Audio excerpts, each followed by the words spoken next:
Ooh, that's them Red Hot Chili Peppers, and they can't stop. I'm Ricky Gervais, with me Steve Merchant and Karl Pilkington. You're listening to XFM 104.9. Coming through today, it's noisy again out there. It's a nightmare. A lot of people marching up and down. What's that about? Well, from what I can work out, there's hundreds of them, millions of them, and they're all shouting really loudly.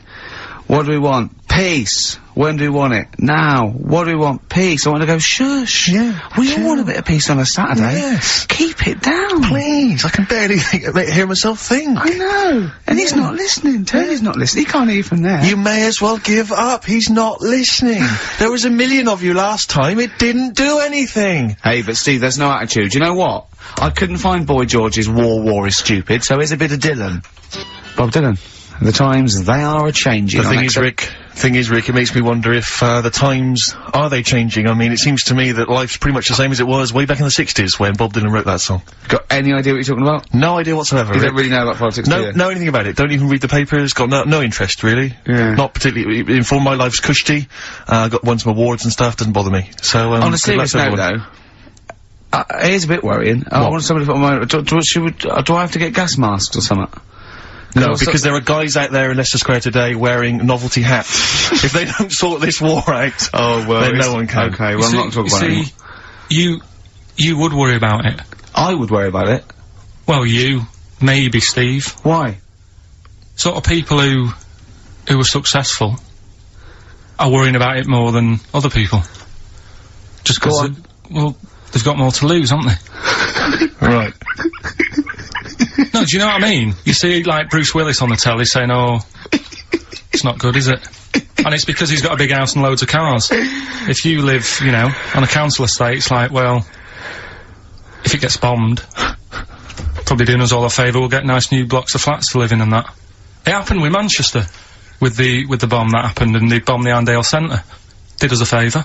Got a nice new Marks and Spencers and that. So hold on, this puts a whole new twist to the argument when people say bombing the world's poorest countries is wrong.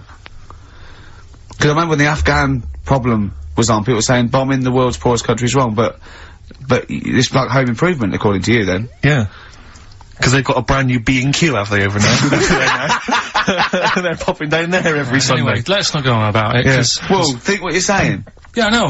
My family was killed, but look, a carpet warehouse! Yeah. Do you know, I think, you know, people don't want to hear about this today from us. They want to hear, you know, the new features, the songs of phrase.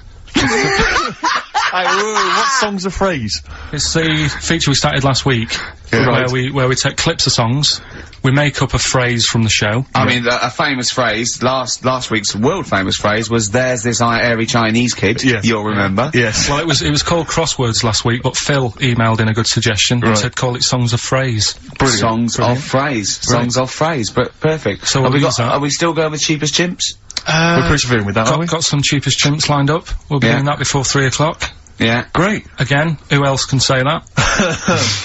So good. So for the next 2 hours, everyone should just bury their head in the sand, ignore the world's problems, and enjoy features such as Cheapest Chimps and Songs of Phrase. And a bit of shearing brakes. Oh, class. Oh, trying to stop suddenly in Italy. TB.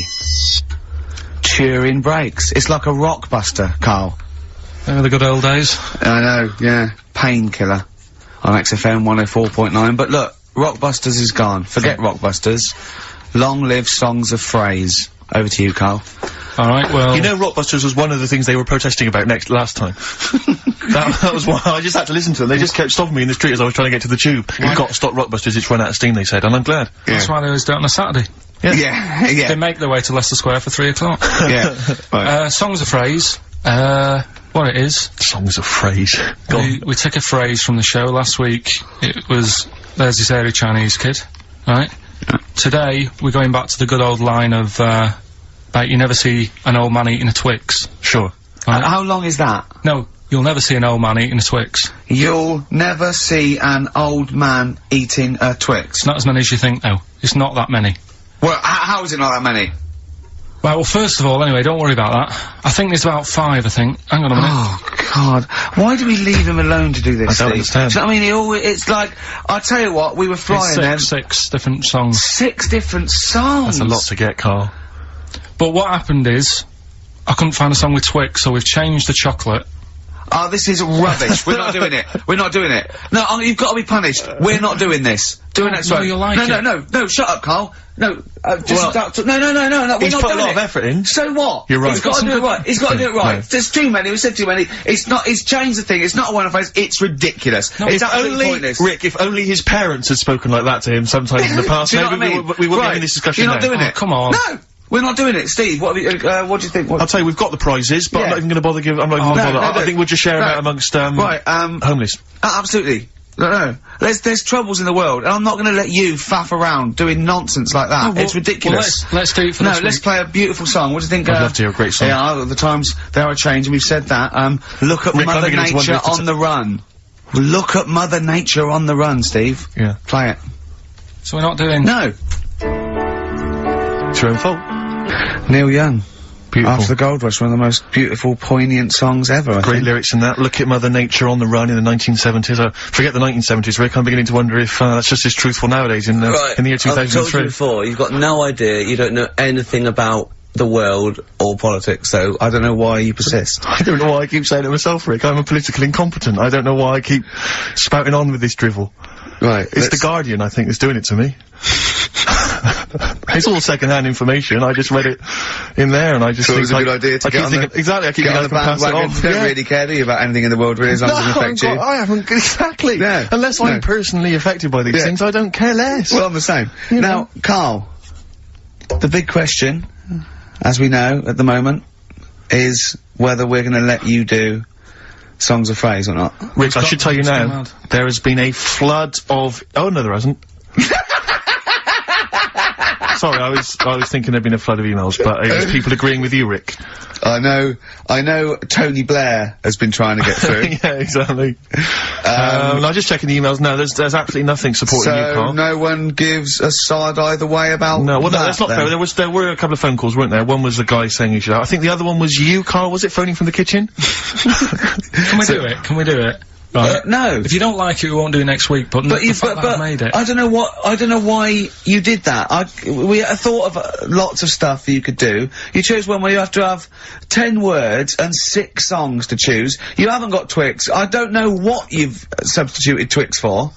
Okay, I mean, I got to say now, I'm going to sit on the fence, so I'm quite intrigued. Okay, right. What To hear it. have you substituted Twix for? Well, I can't tell you. here. Of course you can. No, I can't because people have to listen to it and work out. All right, let's just hear it. Let's hear it then. No. They know what they have to know what the word is. They have to tell what the song is or the I artist. prefer just to play it. No, you've got to tell them what it is because they might not even know what word they're I think looking you should for. let's hear him out. Rick, Right. please. Right. Democracy, that's what we're fighting for. Come on. Right, you turn them up. Right, okay, I've got the headphones on. Go on then. Right. Okay, so, right, hang on. The phrase originally was... Is, you never see an old man eating a Twix. Right, and we're trying to identify a number of songs which you've used to make up that phrase. And you email in xfm.co.uk/Ricky with as many as you can get, and whoever gets the most right can win It's some so stuff. complicated. This is It's so not. complicated. Right, here we go. Here we I'm go. baffled by the email address. I couldn't figure What was that the out. email address again? xfm.co.uk/Ricky. Right. Right? And there's some link on there, is there? That Yeah, that you just press and it comes through us and that. Right, here we go then, right?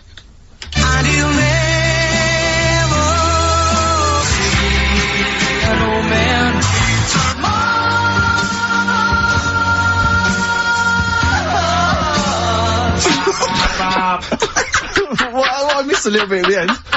Let's hear it again. Let's hear it again. Mars, ba ba ba. Let's hear it again.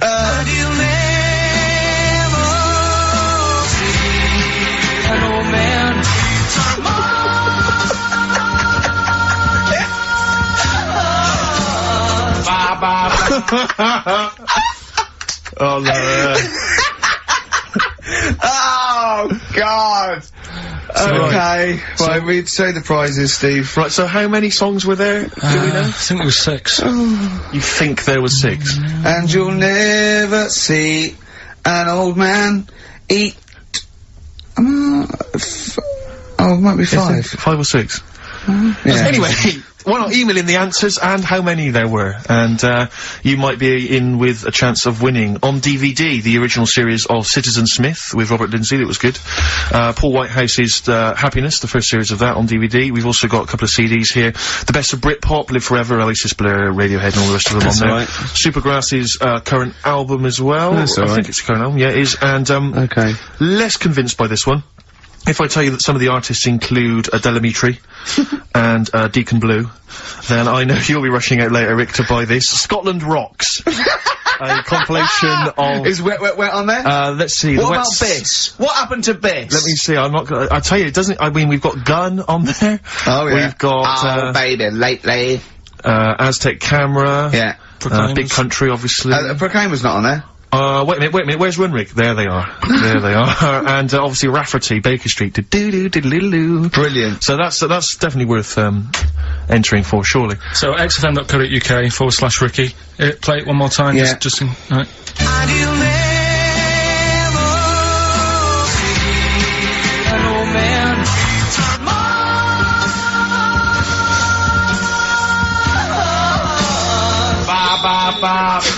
Class. Pure class. Well done. Okay. Yeah. Alright, Play let's go it. Oasis. Stop Crying Your Heart Out on XFM 104.9. I'm Ricky Gervais, with me Stephen Merchant and Karl Pilkington. Karl's competition is in full swing now. I just will remind you, when playing songs of phrase and trying to guess the songs and artists, what do you want, songs or artists? I think songs is better. Yeah. Alright. But that's ambiguous, isn't it, what a song title is, where Yeah, I if you think know it should the be artist, artists, definitely. maybe the artist cleans it up really, yeah? Yeah. Should we do artists? Artists. Okay, you know, if they know what it is, because that'd stop any ambiguity, won't it? And don't worry if you haven't got all of them, because the winner last week didn't have all of them, but it's the closest one. I understand when you're trying to guess what's in Karl's mind, you can only get so close. Yeah. Do you know what I mean? He wants us to bring in Darren Brown. He go, because he won't be able to read my mind. And Yeah. I think he's right. I think he might I do. think he's the one person that could outwit Darren Brown. Yeah. Now, moving on, Karl. As we have to. Should we just play it very quickly? Just play again. Just if you're in case you want to join in. Go on then, one more time. Here it is, songs of phrase.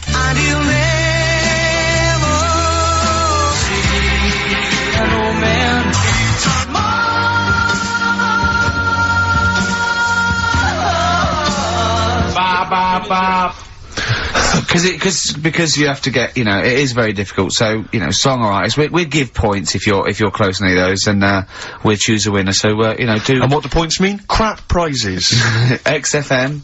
xfm.co.uk /Ricky. Ricky. Right. Now, we got people to send in, a little thing for you last week, didn't you? The film Freaks. A You little got treat. you got a few sent in. You watched it, did you? Yeah. Now, I should just point out that the film Freaks, for those that don't know, was a movie that was released, I think, in the... Well, actually, it was originally made in about 1932, something like that, and then it was Banned for delayed. about It was 50 banned for many years, because it did, in actual fact, feature, for want of a better phrase, real-life freaks. Yeah. Bearded ladies being one of the more kind of familiar There's ones. a guy and without there's arms and the guy without legs. arms, there's all sorts. And, it was actually it's quite a tender film, isn't it? And actually portrays them as a kind of dysfunctional family. It's not exploitative in that sense, but, what do you make of it, Karl? Well, you were watching it for the Freaks, weren't you? Yeah. I mean, I wish... It does take a while to get onto it. What do you mean? Well, straight away I was disappointed, right? Because at the start, like, you put it in, it's like, oh, brilliant. Here we go, you know, I said to Suzanne, we'll watch this, we'll have a good night. Yeah. Have a romantic night. That's it, her birthday. You've got your gloves, now we're gonna watch some Freaks. So, put it on, and it starts off, and it's like, you know, the following film, and you think, ooh, it's like following films rated 15, which means, you know, might contain scenes of violence, bad language, and sex. Yeah. Mention nothing about pinheads. Right.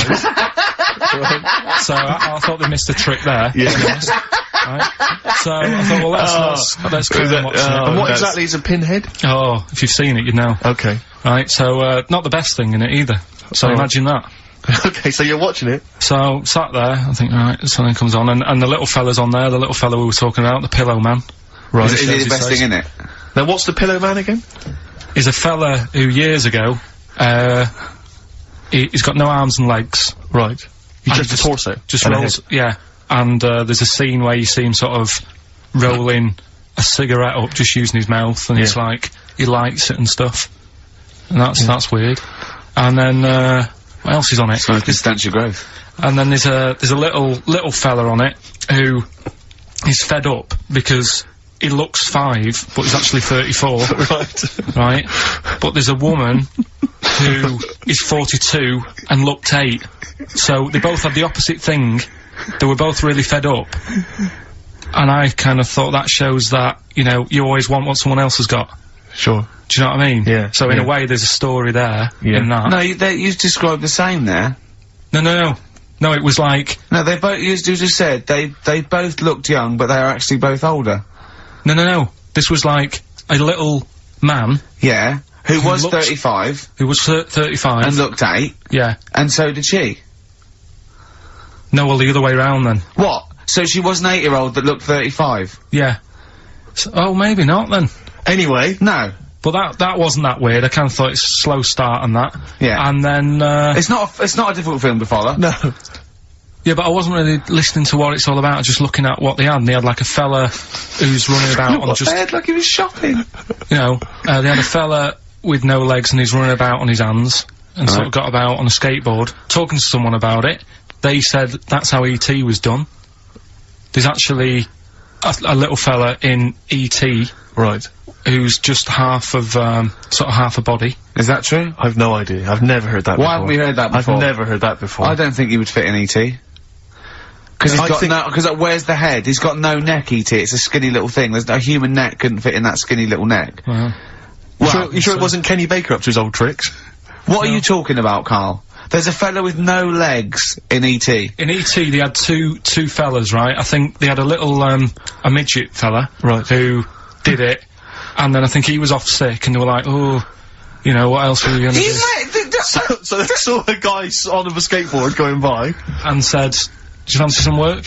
Right. And he's done it. I think someone told me, I mean, it might be wrong. Exactly. Might be wrong. It might be, mightn't it? I mean, you've never been wrong before, so I don't know why you'd be wrong there. What So else what's was the in it? worst thing in it?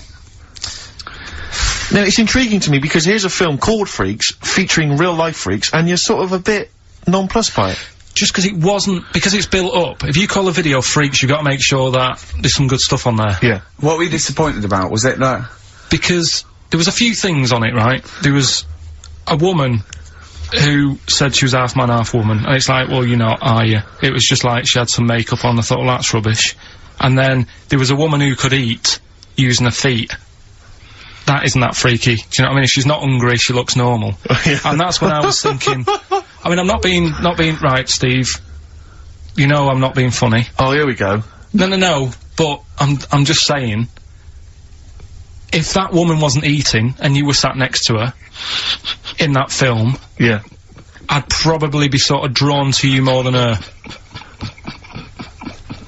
I'm not... I know you hate me saying it, but there's no point sort of pretending.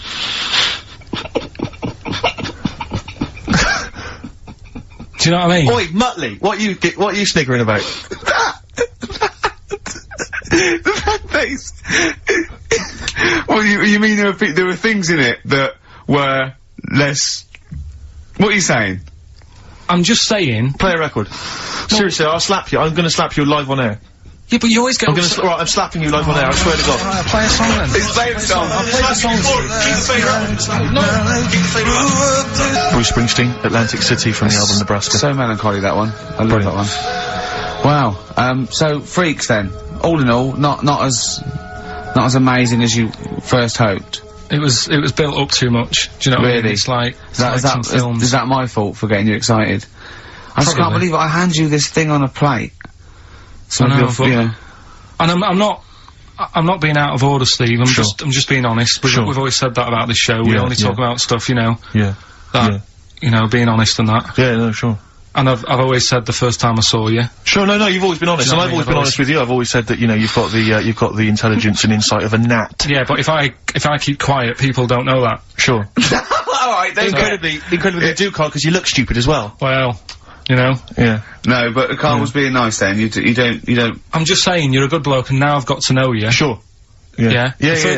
The first time was weird when I saw you. Yeah. No, leave it. Don't just try to interrupt. Just to link it. No, I'm just saying. The Okay. first time, Yeah. it was weird, and that, and then weeks go by. And you- okay. And the weird thing is, I kind of thought maybe he's not that odd looking. Yeah. Right? Yeah. And then you went to LA for 3 weeks. Sure. And when you came back, it was like the first time again. Right, Yeah, okay, No, I just- okay, wait, no, stop it now. Yeah. Everyone but- stop it now. No, but I just think I'm a little bit more consistent because I've always thought you were an idiot. I don't want this, don't argue, it was just, okay. No, I just, you know, you know what I mean? My opinion has no, never changed. I've no. always thought you're an imbecile.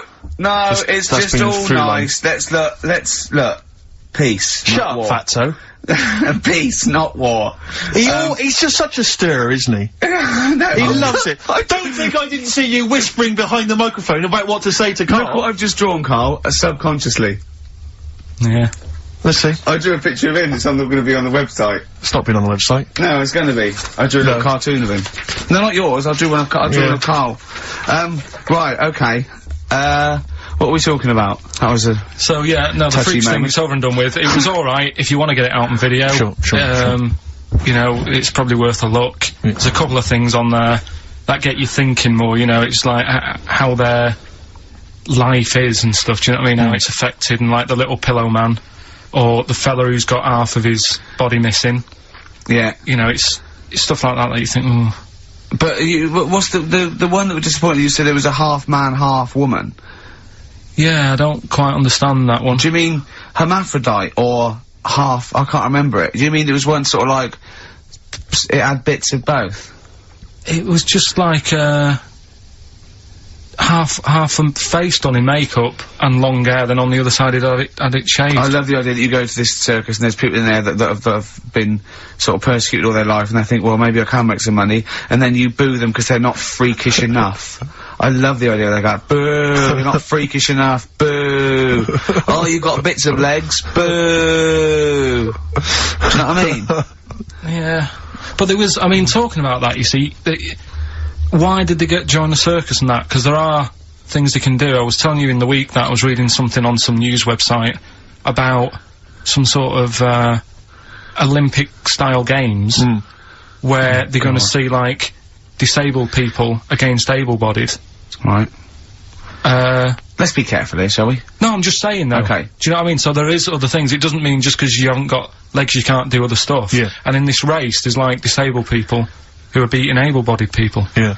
I mean, what? would you go and see that? I don't know. But I mean, it depends. What do you mean? They're beating them? What, at what?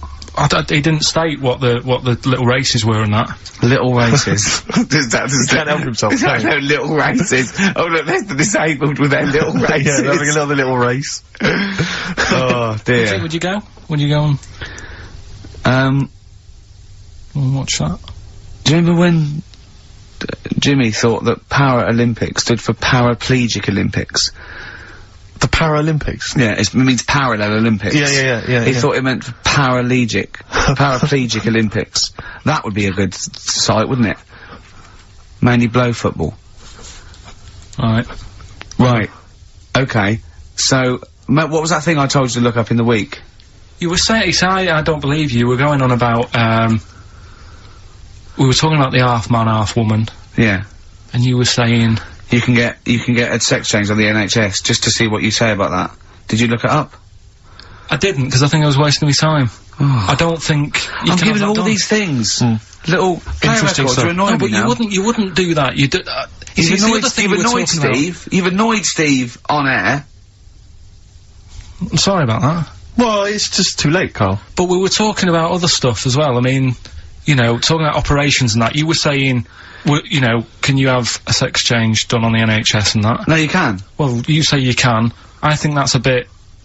It's not that important to have done, I don't think. Well, it depends if you desperately want it. It depends if you feel that you're born actually a different sex. Right? And then you went on to say there's other things that are done. Get this, Steve. Someone, if the cat's got a bad liver... Kidney. Alright, bad kidney, can have it done for £5,000. Yeah, you can have a kidney operation. But what's wrong with that? If you've got £5,000 you want to waste it on a cat, then fine. Get another one. We went through loads of cats, I've told you before, as a kid, we got through loads. It's not worth it, and there's no cat that is that amazing that you'd go, gonna miss that one, it's never gonna be the same, because... What do you mean? What would it have to be able to do to be worth it? Well, it's normally to do with people's affection for their cat. They've had the pet for many years. What do you mean? It should be able to juggle? Or No, do just- impressions, and that's why it's worth £5,000? Supposing there was a fella, right? He feels he was born a woman. He's not happy. right? He doesn't want this debate. He's got a knob and a couple of testicles that he does not want, right? He wants a lovely pair of tits and a minge, right? And he finds out that he gets a cut price. He gets, you know, a cut price sort of operation, a dodgy backstreet, transsexual maker, right? $5 grand. Knockdown price, $5 grand. It's done with a blunt knife and some chloroform, right? But why have you got to have it all done? What? You mean just like have the knob trimmed and wear a bra? Well, yeah, I mean, are you saying if you have it all done you get some sort of offer, if you give them something? No, I was being flippant. I'm saying, I was trying to get down to $5 grand. Supposing there was a fellow, who had $5 grand to give away, right? Some old woman with her cat is gonna die. Or some fella who wants his knob chopped off and a lovely pair of tits put on. Who would you give the $5 grand to? So, hang on a minute, so there's a fella who wants to be a woman. Yeah. And there's a woman who's got an ill cat. Yeah. Ooh. You see, I'd be annoyed. Is this $5 grand? Is this my savings, or? No, just, you get given $5 grand, and you go, but you've got to give it to a charity of your choice. And it's got to be one of them. You give them $5 grand. I'll tell you what I'd do. What? I'd find out what the cat looks like, get a replacement, right? Say it's had the op. She's loving it, thinking it's happy again. Yeah. Give the fella the money. Right. Do you know what I mean? Well, so you're basically saying that you'd rather have the bloke have his knob cut off and stuff than I'd have to have a chat with him first and say, what's your problem? And say, why do you need this doing? And I think they go through that. I think they go to counselling and live with a woman for a... Like a second opinion thing. I'd just be saying, right, are you sure? Yeah. But $5 grand on a cat, even, it can only be for people who have got loads of money, right? And it's like, well, $5 grand, it's nothing. Well, I think this debate will rage on. Should we play a record and come back to this? Think about it, though. Yeah. Bit of White Stripes. Placebo. Bitter End on XFM 104.9. I'm Ricky Gervais, with me Steve Merchant and Karl Pilkington. Karl, you're looking all flustered and confused again. Still sort of don't get it. What don't you get? Well, that's a long list, Rick. Yeah. You know, if you have your... knob cut off. Yeah. It's because they feel like they're actually born a woman, and they're not living right. They can't live properly with all these things, you know. Well, I mean, there are people that are genetically the other gender. They've just grown, you know. There was one woman, actually, who was a scientist researching it and found out genetically she was a man. She had, Y chromosomes, etc. But this is something different. This is both psychological and everything else. Sometimes it's that thing again, isn't it? You can't always have, you know, what you want. It's like, I'd like to have hair. Do you know what I mean? But it's a bit easier. You can wear a wig. You can't go around, really. Well, you can put on, you know, false breasts and tuck it in. That's just it as well, isn't it, you see? You say, you know, you could have the operation done and that, and yeah, you might sort of feel as free as a woman down below and that, but at the end of the day, you still look like a fella. Yeah, here's a bra and a split tennis ball. No. They'd be just like Auntie Nora. Do you know what I mean, though? Well, yeah, but it's about their outward appearance as well and how they feel publicly. Don't forget, a transsexual, it's not a transvestite. This isn't just a builder in a dress. They have the hormone replacement as well, so they get estrogen, so they and electrolysis, so they have, you know, their face looks different, they don't go bald, they're slighter, they you know what I mean? They're the real thing. A transsexual is now the real thing. Biologically and politically and... But they'll still be a man, won't they? Well, it'd be embarrassing if they don't tell their new partner and there's pictures of them, you know, down the pub when they were 24, but you probably sort of get over that, don't you? They go, who's the fella with the beard drinking the yard of ale? That was me. Well, interesting story. Probably should have told you this before the honeymoon. Do you know what I mean? It's like, you can have all that done, right? There's stuff, you know, you could have your bits done, right?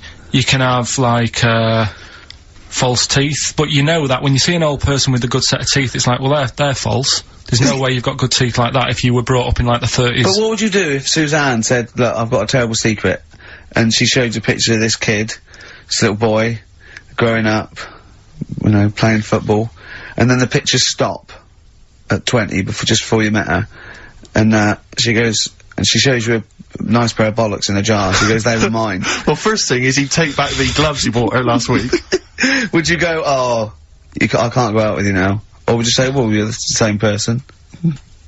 I've blown his mind. Yeah, I really have freaked it out there. She is into sport. Eh?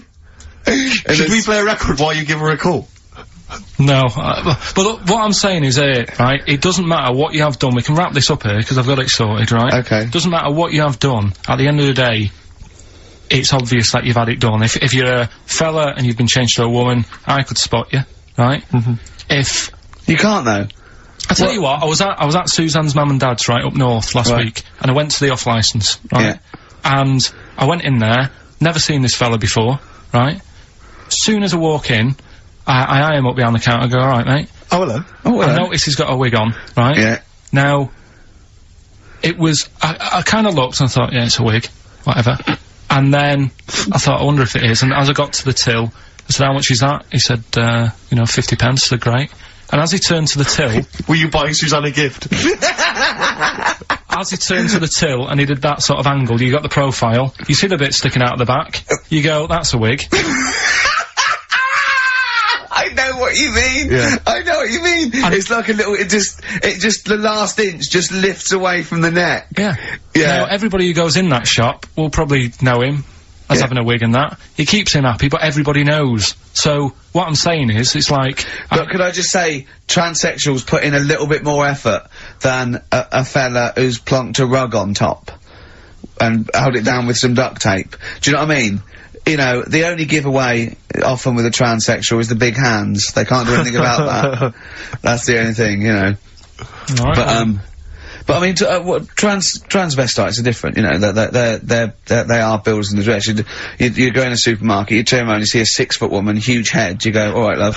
You know what I mean? You know, down below, she's packing more than us 3 put together. That's what I'm saying. But, you know what I mean, that's one of the, if Eddie Izzard, right, you're meeting Eddie Izzard, right, who likes to pop on a dress now and again, right, what's the politics with that? Do you go, as he walks in, he's all in evening gown, and he goes, alright Carl, and you go, alright Eddie, and it's in a busy pub, and you go, oh, why is he, and you go, do you say, do you want a pint of bitter, and slap him on the back like you would a mate, or do you go, that's lovely dress, do you know what I mean, what do you do?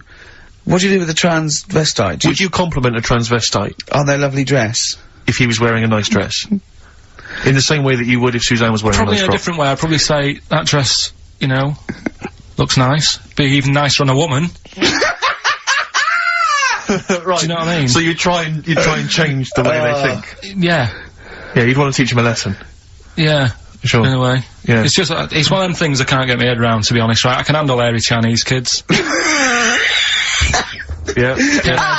Is it true to say that you've never been able to handle a transvestite? So I'm just going to add that to the list then, Carl, of things you can't figure out. It's now 4 volumes. Snoop Doggy Dogg, obviously, in the classic What's My Name? Yes. XFM 104.9. We've done that, so that's good. We've done... So we've solved the whole transvestism issue. Yeah, let me just check. We've done hairy Chinese kids, people having their knobs cut off. I think we've touched on the war as well. We've sorted that out. We've done freaks, haven't we? We've done freaks with no arms and legs, haven't we? Take that. Just trying to think if there's any other areas of possible offence. Have we done Forrest Gump in a wheelie bin? Well, we touched on your Auntie Nora, but haven't mentioned her 5 minutes, or her showing you her clunge. Hold on, let me see. I don't know if we might have... I'd definitely like to hear the word clunge more often. Yeah. On this show. Her Mary. Anyway, leave that. Yeah. I'm still none the wiser on that, but... we'll leave it. I love the fact you are such a you're such an old man, aren't you? You're such a reactionary old man, the way you talk. You are the sort of bloke, I imagine you and your father stood in a pub, if a man came in a dress, oi, you're a bloke in a dress, take it off. We were talking last week we were talking about things that you can, sort of say and do when you're sort of like 40. I thought another one, nod to a policeman. Yep. Definitely. They're on the beat, they're going along, you're going your duty, you're going on, yeah, I know you're alright, I know you're alright. Yeah. Never mind these youngsters shouting at you and knocking your cap off. Exactly. It's that you can nod at if a you're copper. 40, you can nod at a copper, because it's like going, I know what you're up to, it's a difficult job, you're doing it well. Yeah, I respect you now, I didn't when I was young, I know what I was thinking of, well done, mate. Well, I like the one you mentioned last week, you're now of an age where a van driver might ask you to back him into a parking space. Yeah, well, you don't feel, you go, get out of the way. he wouldn't even consider No, it. get out of the way. Yeah. If you're under 30, you don't even consider. It's like I was thinking the other day, if I was in a pub with my dad and say his mates, and they're all sort of 40 or 50, there is not one of them that would turn to me first with a pint of bitter and go, taste that, see if is that off? No, they wouldn't. They wouldn't want your never opinion. consider me. My opinion is the last one they're interested in. Yeah. Is that off? Things you can do over, I think, maybe 50. Wear a flat cap and not like a prat. Yeah. You know, you're wearing it It's a because your head's fashion cold. statement. Yeah, exactly. Yeah, you're wearing it because your head's cold. You're 50 years old, flat cap, fine. Yeah, or just wear a suit and tie without having to go to an event or a convention Just or get to up work. and pop on a little old suit and Just tie. pop on a suit and tie. I tell you what, I love seeing old boys in a suit on Sunday. Yeah. Do you know what I mean? Yeah. They've got shiny shoes and they're 75. I've got and they go photographs. down the pub and I think it's brilliant. I got photographs of one of my late grandfathers, he must have been in his 60s, on the beach, wearing a suit. Wearing a suit on the beach. I think I got a feeling he's even got a knotted handkerchief and a full three-piece suit. That's great. It's brilliant. It's a decency all my time. grandfather, in my mind, my grandfather was always wearing a suit. I never saw probably him not wearing a was. suit. I think he wore a suit to bed. I can't imagine him taking that suit off. It was always... Maybe it was an all-in-one, pull-on one. But he didn't, I mean, what the weird thing is, though, it wasn't like he worked in a bank all his life. I think he was a builder. And then he retired and thought, it's time I should start wearing a suit. I know, oh, I love it. That's just, you know what I mean? It's because they've got to do something then. They've got to get up and they make an effort and they're, you know, they're still part of the world. As opposed to me, already just walking around in my pants. Yeah. Do you know what I mean? It's like, there's no point in getting dressed, I'm not going out. Yeah. Or everything's got an elasticated waistband. Yeah. Yeah, You don't even consider a pair of trousers. It's slip-on shoes, pull-on trousers, just, I have never seen a man with more Velcro in his closet. That has got to be for you the best time-saving device ever. Velcro. It's great. Just me and a baby girl, a dry white baby. I went to after we went to Has the your awards. tuxedo got Velcro? Well, I was still talking about that. The award show. I went home. When did we stay there? We went to 12 or something. Anyway, I went home and I was watching telly at the end, right? And I was eating. I had these sesame seeds 'cause I was hungry. I had a few. And in the end, at the bottom of this jar of sesame seeds, right? Oh, there's tiny little seeds, but I didn't want to waste them, so I sort of poured them into my mouth and sort of like ate them like millet, like a budgie binging. Yeah. I went to bed, got up the next day. I thought, oh, I felt a bit sweaty. I had a resolve, and there was loads of seeds still in my chest. What, in the hair on your chest? Yeah. I had to pick them up. It took me ages to pick them out before I had a bath. So they must have stayed there all night, but not with the, you know, with the cheese and alcohol that was coming through my pores. These seeds had, well, they started growing. I'd have to mow my chest. Oh dear. Your girlfriend's a lucky woman. Sesame seed chest. What we got, Carl? Oh, do you remember we were also talking about, names you cannot call kids now? It's like there are certain I names. was thinking that, like, there's great old blokes' names, but they have to be a baby ones. Yeah, but I name this child Alf. You can. Stan. There are sort of these names which you just never name a child now. I mean, Karl, frankly, is. Oh, that's alright. That is quite friendly. But Sid. Alf Sid. You would never name a child Sid. Stan. Bert. I named this child Bert. Did I ever tell you about my Uncle Alf? No. He wasn't a proper uncle, right? But he was just one of my dad's mates and that. And he was getting on a bit. He must have been about, 60, which is pretty old when you're younger and that. And he was the same. He used to always wear a suit and that. But it was never in good nick. It was always like a rough suit, but it doesn't matter. Still, making half the effort and that. Yeah. And he used to sleep in a dinghy. Right, Uncle Alf. What? In his house? Yeah. Why? Well, in a flat, he's in like a little bed sit. Because he only had a little bed sit, and he was into boats and stuff. So he had this Two birds with one stone. had this little dinghy, had a little flat, thought, well, it's tight space and that. He had a dinghy as a bed, and he had 2 tellies, right? He had 2 tellies, one that the sound worked on, the other one only the vision worked. So if you wanted to watch a programme, You had to turn both on. put them both on like BBC One, turned one up, and watched the other one. Wow. That's extraordinary. From his dinghy? Sat in his dinghy. That is brilliant. It was an inflatable thing, it wasn't like a wooden. Yeah, an inflatable one, yeah, big inflatable Did you ever go around and visit him? Yeah, now and again. Was it weird seeing a 60-year-old bloke in a suit, in a dinghy inside, watching 2 tellies? It's weird at the time, I thought. Which of the TVs stopped working properly first? I mean, did he... let's say the sound went on one of them. Yeah. Did he carry on watching the other one, hoping that the other one was fine? Or No, he went and got a new telly, and then the vision went on that, and he went, oh no. He went, hold on though. Wait a minute. I've got another telly in the wardrobe that I haven't used it, it must have been like that. Wow, he sounds brilliant. Is he still alive? Yeah, he's still around, yeah. I haven't seen him for years, but he used to, Was he married? No, I think that's what happened. I think his wife passed away, and that's when he had all this, you know, he had a boat. And it's like, oh, where am I gonna put it in a bed sit? And it was like, hang on a minute. Yeah. You know what I mean? Sleep in that. So, yeah. I wonder if he ever brought any women back. Just the idea of bringing them back, getting down to it. Shall we move into the bedroom? Ahoy! Oh, that is fantastic.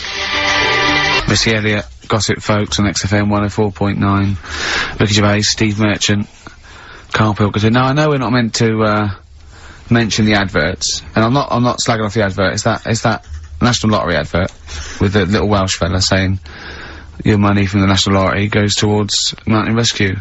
We put it out there, we've saved a lot of people. Now, that's fine, that's great, well done. What I'm annoyed at is why those people are allowed to go up the mountain in the first place. Yeah. Don't go up there, it's dangerous. Yeah. You're at your own risk. Yeah. Do you know what I mean? Definitely. It's ridiculous. Just posh, beardy twats climbing mountains and sticking a flag up there. Why climb? I don't want you to. I don't want you to. Am I paying, is there any point, Rick, where I am paying for people to get rescued from mountains? I'm not sure. I think the lottery's doing it now. Fine. Because I'll tell you, if it was my money, I would be livid. Well, that's the point, isn't it? I mean... you should have to take out insurance if you want to climb up a mountain. You should pay for it. Yeah. If we save you, it'll cost a lot of money. You owe you. I'll be paying it back for the rest of your life. That's the risk. Yeah. Not falling to your death. Exactly. But never being able to pay it. They're all posh and rich anyway. Yeah. But it's just like, a cat gets stuck up a tree and the farmer come out because it doesn't know any better. Imagine if that was a bloke. I'm stuck up again. Stop going up there! Yeah, but that's what I'm saying again though, it's only a cat, so leave it up there. Get another one. Absolutely. And there's the skeleton of Tiddles. I couldn't be bothered to go and get a ladder. No, but it's the same. A few weeks ago, everyone was making a fuss over that sheep. That was the first cloned sheep. Yeah. And it died. Clone another one.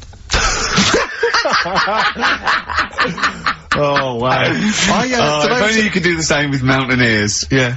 Oh, it looks the same, the beard's the same, they all look like Brian Blessed. Yeah, exactly. Oh. Did I ever tell you about the time that my father, when I was younger, we went on holiday, my dad he bought a little boat, little sort of wooden boat, like a 3-seater, and he and a friend of his went out with me in the boat. I was maybe 12 or 13. Went out and we sort of so I think we were on we had the little motor, outboard motor, chugging out. We just thought we thought this was real seafaring stuff. Brilliant. We'd lost sight of the beach because we'd gone round a corner of like a mountain, or like a, what do you call it, like a cliff. And so we just round the corner, and there was this buoy, just floating in the water. Not a boy, but you know, like a buoy. And, very tricky to explain that on the radio. It's the same word, isn't it? Buoy, a buoy, and a buoy. Yeah. And so we float past that and we're chugging along. The motor conks out. Oh, I can't believe it. We have to row back in. So they're rowing away, I'm just sat there.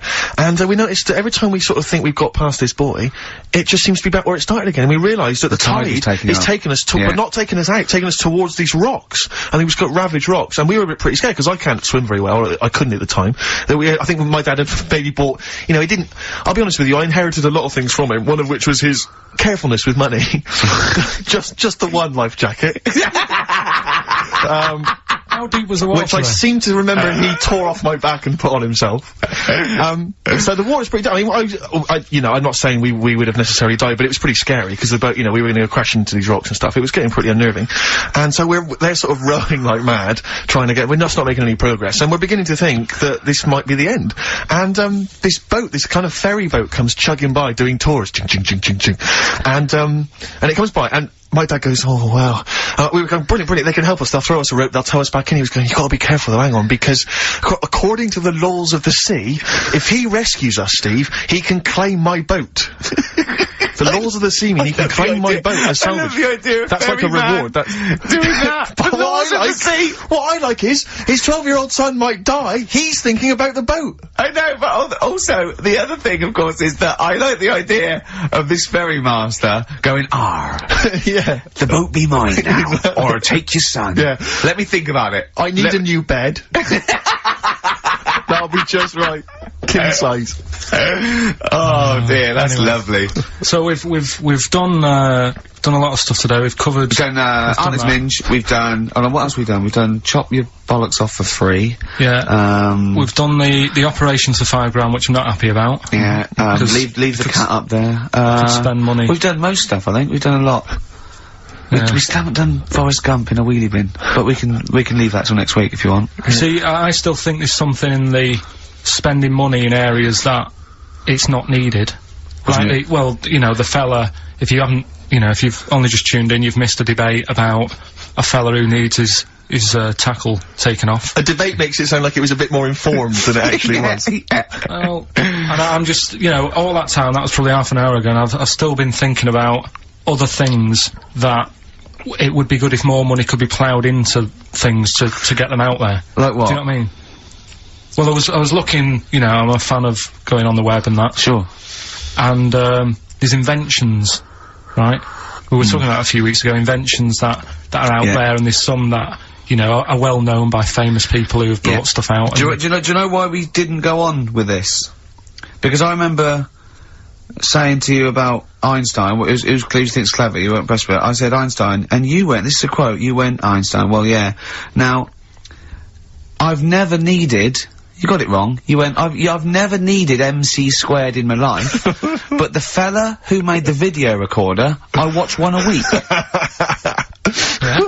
Right. That's right. Brilliant. And it's the fact that everybody's got one good idea in them, right? Like Newton said about the apple. Yeah. I did Rockbusters. Yeah. Right?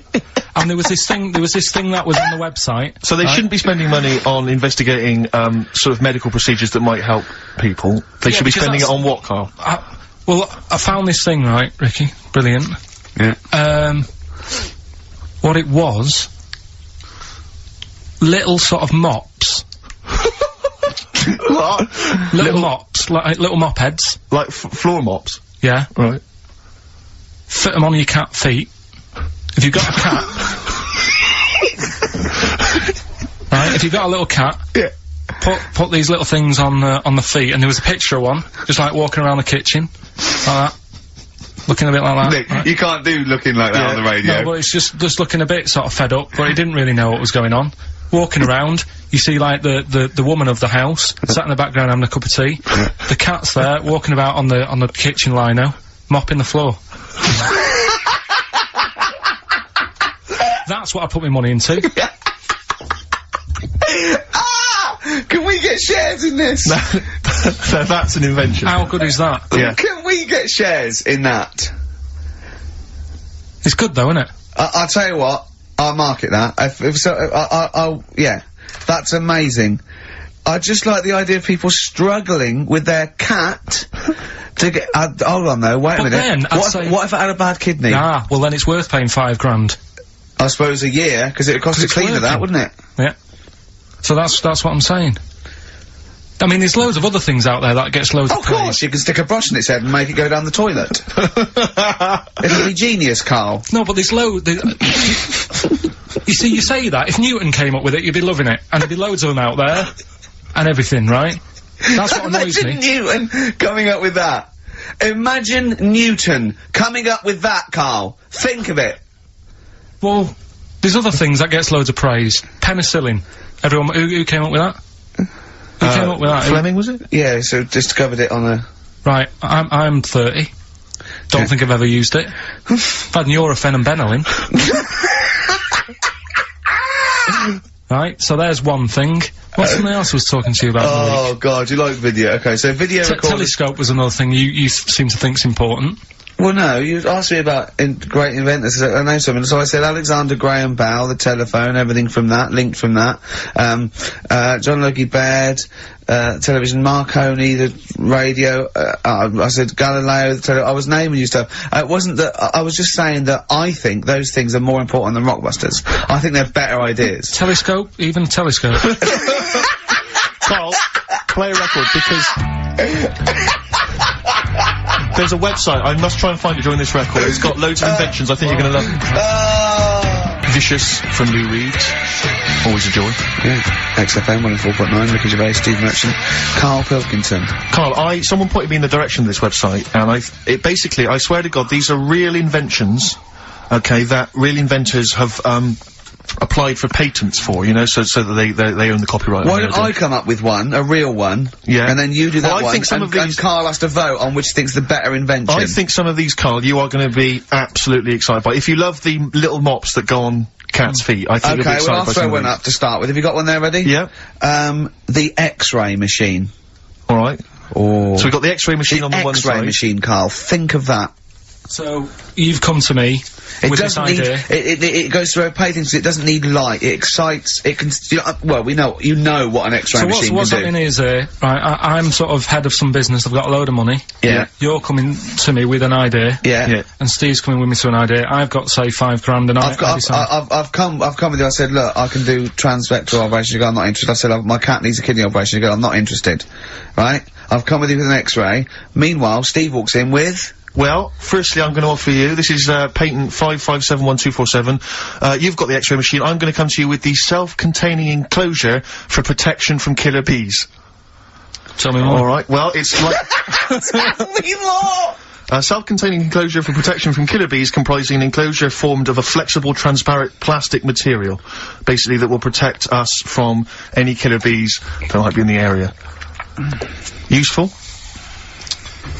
Yeah. Don't decide yet. Okay, I'll come up with another one. Refrigeration. Refrigeration. The combination toy dog and vacuum cleaner. Let me read a bit more, don't judge yet. A toy dog closely resembling a real dog and having a hollow interior in which is mounted a vacuum cleaner having a suction hose which is retractable from the tail end of the dog. This enables vacuuming a dog after a haircut and grooming without causing fear to the dog. Because it thinks another dog is in the room. Sorry, this is a decoy dog to make the dog not realise it's being vacuumed, thinking it's making a friend.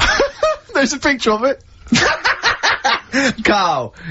Do you see what we're talking about there? That's a dog that looks... It's a fake dog. Also, do you see that why the cat with the mops is on Steve's side, and why sort of X-rays, refrigeration, things that are on my side, and Newtons and MC squared, as you...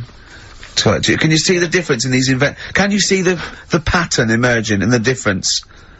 Yeah, but, you see, to me... Which are you impressed by? Are you impressed by the sanitary appliance for birds? I'll have a look at it. It's, if you've got a domestic bird, maybe a budgerigar or something, but you're tired of it crapping everywhere, these are very tiny nappies that go on a That is real, isn't it? Look, there's a picture, there's a diagram Can I put the microwave up against that one? I know I need the big guns to come out now. Oh, what are you thinking? I know you're Budgie excited. nappies or the microwave? It's weird because... Carl, are you tired of petting your dog or cat? I bet you are. That's why you need this patent pet petter. It is an arm on a piece of wood that will go up and down and stroke and pet your dog for you if you've not got time to do it. Well, I can only put up interferon, the cancer cure against that one. Exactly. Yeah. You see, a lot of these things... These are all genuine inventions? Yeah. And if the time was right, we'd say, get 'em made. Do you know what I mean? If there was a bad swarm in London, I'd be saying, get the bee-man on. Yeah. Right? What, lose the X-ray machines, I don't care about broken bones for now. Well, at that moment in time, that would be more important than... Do you know what I mean? We know people have been stung, we don't need to look inside them. Sure. Do you know what I mean? It's all about... It's like the telescope now, isn't it impressive? Sure. If you want to see something in the distance, get on the transport and go and see it. Do you know what I mean? You don't need to look at things in the distance. Right, Sure. Whereas budgie guys are shitting and pissing all over people's homes. Could we put these, I'll tell you what, Carl, so it's looking at supernova and trying to find out more about the universe, its conception and its eventual end. Forget that, Rick, because I've got the cheese-filtered cigarette. Oh, now tell me more. This is a cigarette where the filter is actually made from cheese. Apparently cheese acts as a very good filter for tobacco, so the smoke passes through the cheese, thus you will induce a kind of smoky cheese. And also, smoking, you know, might make you a little bit peckish, and you can just nibble that, so there's no dog end lying around the pavement. Or budgie shit. It's a cleaner place, and you haven't been stung. Brilliant. Right, now listen, so that's that done. Yeah. We've done that as well. Yeah. We're running out of time, we've got like 5 minutes left. Winner for Songs of Phrase. Alright, give us the answers. Right. We did this at the start, we haven't even got time for the film thing today. Oh. But, we'll do that next week. Songs of Phrase, it was a phrase, you never see an old man eating a Twix. I love the fact that we haven't got time, like, we've had such important stuff, and it's been so jam-packed and interesting, not that it's been drivel with gaps we could have filled much better. Yeah. Don't look at it like that, like, What, with his film quiz? Come on. Oh, dear. So, Songs of Phrase, you never see an old man eating a Twix. We had to change it to Mars Bar. Here's what we had. Jerry and the Pacemakers. Echo and the Bunnymen.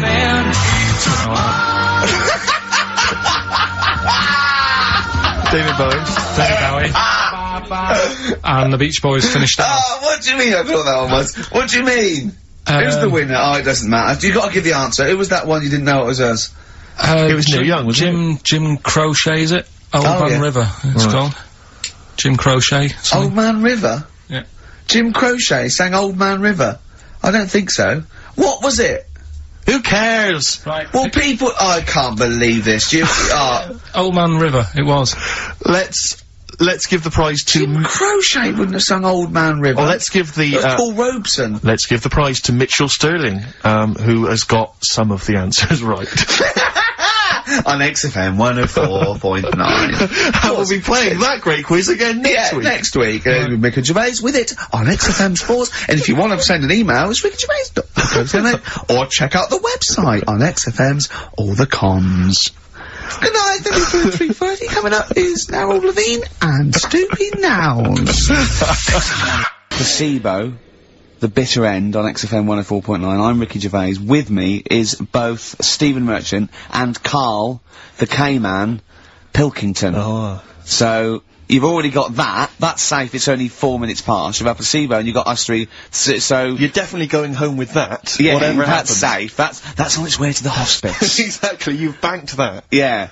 Now, do you want to gamble all that to go on and listen for another 2 hours? Well, you could walk away now and you're up. Yeah, you're up. You're already up. Right, that's brilliant. You have not wasted any time. Do you want to gamble that against another 2 hours? It might be shoddy, it might go downhill, but it might get even better, Carl. What do you say they do? Listen for another 2 hours? Yeah. See, we shouldn't have done that. We shouldn't have asked Carl, because a lot of them now are already taking what they've got. And what they've got is great, Rick. What they've got is lovely. Yeah. They're loving that. They're going to enjoy that. We have got monkey news. We've got cheap as chimps. That's not the same thing. How many radio stations have got two ape-related simian features? Rick, can I point out now, a lot of people are making that mistake. A lot of people are thinking that monkey news is exactly the same as cheap as chimps. It's not. Let's keep that clear. It's not. It's in the same ballpark, but it's not the same. There are apes, they're involved. They're involved, yeah. We've also got some great music, yeah. We've got an amusing sketch about a fly. And Mystique is dropping in. Let's hope the Mystique ladies are coming in. Singing I want to kick off with a song that is, you know, you've got that half a dozen posing songs that when you're sort of like between 14 and 18, they were the ones you'd put on to get ready to go out, or just pose around, or be that pop star, or think you're on stage, or whatever, or in the video. Yeah. And embarrassingly, I dug this out, and I remembered I used to post this like a mother when I was about 14, right? It's this Street Life by Roxy Music. You used to do... Mine was Oops Upside Your Head. Yeah. It was just me on the floor in my bedroom. One day there'll be other people in this imaginary pose. yeah. Elbows going everywhere, knocking over vases. Yeah. But then I remember later, it was Black Lace's Superman, which is something similar. Do you remember that? That was brilliant. Wow. Spray, ski, da-ding, da-ding. If you've, out there in Radio Land, got any funny jokes, then call in on Email it. them in, because we need some. Oh. Street Life, Roxy Music off the Stranded album. That's what I used to jump around to. What would you have been wearing while you were listening to that? Well, probably, Brutus Gold jeans. Classy. Or green flash, pumps. Sure. Any socks? I would have had socks, yeah. Yeah. I'd have probably been wearing the shirt my mum got me from Tesco's, which was again a Brutus shirt, and it had women in bikinis eating bananas on a chaise longue. Of course it is. What, lots of small ones, or just one big one? Lots of little small ones, yeah. So you know, so that was that. A trilby? I didn't wear a trilby. Did you have a toy with a trilby? I remember when I went on holiday about that time, and I was about 14. My older brother had this leather jacket, and I was on the beach, just you know, in my shorts and that, and I went to get an ice cream or something. I said, "Can I borrow your jacket?" And I put his jacket on, and I was frozen on the beach thinking, they are all looking at me, because I look so good. And I also had a straw Stetson. And I really thought, yeah, I'm turning into quite a man. Yes, I'm quite a catch. Yeah, yeah. Just thinking, they're going, they're looking at going, who's that dude? Is he American? Hold on, has he just come from, some sort of rodeo? Wait a minute, I'm in a bikini, and I like bananas. I could be the woman for him. Oh dear. What was that? Didn't you have a t-shirt or a jacket or something you wore to university that was pretty classy? Didn't it have like some foul language on it or something? What was that? Yeah, I had, when I was 18, right, the Christmas, or the birthday before I went to, university, got 2 sweatshirts, one black, one red, had bullshit on them. Just on the foul. Right, and the red one, all my clothes, the first wash, everything was pink. All my white shirts and my white socks, of course, because I just put it in, I didn't know. Yeah. Yeah. So I was a man at university with all pink clothes except for a rather nice red, sweatshirt with bullshit on it. Oh, so, again, turning into quite a man. Quite the man. Was that pre or post the time you washed your clothes by getting in the bath? And that was that was the second year when I was had to go and digs at our Halls residence, so I had a bath, and you had to sort of like pay for a bath, you know, so I thought 2 birds with 1 stone. I got in the bath with all my white shirts, so I was going through sort of, you know, wearing a white shirt and tie, that sort of, you know, David Sylvian sort of fire and everything, and, Daz. And I just wriggled around in it, washed myself. It's quite a good exfoliant. Yeah, I didn't do it again, because it was sort of not good for the skin, Daz. Quite sore, is it, around the sort of more intimate regions? Yeah. So there you go. Roxy Music and Street Life. Karl. Thoughts? I just was working out time, really, we've got, well, last week we had a lot of stuff that we didn't manage to cram in. Which was good. So I'm just looking at, we have got Cheap as Chimps coming. Songs of Phrase. Oh, we forgot about some stuff. Why don't we kick off with that, so we don't forget it? What? Cheap as Chimps or Songs of Phrase, or the film thing, we didn't get the film done yesterday. We've also got a new feature, Cheeky Freak of the Week. Yeah. Incidentally, I should just point out now that someone has, Ashley Phillips has emailed in, because obviously with Songs of Phrase, what Karl does, for those that have not heard it, he takes a phrase that you might hear commonly on the show, and then he uses various songs. There's this hairy Chinese kid. Was the one you never seen an old bloke eating a Mars bar. And, yeah, as I say, he uses different chunks of songs, and he makes up that phrase. And, so he has made some suggestions here, Karl, because he thinks that the more common Karl, you're an idiot, fool, etc., perhaps a little overheard, he'd like to, maybe hear Karl, pause, I don't know where to start, which is a common one from Ricky. Karl, which bit of that do you actually think is true? And then there's the regular dialogue between the 3 of us. Karl, well, you know, it could happen. Me, sure. Ricky, no, Karl, it could never happen. Not now, not ever. You're an idiot, play a record. So maybe some of those you could use next time. Yeah. Well, will we get it going then, for today? Yeah. This week, we're, do you remember the story about my auntie having wind for 5 minutes? Yeah? Your auntie, was it your Auntie Nora? Auntie Nora, she was on a lot of medication and stuff. Sure. And I think that's a side effect that comes with it. So, yeah, she had wind for 5 minutes, so I thought we'd dig that one out. A classic line. Me auntie had wind for 5 minutes. Okay. So I've got loads of songs here. How many is that? Me auntie had wind for 5 minutes. 7 tracks. Oh, that's tricky. Why do you learn? Okay, so you need to identify, if you can be bothered, the artists. Yeah, that's we'll what do we're artists. after, isn't it? Alright. Okay. Let's do it.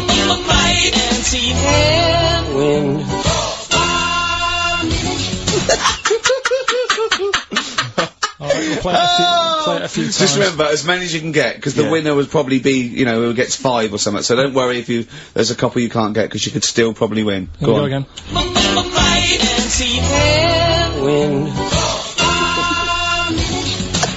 It is good. Can I just, what's the email address? It's, well, if they go to xfm.co.uk/Ricky, they can just send them through there and They can that. send them through that way. Which of these is the prize bag? Yeah, don't be getting them mixed up. That's the one, is it, Carl? Yeah. Alright, so let's see what hot treats you could win. As I get them out, Carl, do you want to play it once more? Yep.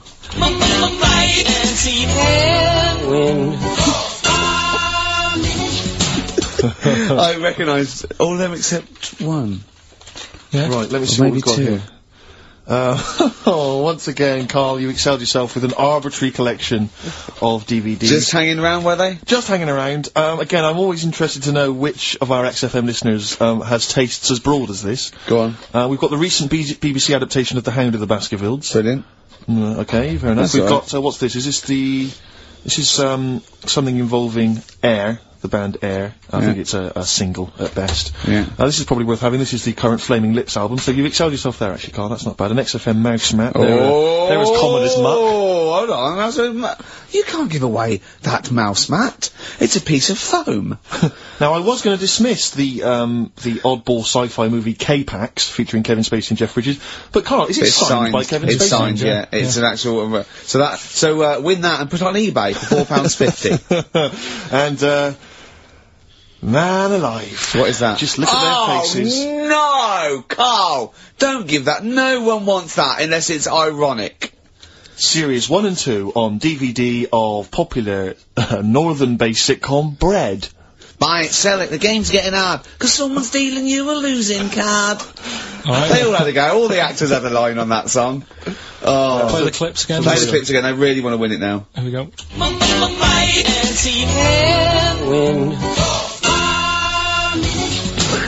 I can't believe this hasn't been done before. It's extraordinary. Alright. Because most of our ideas have. Verve, Lucky Man on XFM 104.9, Ricky Gervais, Steve Merchant and Karl Pilkington.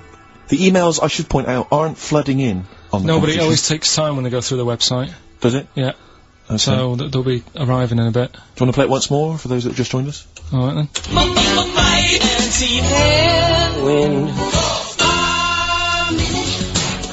There you go. Brilliant. My auntie had wind for 5 minutes. Brilliant. Genius. Name the artists. Rick, I sometimes get off at the Tube at Tottenham Court Road if I want to look at the record shops before I come into XFM, and I always cut through Chinatown. Oh yeah. And every time I come to Chinatown, the same thought always strikes me.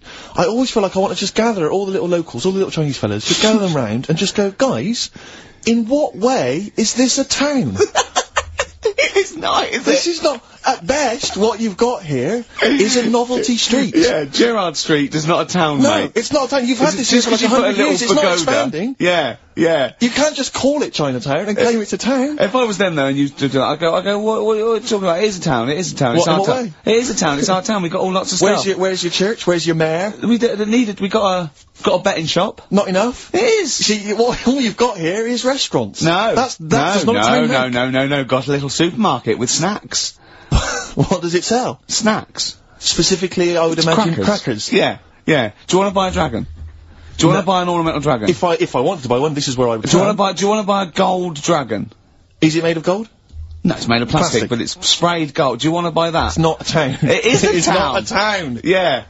And it annoys me, because when I first came to London, I genuinely thought Chinatown was going to be this amazing, what they've got there is... You'd hear a gong and... Yeah, every time you went in there, And there'd be rickshaws and people walking on those little sort of wooden shoes. You know those ones? They're brilliant, they are. Just comping around in them. But nothing, it's nothing, it's just... Yeah, exactly. It just reminds me of, have you ever been to any of those sort of museums? You tend to have them up north, where they've got, like, you sort of sit in a little cart, and it sort of rides you through kind of, I don't know, it might be, Newcastle, the Victorian era. Yeah. Can I have half a pound of those sweets, please? Exactly. Of course you can. If there was some animatronic then, it would just be an exhibit. Yeah. At some kind of museum. Their concession of being 100 years ago is that there's some scales in Exactly. the shop, and there's a horse outside. Yeah. That's it. That's it, exactly. Yeah. The traditional sounds and smells of old England. And the voice of going, of course, there was no television. Exactly. Amazing. Yeah. Amazing. Brilliant. Yeah. Haven't they got one Welcome of to Chinatown. Ding ding ding ding ding ding. So it's not, it's a good point. Is that a piece of traditional music? Ding ding ding ding ding. Yeah. Is that some traditional Chinese music, or is that music that someone in this country wrote, thinking it sounded like Chinese music? I think it was the, was it the Vapors, wasn't it? Oh, is that what it is? That? Because it sounds like that's the music, isn't it? But are you sure they didn't take that from some other source? it's that pentatonic scale, isn't it? What is it called? It's the black notes on the piano. Right, that's the one I can play along with EastEnders. Yeah. Do you know what I don't get with it? Go on. Chinatown. Yeah, Chinatown, because I always walk through it on the way to work. A couple of things annoy me. First of all, I think it's bad business, just because if you've got a Chinese restaurant, put it somewhere where there isn't any others. That's a good point. Yeah, but it's also a community. They're not just a theme park for other people. I remember going out one night with Suzanne and some friends, and you got there and there's so much choice. It's that dilemma of, oh, forget it. Well, And not we really. went somewhere Specifically, else. do you fancy Chinese? Well, no, but No, why don't you go to the one with the dead ducks hanging in the window? That's my That's the favourite. other thing as well. It's like, normally you put your good stuff in the window. If that's what's in the window. Right?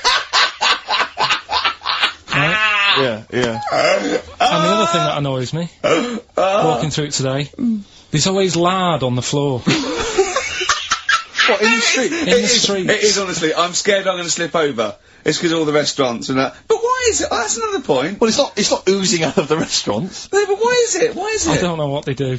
Careful. Listen, no, but why is That's why they used to wear those little wooden shoes. No, okay, we've got... No, but the thing is as well, they try and wash it with water, which doesn't work with lard, and it's like oil. Famously, yeah. Do you know what I mean? Even I know that. Yeah, you got to scrub it. So, You think sorted that out. Yeah. You think they'd know, wouldn't you?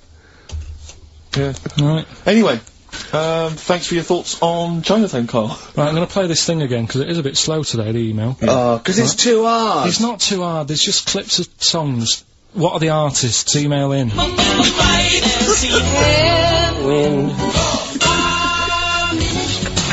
xfm.co.uk. He's getting annoyed because he put the work in and no one's... He's getting annoyed! Oh. Remember, I think Kevin Spacey and the signed K-Pax DVD is probably the only incentive to try and have a go at that one. Just think you could win by getting one of them. Exactly. They're coming in now, okay. This is electronic. Electronic, getting away with it. Definitely.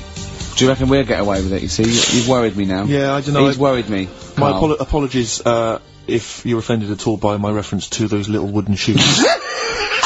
That's not gonna help, Rick. Dear. That Chinese women used to wear. I don't know if they still wear them. We've only had one complaint, haven't we? We got from the Sonys, that one about talking about the swan's penis. But you know, things about complaints is people complain all the time. It's whether it's upheld because it goes to an authority, and then they have to go, oh yeah, look, that was in poor taste or pre-watershed or some of the things you said on TV though, you must have been stung.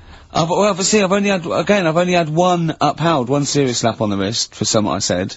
But what was he say? Can you repeat it? Well, I can. Yeah, I was talking about, and it was a true story. I was talking about this little old man who his daughter was taken to home because he used to fry up bacon and rub it round his to get the dog to lick them. Right. And you got a complaint. Yeah. And that was it, that's why you got a complaint. Yeah. Yeah. What's up with that? Well, he said it on Songs of Praise. They said it was in poor taste, I suppose. What other complaints? You know the biggest complaint ever on TV, the most complaints ever for anything on TV, was the showing of The Last Temptation of Christ. Yeah. Do you know the second? Yeah, the second was I think Anne Robinson put in the Welsh into room 101. What, 'cause... she didn't like them and that. Yeah, she just said, well, they're, you know, they're going in the, you know. She said it slightly more eloquently than that. Yes, yeah, yeah. I can the people or the place? I don't know. I think it was the place and therefore the people. Yeah. What do you mean, yeah? No, well, you know, my mum and dad have sort of, moved from Manchester, they reside now in Wales. Oh, yeah. And it is, Look at his face, turning his nose up. No, but it is pretty depressing. Do you know what I mean? It's just one of them places that... it's like you go back in time and that when you go there. I mean, maybe the major cities there, maybe Cardiff is alright. What, even coming from Manchester, it's like going back in time? It's just, it's like one of them places that it feels like every day is Sunday. Do you know what I mean? It's just depressing and grey and slate Lots of everywhere. vickers walking around going, I'm late. Well, yeah, it is the sort of attitude they have, right? And this is true, because my mum and dad live there and that, right? And they love it, it's alright, it's an healthy place to go when you get older and that. But, this is why they don't move on in Wales. Well, I'd just like to make another sorry to any Welsh people listening, we're not saying you don't move on. Carl is. No, but... Sorry about the little Chinese shoes again The thing is, it's good that, in a way, that they do that, and they don't want to be, like, you know, rushing about everywhere, because the way London isn't that great either, is it? Because it's totally opposite here, right? Yeah. So I'm not having a go. It is a bit dull. I think even people who live there will agree with me. Okay. Right? But, like, one of the shops that my mum and dad use, right, it's only a little sort of villagey type shop, they can't be bothered staying open for hours and hours, right? Because there's not enough people use the shop. Yeah. So what you do is, they get used to what you buy, and They leave it out. they put it in a phone box outside. They put it in a phone box? Yeah. So it doesn't get wet. So my dad's loving that. Well, Once he yeah. found that out, it was like, brilliant. But how is that a bad thing? That's brilliant. Well, it's not for other people, it is for my dad, because he's picking up all sorts of stuff. Oh, chickens. no, he's not! Oh, yeah. He's not nicking other people's shopping. Well, it's not like nicking, is it? Because it's not theirs yet. Oh! And you've stitched him up on radio. Well, of course, because they're going to think, who is there in town with a Manc accent? Who hangs around a lot? Who keeps making phone calls. And is getting fatter. Yeah. That's You stitched him right love up that. there, I Carl. love that your dad was excited when he found out. I can't believe that he's moved there. He's retired to this little village where it's based on trust and community, and he is abusing it. He's using his scally Manc ways. Bloody hell, Lakers. There's no bread again. There's old women Was going empty. hungry. Yeah. Their cats aren't getting fed. And your father is just... I can't... That's obscene.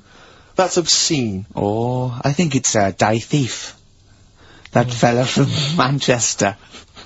I don't even think they've got Sky there yet, have they? They can't listen, they won't know what's...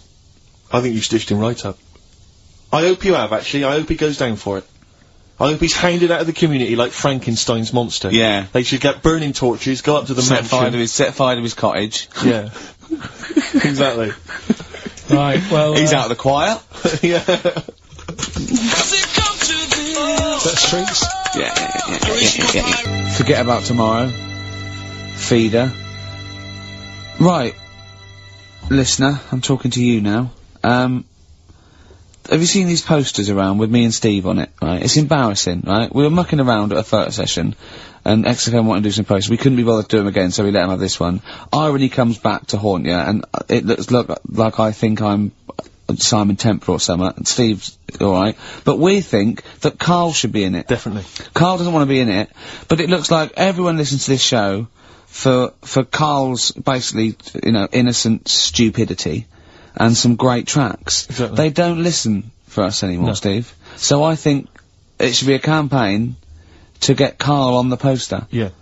Well, I should point out that I think XFM are more than happy to have him on the poster. So it's just him? You don't want to be on there, do you? There's no need for me to be on it. Of course there is. Why not? I get so many emails here as I'm sat during the show reading them. So many emails saying, what does Karl look like? I Well, want pictures of if Karl. you go to xfm.co.uk/Ricky, we've got those film bits on there. Those video mock-ups where I'm part of it, you can sort of... That's not see it enough, on there. Karl. People want to see your face. You're part of the show. Not You're an bothered. intrinsic part of the show. Yeah. Yeah, we'll get you on the poster. Why? Just, it'll be too much on a poster, they can only take in so much. What Just do you leave it. mean? They can only Leave it, take it's in good. so much. Yeah, it's good with two people. No. It's enough. So what do groups do then? Well, they haven't... It's like Ringo Starr is being left off the cover of Sgt. Pepper. Yeah. Or Rutherford doesn't get in a look in with Genesis. Exactly. Well, You know. It could be outrageous. Yeah. Sorry, Tony Banks, you can't be in this one. Yeah. It's just me and you will be very. You see, you look like the Collins, so but you've got to be in I there. don't photograph that well either. You're joking. Is it because you look like a little cue ball because it just shines off the top? But a lot of people as well. You should dispel the myth. A lot of people think for some reason that you're fat. A lot of people say to me, "Is he fat?" No, but that's because I haven't got much hair, so it looks like my head's big. No, they haven't even seen you. They just think from listening to the show that you're fat. That's because you're northern. They think you just eat chips Yeah. and complain about the weather. Well, Complain about the south. I just think you could answer a lot of your critics. but then you see what I don't like about this world. A lot of people judge people on the way they look. Yeah. Oh, Like you hey. If only more people thought like that, Steve. But Carl, you judge people on the way they look. Yeah, I know. That's what I mean. But I couldn't with me, could I? Because I don't know what I look like. What? If I was listening to me on the radio, I wouldn't be able to say, "Oh, he's a," and slag me off and that, because I don't know what I look like, and I quite like that. Do you know what I mean? I've lost. I don't know what Absolutely you're talking about. lost. Just believe me, right? I'm right on this one. It's best if you leave it. Well, we're not going to leave it. We're going to get you on the poster. I mainly have to see myself on videotape this morning. That's put me I even showed more him, the animal show I did, the show. Yes. I'm doing a video, and I did behind the scenes footage, and I've got you've seen it, haven't you? I feel a little bit of Carl on there, isn't there? Yeah, it's great. yeah. It's lovely. He can't believe it. He said, "Is it playing slow?" Because he's so slow. And I come into the office going, "All right." That's how you on my talk. head as well. I look like I'm looking into a spoon. I'm not happy with it. I just think that if we're willing if Ricky's willing to use his celebrity profile for the sake of the show, Yeah. I'm willing to look like let's say a fairly handsome, kind of cool customer. I think the very least, Carl, is that you appear on there as well. You could dress up smart. Are you worried that you'll look the worst out of all three of us? Who am I standing next to? I'm next to Steve. I'm fairly confident.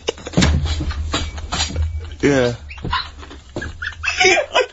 I like the way it's so predictable. You pull the string because you know what it is. It's You pull the string. what were we talking about before? I was to tell you, you know the most complaints ever, the Last Temptation of Christ. I haven't seen it.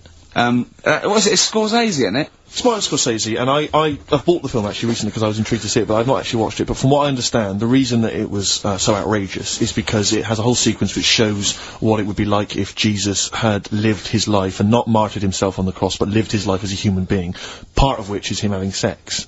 And so I think that was chiefly what the outrage was, that it was showing this godly man to be, as human as he was supposedly. Because he's supposed to be human as well. So that's the reason. That was the reason that there was complaints there. I don't know. I haven't seen the film. Well, I can't you say. see him, do you? You see him having sex, I think, yes. Although it is an actor, Carl. Yeah, it's not point actually out. Jesus Christ. It's not the real Robert Powell. It's an actor playing Robert Powell. It's that, you see, sex on films and all that, right? When I was growing up, Here we and I'd be go. watching... No, just saying an example of this, really, Go on. right? When I was growing up as a kid and I'd be, watching films with my dad, right? He'd really be enjoying a film, Yeah. right? And then a sex scene would happen. Right. And he'd go... On film. in Or the just film. behind you. In the film, a sex scene would happen. Your brother up to his old tricks again. And he'd get up and go make a cup of tea. Right? Right. Typhoon? That he'd stolen from some sort of telephone box? And, like, even recently, he thinks it ruins a film. Do you know what I mean? Because there's no need for it to happen, is there? Really? Yes. Why? Sometimes it's warranted. If the film itself is Yeah, no, fundamentally some about- films it isn't, though. Some films No, I'm not- it of isn't. course, some films it's arbitrary. I think the films that him and his dad watched together on Channel 5. Yeah. Probably not. Is it only on Channel 5 but in do your you not- house? But let's put it, if you're watching, I don't know, a late night, Friday night, From erotic thriller. 1983. Yeah. Illegal briefs. A beautiful lawyer has to defend a man who may be a killer. She falls in love with him, but does she know the real man? Oh dear. You know what I mean, though. Lest you forget, of course, that Love Heat. With the bloke that is now in... Go on. of course, that according to the Internet Movie Database, I once appeared in one of those films, in the film Killer Image, a Canadian film, I believe from 1989. According to that computer... It's all wrong, website. isn't it? It's all wrong. It's all completely wrong. Of course it is, yeah. Apparently I was in that, and I played the role of Kirk. Was it a porn thing? No, I think it's just an erotic thriller. Oh, right. That I suppose it You only is. had a very small part, though, didn't you? Indeed. Yeah. Yeah.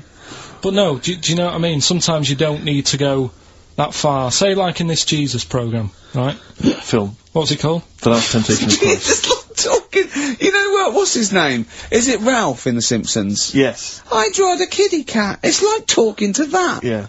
No, but right, this sensation thing, right? Do you know, often we don't get that many complaints on this show. We don't get very many complaints. And I think that's either because there's no listeners, or B, it's because most people agree with Karl, and that I terrifies know. me. Or they let him off, because it's like, you know, you can plead insanity, you can go mental and kill a few people, but they go, oh, he's a bit backward. No, but was it because, like, they're saying that he was having it away? Or is it because you saw it? What got the complaints? The complaint was the very suggestion that Christ It was himself would be a having blasphemous thing, not the fact that you saw an actor's knob. So what about if they just cut it down a bit and you like, saw the little stable door closing? It wasn't the baby Jesus having sex. It was the grown man. The stable door shutting! No, but do you know what the they do? nativity scene. Oh, that is brilliant. That is... then- The wise men saying, I can't believe we brought myrrh, we should have brought condoms. No, yeah. There's 2 for 1 offering, Boots. Yeah, I don't know what we were thinking. With frankincense. It's just that it's always awful. Should we isn't it? apologise now to the Christian church as yeah. well? So Sorry, we- the little Chinese fellas, little Welsh fellas, and the little Christian fellas. We haven't said anything wrong. No. It's like, you see, when I was growing up... Stable door. I love the idea that in Karl's world, he was born in a stable, just thought, well, I love this place. Yeah. I'm just going to stay here the rest of my days. This is good here. Oh, brilliant. But when I was watching telly with my mum and dad, I mean, it still happens now, right? My dad will sort of go, oh, ruined. Good film ruined. Right? Yeah. If some sex scene happens. But why doesn't he But just what are we ignore talking it? about sex scene? Are we talking about kissing, or are we talking about penetration and looking at the camera? Going, just- are you enjoying this, Pilkingtons? What are we talking about? What is sort of extreme levels are we talking about? Right, last time I was down there, right? Yeah. What was it? Meet Joe Black. Meet Joe Black. Meet Joe Black is a terrible film. yeah. Yeah. It's a good film. And then, you know it's gonna happen, because, like, the music comes in. Brad Pitt's keeping quiet, a woman's eyeing him up. Sure. So, my mum... I love that! My mum's worked it out already, and she's going, anything on the other side, love? She knows. She She knows. knows it's, you know, something's, Well, and so you could be enjoying a film and you can be an hour and 10 in, and then some spidey senses of one of them can go, should we turn it over? And the other one goes, yeah, all right. Are you sure it's not them protecting you from scenes of sex? So that what they're thinking is, what if Karl gets the idea to have sex? Yeah. That could lead to procreation. We don't want any more like him. Yeah. We've got to end the line here. You sure it's not the doctor? Keep calling out going, you are keeping away from exactly. women, aren't you? He must never find out. Are you how sure it's they're not done. embarrassed because they're watching a sex scene with their son? it happens every time, right? There's 2 things that my mum does, right? It's that, if there's sex scene on the telly, she'll go, you know, anything on the other side, love?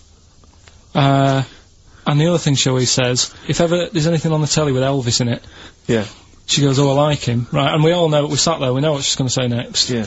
So you don't even bother saying why, right? And she goes, he likes fat, ugly people. He what? He liked fat, ugly people. He didn't always go for, like, the good-looking fans in the crowd. What Elvis did? Yeah. Right. That was always the thing, and I'm like, sorry, no, hold on. I don't know what we're doing now with our lives, Steve. Right, wait a minute, right. So, your mum says 2 things, right? She either says... Is there anything else on the is there other side? anything- Or, I like Elvis. There's a pause, because you know what she's going to say next. She says, he liked fat, ugly people. How often does this occur?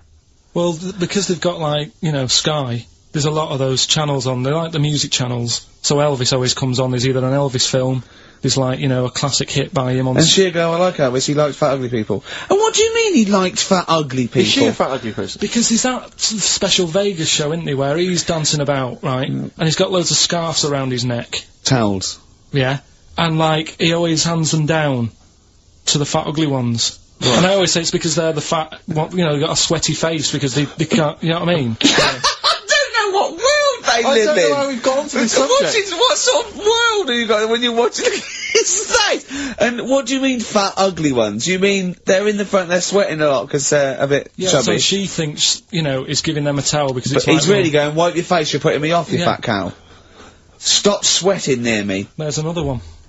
What? So, hairy Chinese kids, Yeah. Jesus. We haven't slagged off hairy Chinese kids. We slagged off Chinese. We didn't slag anyone off. We just said they really haven't got a town as such, and they wear shoes. What did we say? Yeah, little wooden shoes. And what did the I just don't know how we got onto Elvis and big fat ugly women. I don't know I don't know how we sidestepped from the Last Temptation of Christ. Did you see that fat Girls and Feeders Go on programme? a minute. Eh? What's Tom Petty first? Oh, brilliant! It's a great song. Breakdown. How many Tom other Petty. radio shows have talked about Last Temptation of Christ, Chinatown, Yeah. fat ugly women? More Yeah. than 60 minutes. Exactly. Incredible. Sony Award. Turing Breaks, Painkiller on XFM 104.9. Ricky Gervais with me, Steve Merchant, and Karl Pilkington. I should point out now, Rick, that the general consensus from the listeners is that Karl should definitely be on the poster. But I know obviously. that. I know. There's an interesting email Of course here. they should. They're It just right. says, I'd love to see Karl on the poster, especially as I'm watching him on the webcam today, and wearing that shirt, doesn't he look like Charlie Brown? He looks just like Charlie Brown from the Peanuts cartoon. Oh my God. That's it. From now on, if anyone ever asks me what He Karl does looks look like Charlie Brown. He Oh, looks just it's like great him. because Charlie Brown has got that thing. You've got less features than Morph. It's just a round head and there's human aspects. It's just the bare minimum. When I draw a cartoon of him, it's so easy. Yeah. Ah. The thing is, right, if I go on the poster, this is what I'm worried about. Where do you go from there? What do you mean? Well, it's difficult, isn't it? Do you know, like before, you were talking about the complaint that a TV channel got about some fella putting bacon? Yeah? Yeah. That was me. Yeah, you were talking about a fella I didn't who- put the bacon on, but yeah, I was talking about it and Yeah. it got a complaint, yeah. Right. Now, he had to do that to get a kick. Yeah? Yeah. Where do you go from there? And it's the same for me on a poster. Once they've seen me, Yeah. And we get sued by the estate of Charles M. Schultz for yeah. using without copyright his most popular creation. Oh, it's just that if people don't know, it keeps them interested. They don't need to They're know not what I tuning in like. every week on the off chance that we'll... They're wondering what you look like. Yeah, but the ones who are, it just keeps them. They won't let them down there when they see your picture. It won't let them down. It won't be a letdown. It's exactly as it should be. Anyway, Yeah. competition, yeah? Right, let's get the answers. Let's get this out of the way. Songs of phrase. Songs of phrase, just in case you just tuned in, it's a new feature we've been doing. We take songs and chop them up and that, and it's a phrase that's cropped up on the show a few times. This week we were going back to the classic "Me Auntie Had Wind" for 5 minutes. Back to the classic. And let's have a, These are the have a answers, is listen. it? Okay. Right. So what you had there is you had the Knack Yeah. with "My Sharona." Uh-huh. Auntie was some Manson track. Well, you don't even know what it was. Auntie Everything, I think it's called, some album track, right? Then you had Bill Medley, Jennifer Warnes, I've Had the Time of My Yeah. Life. You had Bob Dylan, Wind. Wind. Idiot wind. Blowing in the Wind. Oh, Blowing in the Wind, was it? What was after that? 4. 4 was, 2468 4 was Bob Motorway. 2468 Motorway. Yeah. Tom Robinson. Tom Yeah. Robinson, yeah. That was the 4. Then you had the 5 from Manfred Man, 5, Yeah. 4, 3, 2, 1. We wrapped it up with a bit of 5 star for Minute, something about, Can't wait. yeah, can't wait another Can't minute. wait another minute. So, they're the answers. Yeah, We're well, looking for someone who, I don't think we got anyone who had them all right, but... Nobody got all 7, although in your little answer list then you only listed 6 because Yeah. you got your numbers went out of sync in your own brain. Well done, once again, smooth. I tell you what, Karl, why don't you next week at least write down the answers for yourself? Don't need to. Well, you clearly do because you just embarrass yourself. Don't need to. You've proved that you do. Right, okay. anyway.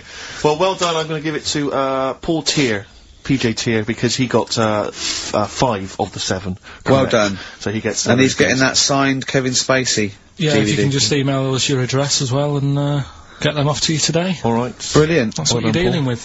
So you've done that competition, that's been put to bed. Right, so let's have a we've done- great tune, Rick, and then what else we got? We got some monkey news. We've got some we've got monkey news. We've got Cheap as Chimps. We're doing the film thing. Right. Got the You can film win- thing. What you can film win is it this week? Silence of the Lambs. You can be owning that by 3 o'clock on VHS. Is it about $4.99? Is it? Thereabouts. 20th Century Boy. Come on, Mark. Some people want a 21st Century Boy these days. Mark Bowden there. A little bit out of date. On XFM 104.9. Ricky Gervais, Steve Merchant, Karl Pilkington. Right, it's that time again, isn't it? Monkey news. Yeah, monkey news. Oh, monkey news. Right, if you're a new listener, this is where we do a bit of monkey news.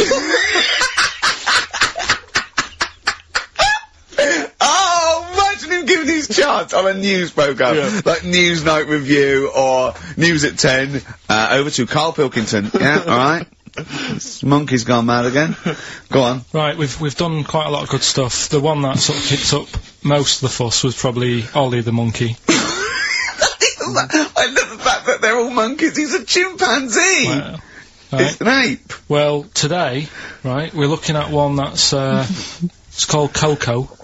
Oh yeah, the sign language one. Well, what I've read about him is, he speaks, right? Oh, God. Highly educated. Yeah. Photographer. Carl! Carl! Right? I love the fact that when he gets a gifted ape, he has to look up to him. He realises that he is superior. I love that. Right. Oh. And, it also likes going on computer chat rooms. I can't take this anymore, Steve. I'm gonna be sick. Oh, gosh. Right, that's pretty amazing. You know, if an infinite number of monkeys are in an infinite number of chat rooms, they'll eventually type, which is your favourite episode of Buffy the Vampire Slayer? Exactly, yeah. Karl Pilkington, you're an idiot. But the thing is, right, you're saying about the infinite thing again, about monkeys, if you put them in a room with a typewriter, they'll come up with Shakespeare. Yeah. I'd sort of agree with that, right, with monkeys who can't do other stuff, but this one I reckon's gonna be busy taking pictures and stuff. Yeah. I think monkeys that are boring... Is there a boring monkey? Would you ever have a chimp and you'd go, Suzanne would go, I've got your birthday present, and you know, it's a chimp fella, he's about, about a sort of like a middle-aged chimp. No, I'd love it, I'm talking Would you ever behalf go, of the... I'll tell you what, Suzanne, that one's boring. No, but I bet the monkey would get bored, I mean. Do you know what I mean? The monkey would be bored. I'd be loving it. I'd love to have a little monkey. Right? But what I'm saying is... You really would, wouldn't you? Yeah. If you buy him a camera, he'd be happy again, wouldn't he? Well... Yeah, but that's just it. You wouldn't get in touch... It's like... If you can do other stuff, you don't want to do the boring stuff. Forget the typing, forget the monkey's typing. Talk about this monkey that's a photographer. No, what but we are in a way. I'm just saying that would be happier... Monkeys that have got nothing else to do, if they can't take pictures and that, and they can't go on chat rooms... They're happy to sit in a room typing away for infinity, yeah. Do you know what I mean? But he's got maybe a little exhibition to put on. Do you think... Do you know that most chimps and apes and monkeys still actually just live in trees? These are in laboratories and zoos and things. You know that's not the norm. These monkeys walking around sort of chatting and riding bikes. Yeah. You know, that's not natural. Exactly. No, I know, but it's... If you left a bike in the jungle and then came back a few years later, there wouldn't be monkeys riding around on it. And a book. If you left a bike with a book in the basket, right, and you went away for 10 years and you came back, there wouldn't be a whole new transport system and schools. No. They'd eat it. They'd throw it round and eat it. Alright then, so what you're saying is you can't... See, what I think is, right, and don't take this the wrong way in that, right, Stephen Hawking, Yes. right, now he had a bad illness. Now, I wonder if he'd be... I wonder if he'd be as bright as he is if he didn't have that. Right. Because he's had time to sit down, he's like, well, what can I do? Yeah. They've gone give him a book. And he read it. I like that. Give us another one. Yes. He's got a lot of time on his hands. Yes. Now, what I'm saying is, monkeys... Yeah, Right. This one here, Coco, which I think was a gorilla, Right. right? That wouldn't have been happy on a little keyboard, just doing that all Typing day, away. because it'd be going, well, I could be out taking pictures. Sure. Play a record! Yeah. Do you know what I mean? Play a record! Yeah. Done. You're an idiot! There it was. There's the catchphrase. Once more. He is! He's an idiot! Sure. Athlete, El Salvador, on XFM 104.9, I'm Ricky Gervais, with me, the amazing Steve Merchant and the incredible Karl Pilkington. Alright? Right, we've done that. Monkey news. Right, straight, let's hit 'em dead. Let's go straight with cheap as chimps, Karl. Right, well, this will probably finish today, to be honest. Oh, right? Because what if we looked at Cheap as Chimps, we found out that... They eat one banana. Next, go on, do this one. One banana a day and that. Yeah, that's right, it, brilliant. So what... It was a long-running feature, go on. What, sorry, can I just ask again, what are the rules with Cheap as Chimps? It's just, you know, if you wanted a chimp, how much would it sort of cost you? Brilliant. Right? Title come first? So, yeah. Yeah. As always, that's the way they do it. Right? Cheap as Chimps. I thought I'll go online and see, you know, if I could buy one. How much do you reckon? £6,000. To buy a chimp? Yeah. Oh no, a ridiculous amount. Where can you buy them from? What sources? You shouldn't be able to buy them. eBay. What do you mean, buy a chimp? From who? There was this website that was selling stuff. What, you could actually What are you talking about? Right, here we go then, right? I looked at it. Here's some of the other animals that were on there. No, wait a minute. What, are these poachers? I don't know. What, the zoos that got bored with them? Where can you buy a chimp? I don't want to give it a plug. Right, It's on go the on then. website, right? So what are the other animals available? Right, well, I'll give you some prices with the other animals, and you can try and work out if it's cheap as chimps, right? So, right, a camel. What do you reckon? £25,000. Right, $8,000 for a camel, right? Sloth, 40 quid. $3,000. Right. Last one, Bengal tiger, Oh, that's gotta be pricey. $12,000. $1,800. What? Yeah. Carl, this is an awful website. That can't be true, mate. Right, That's so, awful. a chimp. Well, a chimp, $5,000. I'm gonna go with, $1,000. 55,000. What? Yeah. That doesn't make sense. It's mad, isn't it? Yeah. So, But I don't know what to say, because this is rubbish anyway. What website can you buy? Okay, get me a tiger. Here's £1,000. Get me a tiger. well, I don't know. You're an idiot. Postage and packages and... Sorry, so where does the cheap as chimps element come in? Well, that's sort Aren't of you supposed to rounded up. shout, it's cheap as chimps at the end? Well, it isn't, that's why I want to finish the feature. I don't know what is as cheap as chimps? Oh, this is amazing. This is amazing broadcasting. So... We're up for a Sony Award, aren't we? I hope they're listening, because it's ours. Yeah. I mean, it must, with features like Cheap as Chips, it's ending because they're not. It's in the bag. And do you remember, here's Athlete. Can't stop the Red Hot Chili Peppers. Well, I've got news for you boys, I don't want to stop you. I love your funk rock fusion. Word of warning, no nudity. Repeat, no nudity at this gig. I do it like you. I think you should host a whole show like that. It's lovely that. So, have you ever done any, like DJing, like proper DJing, like in a pub or a club? Because I know Carl had his own. I had my own disco when I was a kid. Yeah, not proper. I had a gig once when I had to, it was 2 nights a week in the local pub. Just the 2 decks that it was in a suitcase, you know, there's those sort of like all-in-one thing. And they just wanted the same records. They wanted, Rod Stewart, Baby Jane. They wanted, about 11:15 when they were all drunk, they wanted, Don McLean's American Pie, which they all sang along to. Yeah. Uptown Girl they liked. Right. But yeah, I didn't used to do the talking Did at you do all. the patter? No, 'Cause I couldn't. I just the don't patter. understand it. I just love those wedding sort of DJs that they have to give you extra information. They can't just play a song. They have to say things like, "Ooh, all the way back there in the Commodore's easy." It's sort of like they have to tell you who's something. listening? Who's listening? They just go and It's a play the wedding. next record. It's Play a wedding. yeah. It's like, there's like the controller of a local radio station listening. It just happens to be at the wedding thinking, hang on. Hold on, he's played a record, but he's got extra information. Well, they should do useful things at a wedding. Like, will the overweight aunt in the purple dress please now take the floor with little unfortunate kid and let him hop around? As the dance floor is currently empty, will any 8-year-old boys wearing those tiny tuxedos please slide across the dance floor on their knees? Until they are taken home and put to bed early. I went to one once. And, the bloke who'd hired it went to the DJ, and this DJ that'd come with this sort of party, wanted a 70s disco, and he looked like Woody Allen, right? And I was sure he used to be a gentleman's outfitters, Yes. like, and, and he said, oh, I wanted a 70s disco, and he went, well, I've got Bicycle Race by Queen lined up, I've got ELO, and I've got Cliff We Don't Talk Anymore, so, and he went, well, I went sort of more disco, he went, I don't really want to blow all my Earth, Wind and Fire before 10. But it's like, all planned. There is a rule, there are rules.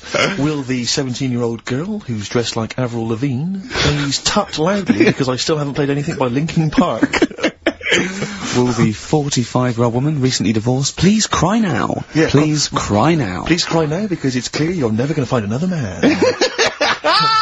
Because you used to be a DJ, didn't you? Because there is a sort of rule, definitely. I remember there was like, you know, what I learned was that there are certain tunes you just do not play early on. Oh, What a Night, for instance. Dun, dun, dun, yeah. People, you never play that before like 11. You want that last hour before they've got to go home to be non-stop dancing. When would you pop on Dancing Queen? Interesting, thanks for that. Is there a buffet being served? Yes. Yeah, well, definitely post-buffet. I remember there was great days, I was reminded this recently, by, ITV's Reborn in the USA. There was a great time where you could come out of the buffet, or any kind of speech, with a bit of Gina G. Who, I remember there was a great period for a couple of years where that was always a barnstormer. Sure. Sadly, no longer the case. What about, I mean, because the danger is, of course, you go back to the 70s, maybe you got Dancing Queen, but how many do you play before you come into the 80s with perhaps Billie Jean? Or Soft Cell. Soft Cell's always a classic, yeah. I'd love to hear that. And, because there's always controversy now, as to whether Love Shack is overplayed. I know that's a big discussion now. I've never liked it. No, I just like, will any 35-year-old men please now dance ironically to Bombastic, in the vain hope that someone will actually find them attractive. Love Shack, oh no, never liked Come it. on, Eileen? I never, yeah, alright, I just never liked any records that with a hint of novelty about them. They are popular, they're floor fillers. I hate them. I just... You haven't done DJing, have you? Exactly. What do you mean? Singing on the other side of your face. Have you? Yeah. Have you? Yeah. You didn't play Dexter's Midnight Runners? Probably. Yeah.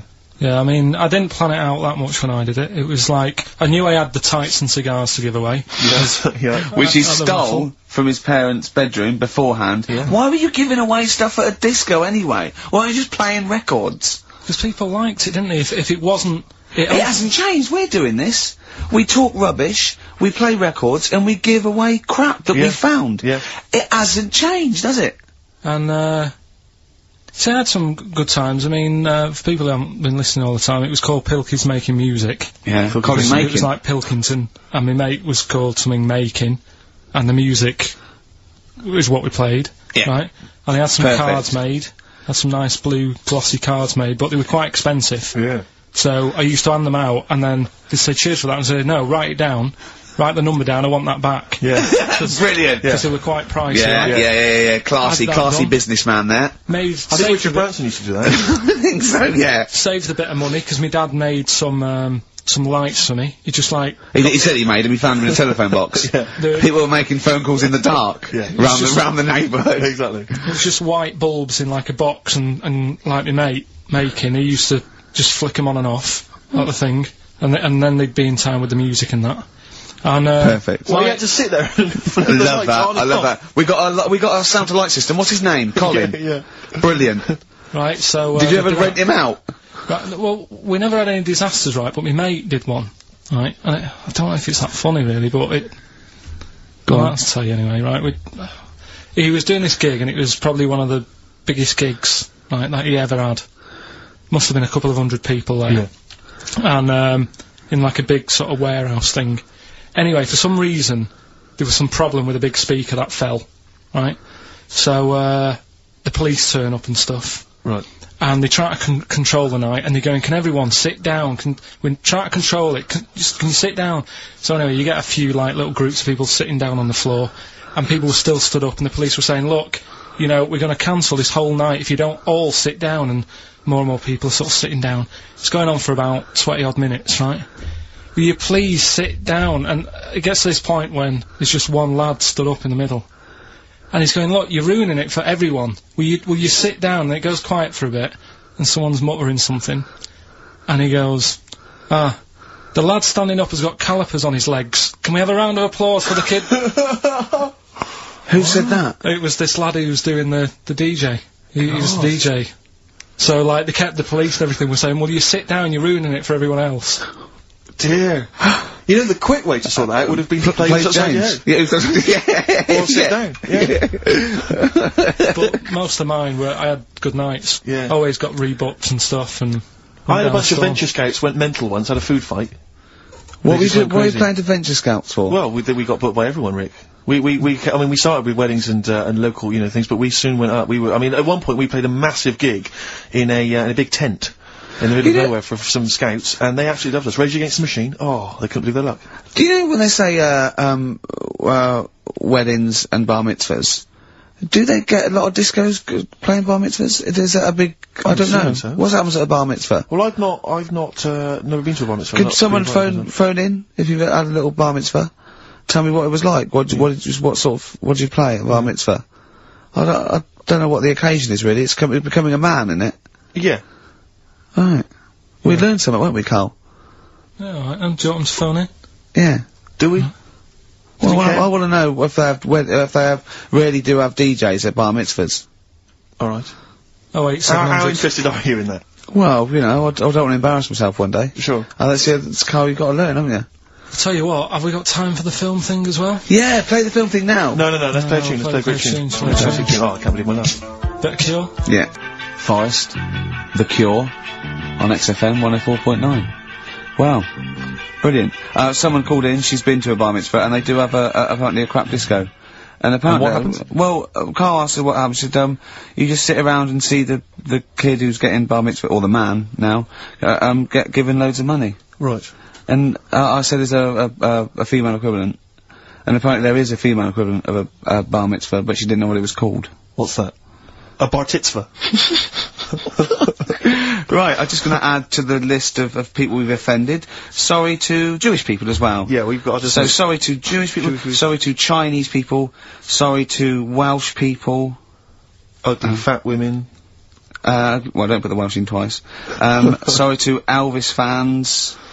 Elvis fans. Animal lovers. Animal lovers.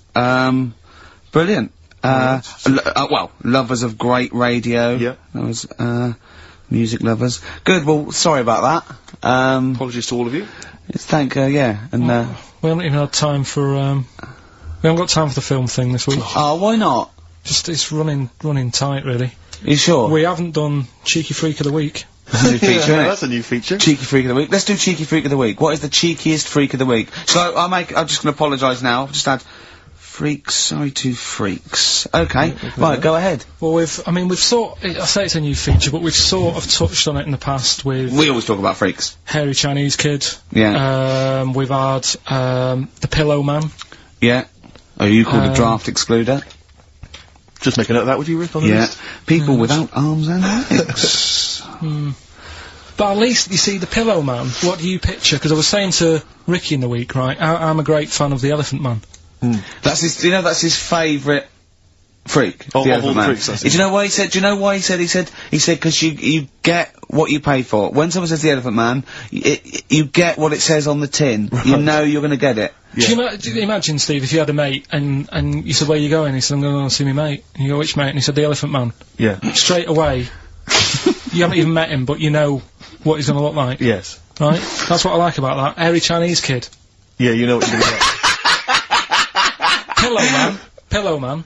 Yeah. Not so good. What does that mean? It could be one of those big fat things on that show, couldn't it? A big pillow, like a... Yeah. You know, they had that big thing about the fat people and feeders. They were getting up to like 60 stone and that big one. And there's a thing called, fat admirers that just fancy fat women, right? And, You writing that down? yeah, sorry, and they had blow-up versions. It looked like a bouncy castle. Wow. Yeah. Really? Yeah.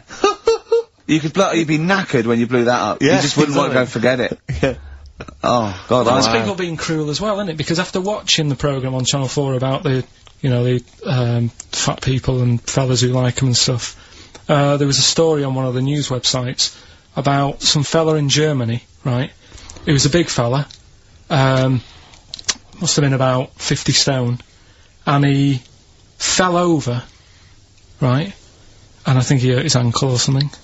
And Timber. they sent firemen instead of like an ambulance. Yeah. So straight away they're having a bit of a laugh. They're not, no, they've got winching gear. Well, they didn't know. They didn't have winching gear. They had to use the hose pipes.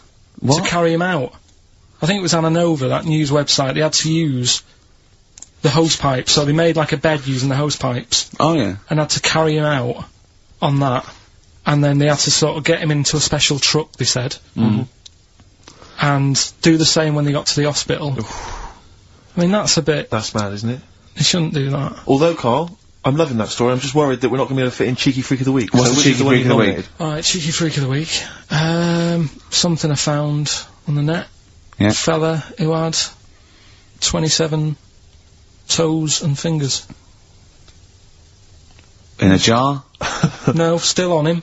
And proper ones as well, not like little stumps and that. Proper, fully formed fingers. He Was had it- like... Was he a pianist? Close-up magician? I don't know what he did. He just said that he's... Cat's cradle professional? Did he ever work on finger bobs? He was saying in the week, For the crowd scenes. I'm now going to do Braveheart. Yeah. He said about the Elephant Man, he said, I want to do a thing, right, with freaks, where it's good and bad. He went, what he said, the pro about him is, What about the fella with loads of fingers, or...? no, the Elephant Man. Well, he... He said the bad thing is he stretches his jumpers. When he puts them on. Yeah. And what's the good thing? Sort of... He never gets up and goes, oh, my hair's a bit of a mess today. No. He's always having another bad face day. I'd like to complain about this head and shoulders. You're taking the piss. Yeah. Oh, dear. So that's freaky. Didn't you see an elephant woman in Manchester? Yeah, leave that. What do you mean, leave it? No, because it is sad. I know it's sad, but I mean, I don't know what my next sentence is. Yeah, when people always That think... should be the end. Did I don't need it? to say anymore, people will know what she looks like. It's a good name for her. Did she like buns? Oh dear. It was when my dad was a taxi driver and he used to sit in the front, Yeah. and she used to get a lot of taxis. Yeah. And, And he only charged you half price, didn't he? He was a good guy. well, the bad thing is as well with people like that, you don't want to offend them because they never forget.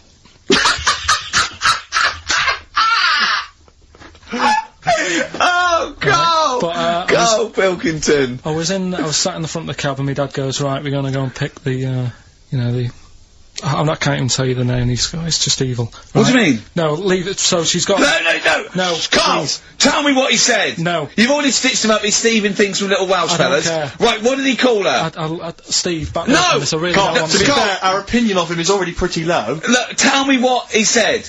No, it's not. I'm scared of what my dad gets. It's the person who's got. The She's thing not wrong. listening, is she? Well, her headphones wouldn't fit on her head. Tell me what he called her. I don't want to. Tell me what he called her, Carl. I'm getting angry, man. Tell me what he called her. No, I'll leave that. Honestly, Tell me what he... It doesn't matter. Tell me what he called her! Carl, just... I'm gonna Steve. go... Seriously, I want to know what he called her. Right, you're not gonna stop this show. We're not doing the next show until you tell me what he called her. What did your father call the elephant head woman? Tell me. Spudhead. How old were you? I don't know, about 9. Did you laugh? So did you expect to see a potato with a dress? He did sort of, again, it's a good name. Do you know what I mean? They had an idea of what it was going to be about, and he said, do you want to stay in the car, I'll take you home, because you can't... Spudheads, you got lovely eyes. Can't. Come on, man. That's it, by the way. Is that all? Finished. Is that all of it? Bye. Brilliant. Well, let's end with LL Cool J. Magnificent. Yeah. See you next week. Hickory dickory dock, some lads there just wrote a song called Clocks. The lads are Coldplay. And the song is? Clocks. Beautiful. I'm Ricky Gervais, with me Steve Merchant, Karl Pilkington, pressing the little buttons there. XFM 104.9. What's that little, Well, I think I do more than press the buttons. right, see, this is it, right? Karl has had a little strop on since last night, okay? And it's, He's had a little strop on. yeah. You said strop on. I just wanted to clarify. And, I don't know why. He says that I'm an annoying person. He says that I wound him up, right? Which I don't know. He says that you're winding him up because you're sort of like negative about everything. Negative? Yeah. And, but what I think it is because we pointed out that his lateness is unacceptable. Yeah. He said, meet you at 6. He turned up at 20 past. He said, well, someone stopped me in the corridor. I don't care. I've got stuff to do. We have stuff to do. I think we're a bit busier than you, Carl. You've got one job, we've got loads of jobs, I keep telling you that. Yeah. You've got one job in a little room, a 9 to 5 there, that you don't even get done in 9 to 5, that's why you're late and mucking around all the time. Because there's loads of work to do. Yeah, one job. No, it's not. It's his one job with a lot of other jobs in it. It's like those little Russian dolls you get. Right? Well, it's So not, don't is have it? a go. Yeah, it is. Yeah. Everyone thinks, oh, he only sits in his studio messing about, making songs a phrase. That's what I do in my free time. Which we've got coming up later. Super slick. I still think 20 minutes late is an outrage, though. Yeah, Carl. 20 minutes late is... Yeah, but I didn't say bang on 6, I You said said around 6. 6. No, you didn't. You said 6, which means 6. Well, it doesn't. Wait, sorry, it doesn't. If I was a newsreader, I'd say, yeah, you've got to be on time. Do you know what I mean? If it was a 6 o'clock news, I wouldn't want to be late. But it's the fact that I said to you, I'm busy, I've got stuff to do. No, you didn't say that. You said 6 o'clock to sort out tomorrow's show. I didn't. I know what I said, so... Yeah, it doesn't well, matter, so- You don't, because I remember you sent me a text. You didn't even, it wasn't even a phone call. You didn't even have the politeness to call. Stephen has stitched him up by Was it being a text? little bit more Busy. precise than him. It was a text and it said, see you around 6 tomorrow, question mark? Around. You just said it. Well, Around yeah, but 6. that doesn't count, that doesn't mean anything. Well, yeah, no, he does. What, so, alright, You told me he said 6. Well, he did, I'm paraphrasing. 6 o'clock, Rick, to me, even if it was around 6 o'clock, that would be 5 to 6 or 5 past 6. It would not be 20 minutes after the event. Because that is late. Well. Well, you've got nothing, you see, you haven't even got an excuse. Yeah, but then I turned up, right, and I said, right, well, let's not argue about this. Let's come up with some good new features, because we've been in, Cheapest Chimps, that's gone today. Good news. He never liked Cheapest Chimps, Carl, did he? Right, he never liked it. Do you know what? Do you know who's took it further? Go on. Donald McIntyre. What? He's doing a programme, Cheapest Chimps. No, he's not. doing It's a a channel well, we'll see. Again, I'll prove you right. Again.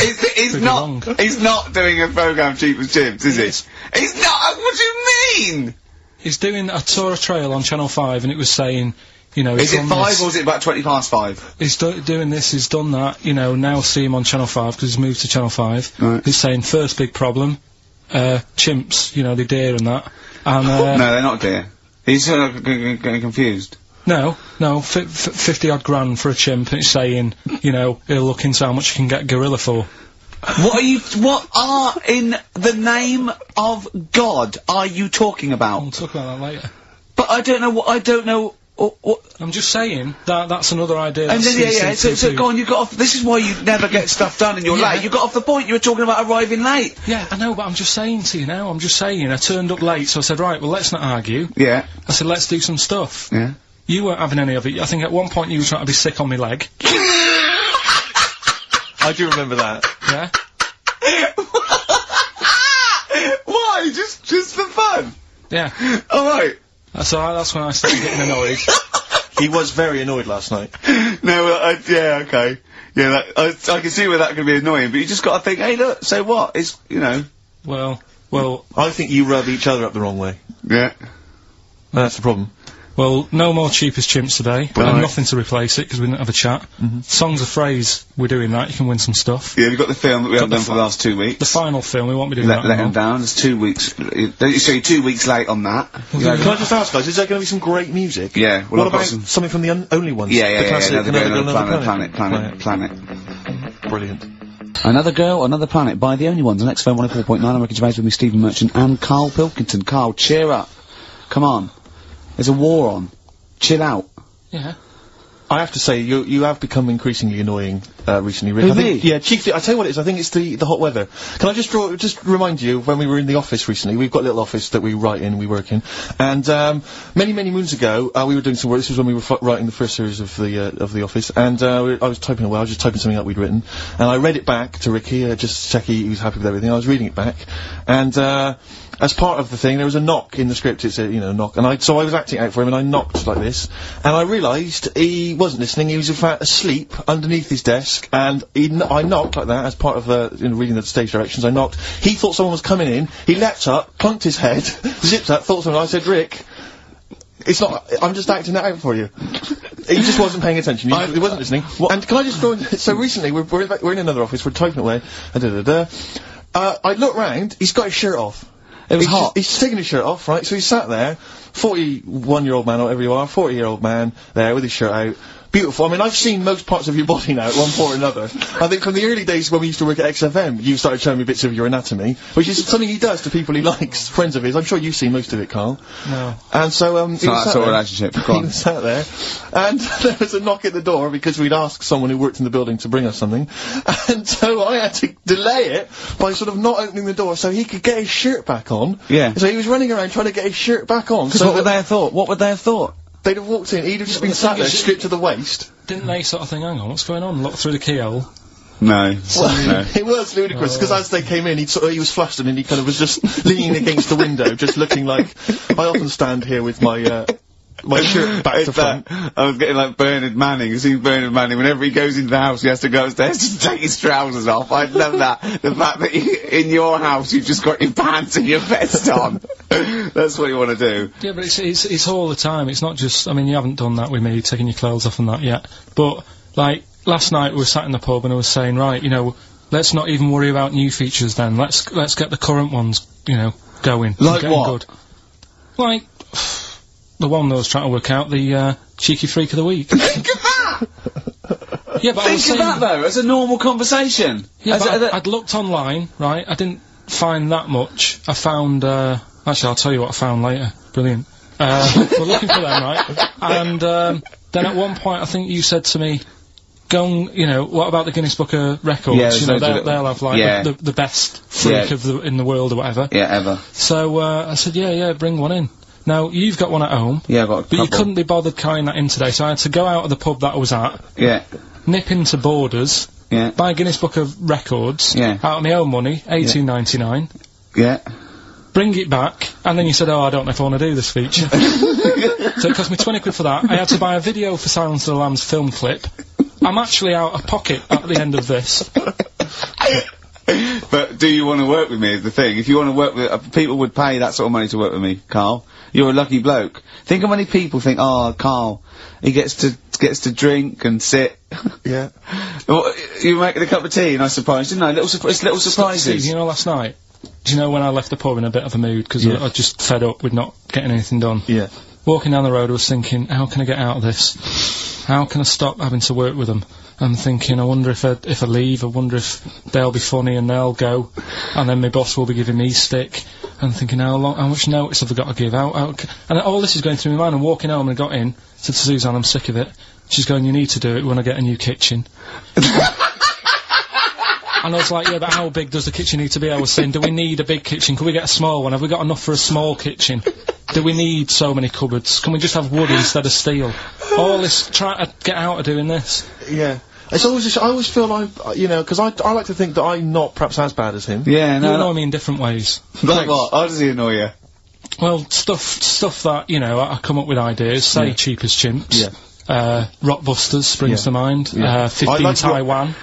15 Taiwan. Let's just remind people what 15 Taiwan was. It was a little feature that I wanted to give a run, you know, give it a little run, see if people like it.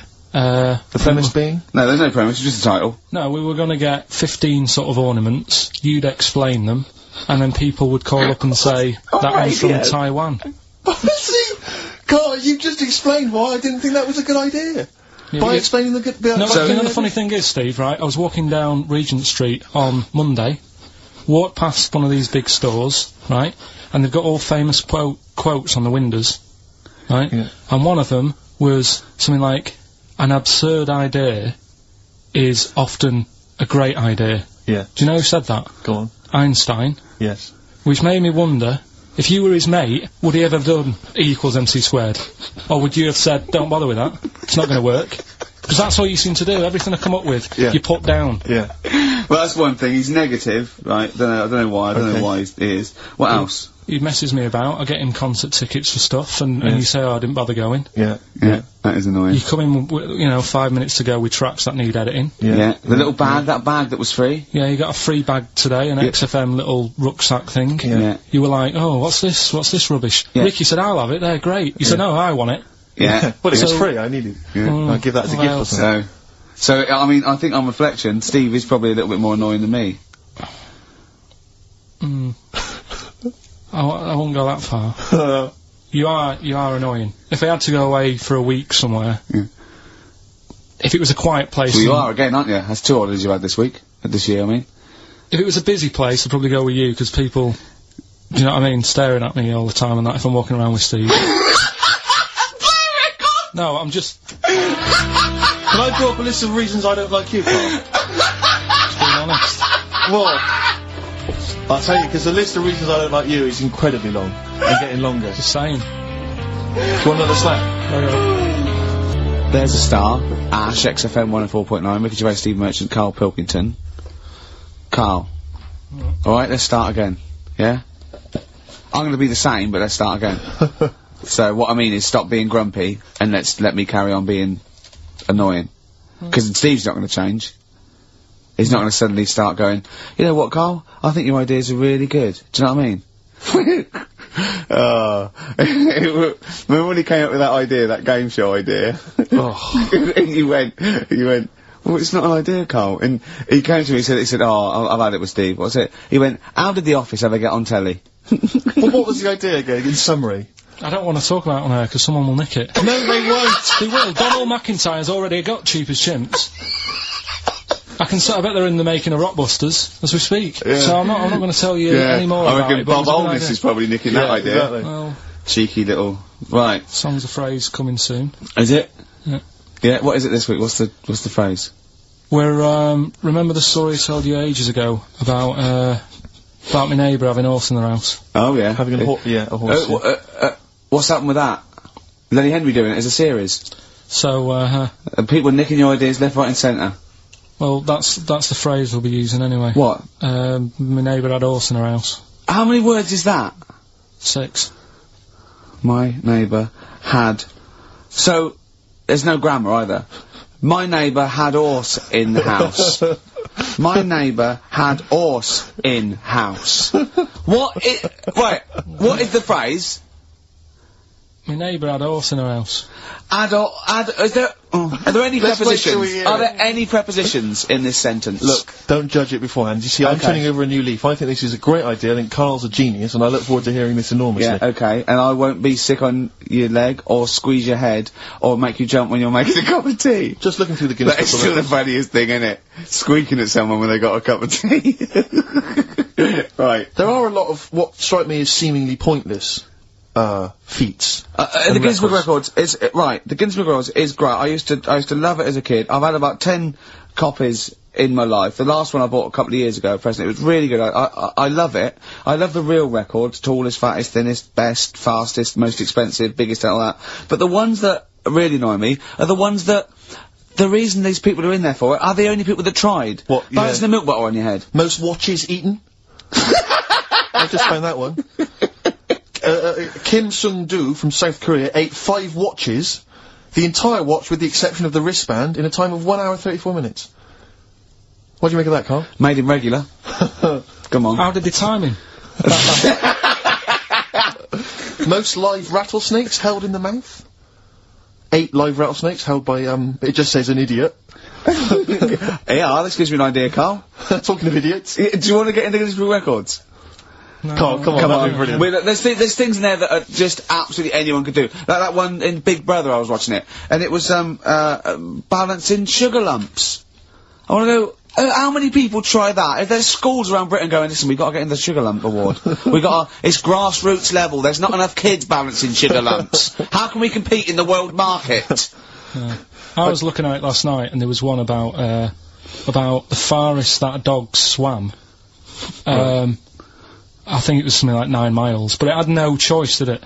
Do you know what I mean? He took it out to the Atlantic or something, and so it didn't want to do Threw it. it in the water. Yeah. So it's not alright to put it in a bin bag and chuck it in a canal, No. but, it's for a world record. Yeah. 9 miles it did. Oh, God. Possible ones that you could do, Carl. What's the most Forrest Gumps fitted in one wheelie bin? What about this one for you, Carl? The record stands at the moment for most arrows caught by hand, but that's quite tricky. So what about most arrows caught by head? Yeah. And you would just fire arrows at your head. They wouldn't, it would just skim off him. Do you think so? Yeah, the roundness, it would never actually get any sort of, you know, connection. Fastest human crab. Could you do that? I'll do that. Can you form the crab? Can you do that? What's that? You just like go bending over backwards and No, I running. can't do that. No? Got a bad Right, back. what about, What would you be good at? what about hamburger stuffing? Oh, right, Carl. Alright. In the mouth, you mean? Well, it says the record for stuffing the most regulation-sized hamburgers, including buns, in the mouth at one time is how many?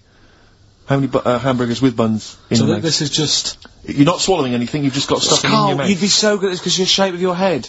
You've got a shape, his head's just like Hamburglar. You'd be good at this, man. Yeah. Honestly, you'd be perfect. You look like Zippy. And the great thing is your head's empty, so you could get more in there. Do you know what I mean? This guy had a brain to contend with. Do that. What is it? Is it possible? Is it Well, mental? how many do you think it was? There were I don't 3 know. burgers in buns. What do you reckon, Carl? What, how quick he ate them? He didn't eat them, it's just how many he can stuff in his face. So literally hold them within his cheeks and his mouth, but don't swallow anything. So what, how many burgers? How many burgers did he manage to get into his face? So it's a fella, he's not Yes?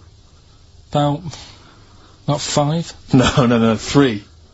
Is the 3? world record. 3 is the How world big record. are they, though? It just says regulation size. So we could go to McDonald's or Burger King and get just hamburgers, and that would count. just the regular burgers, and we'll just stuff It them won't in count. there. We got to get Norris McWhirter. Well, we could practice it now, and then if you're triumphant, if Come you on, get 4 Carl, in there. I don't, you know, I've got a small throat and that. Well, you don't I have used to swallow choke them, that's a the lot. great thing. Yeah, but I don't like it. As a kid, I'd choking on stuff and I get funny about it. Well, no, just keep your tongue at the back of your mouth, and we'll stuff the hamburgers in. No, I don't. Oh, come on! Do something! Carl, that is Dynamite Radio. Here, Steve will go and get the hamburgers. Have I got to pay for them? No, Carl, give us I'm the not money. paying for them. Oh, I've come just on! spent 25 quid in total on a video on a Guinness Book of Records. That's costing me another 4 quid. I'm not doing it. Come on, give us the money. You're coming back. No, I don't wanna do it. Oh, come on! I'm not doing it. Come on, do it. It's an interesting thing. Come on. You could be in the Guinness Book of Records, Carl. No, leave it. See if we can. Oh, please. Phone in if you want Carl No, to eat burgers. You don't have to swallow them. You can spit it all out. You can be sick on my leg after.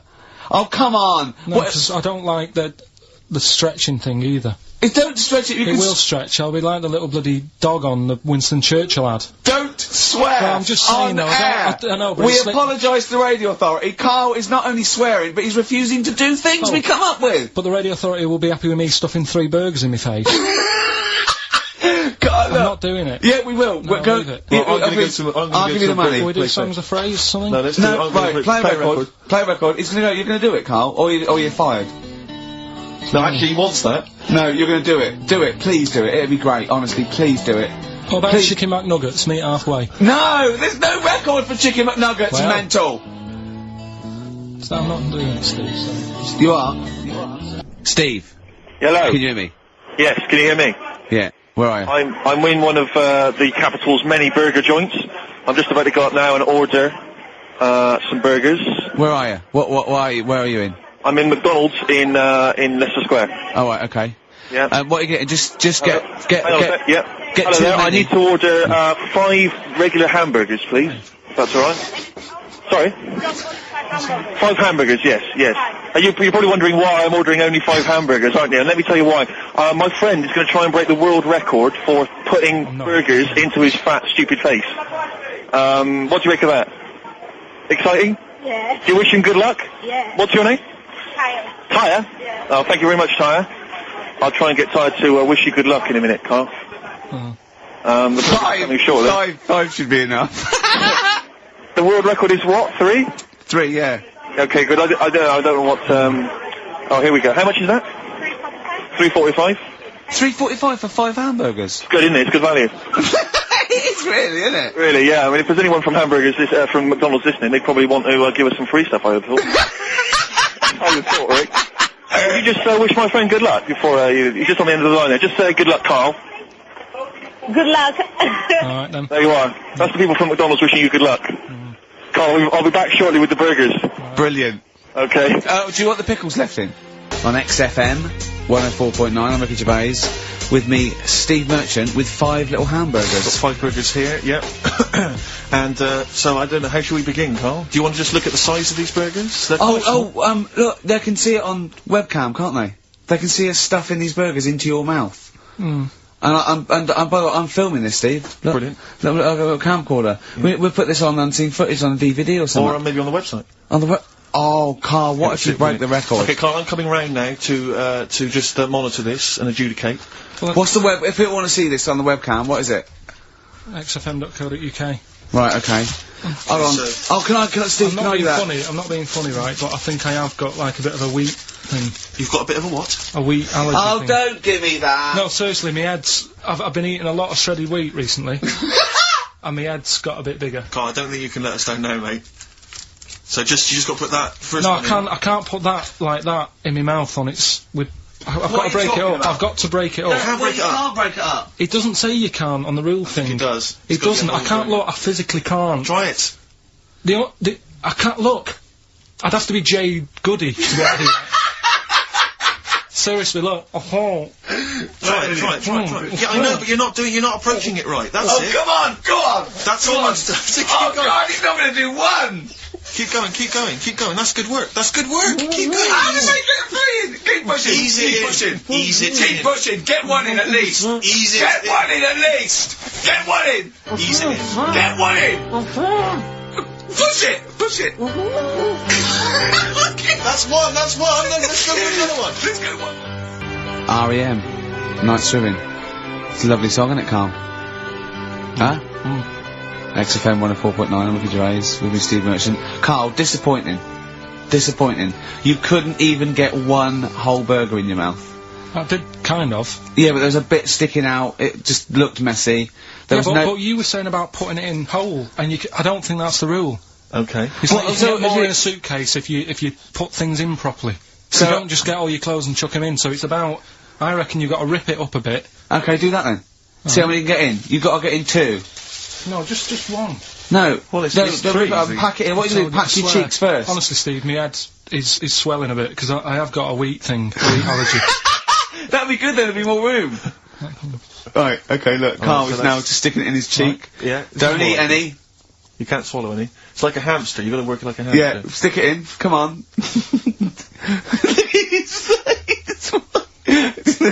He looks like Marlon Brando in The Godfather. Come on!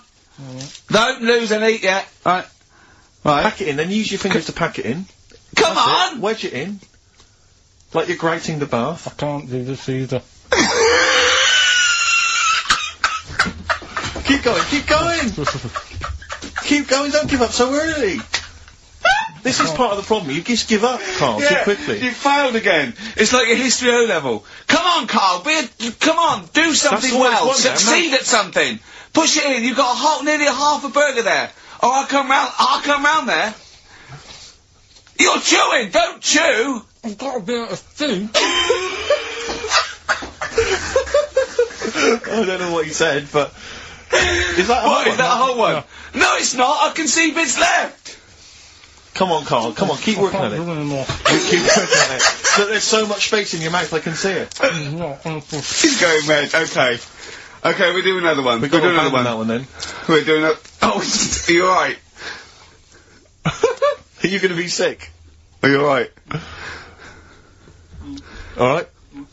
Oh god, should we play a record? He's making my eyes water now. Oh. Okay, I'll find a different one for you. Find a different one for What him. about most grapes eaten in 3 minutes? I'll go. Do you want to do that? Grapes are easy, aren't they? That's easy. Grapes. Come on, grapes are easy. White Stripes, 7 Nation Army, that jumped twice. I apologise for that. You're the producer, Carl. Yeah. It jumped twice.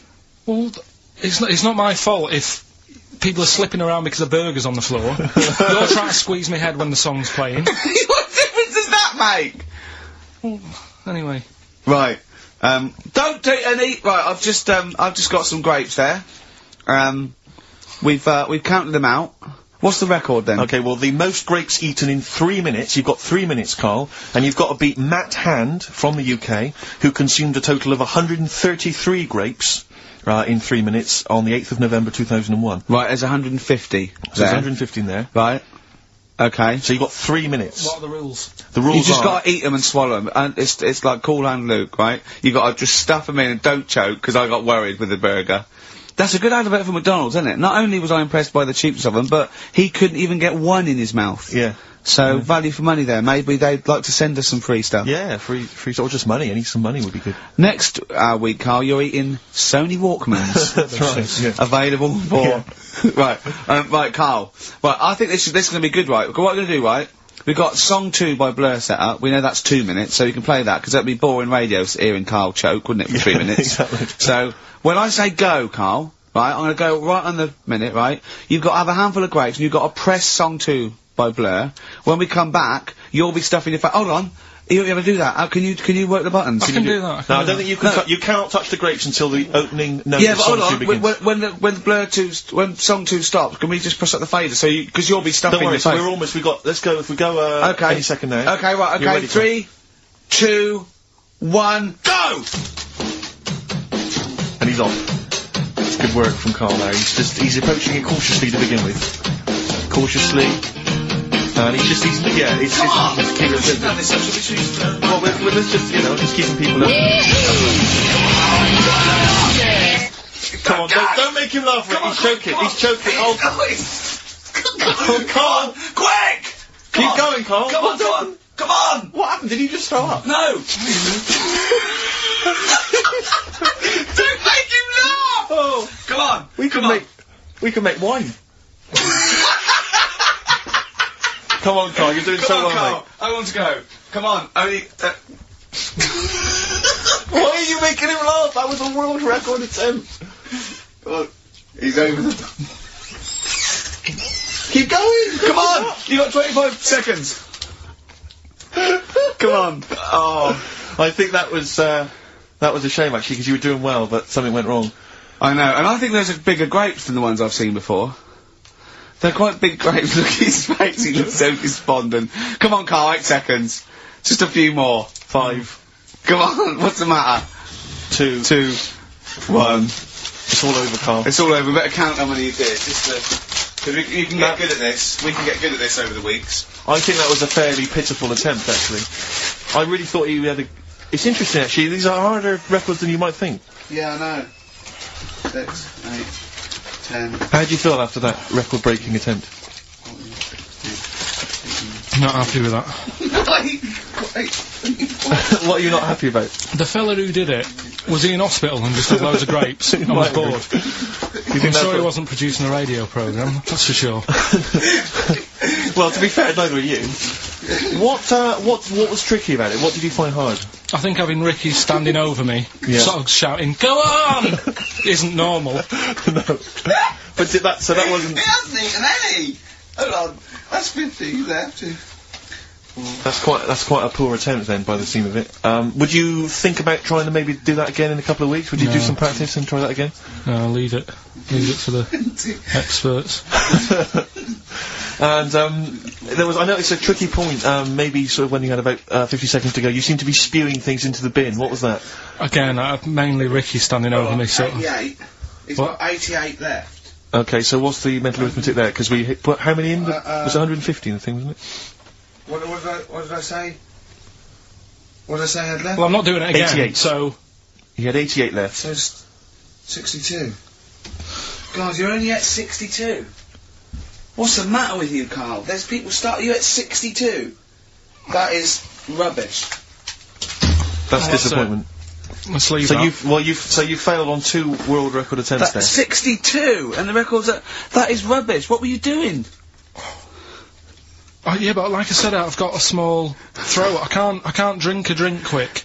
Ever since the Mr. Freeze Pops when I was 6, that I nearly choked on, I nearly died on, I can't go back. It'd be like asking, I don't know, someone who got run over to play Frogger or something. What's Frogger? What, you mean A real life computer Frogger? game. Well, just a computer game Yeah. brings back memories, doesn't it? Yeah, And I yeah. can't do that. What's Frogger? Does Frogger get run over? Yeah. It's a little Like- frog. But it has to run across a busy Do road. you know who he reminded me of? Apart from Hamburglar and Zippy and all that.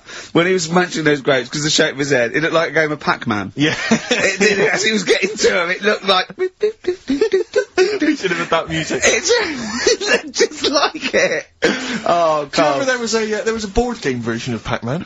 Was there? I mean, the only thing that Pac-Man had was the fact that it was on a computer and it was a little face eating things. But imagine that as a board game. But there's board games of, like, things that you don't need board games for. Yeah. It's like, there's board games of charades. Do you know what? You don't need that. It's like parlour games. Board games of let's watch the telly. Yeah. Let's play sit around.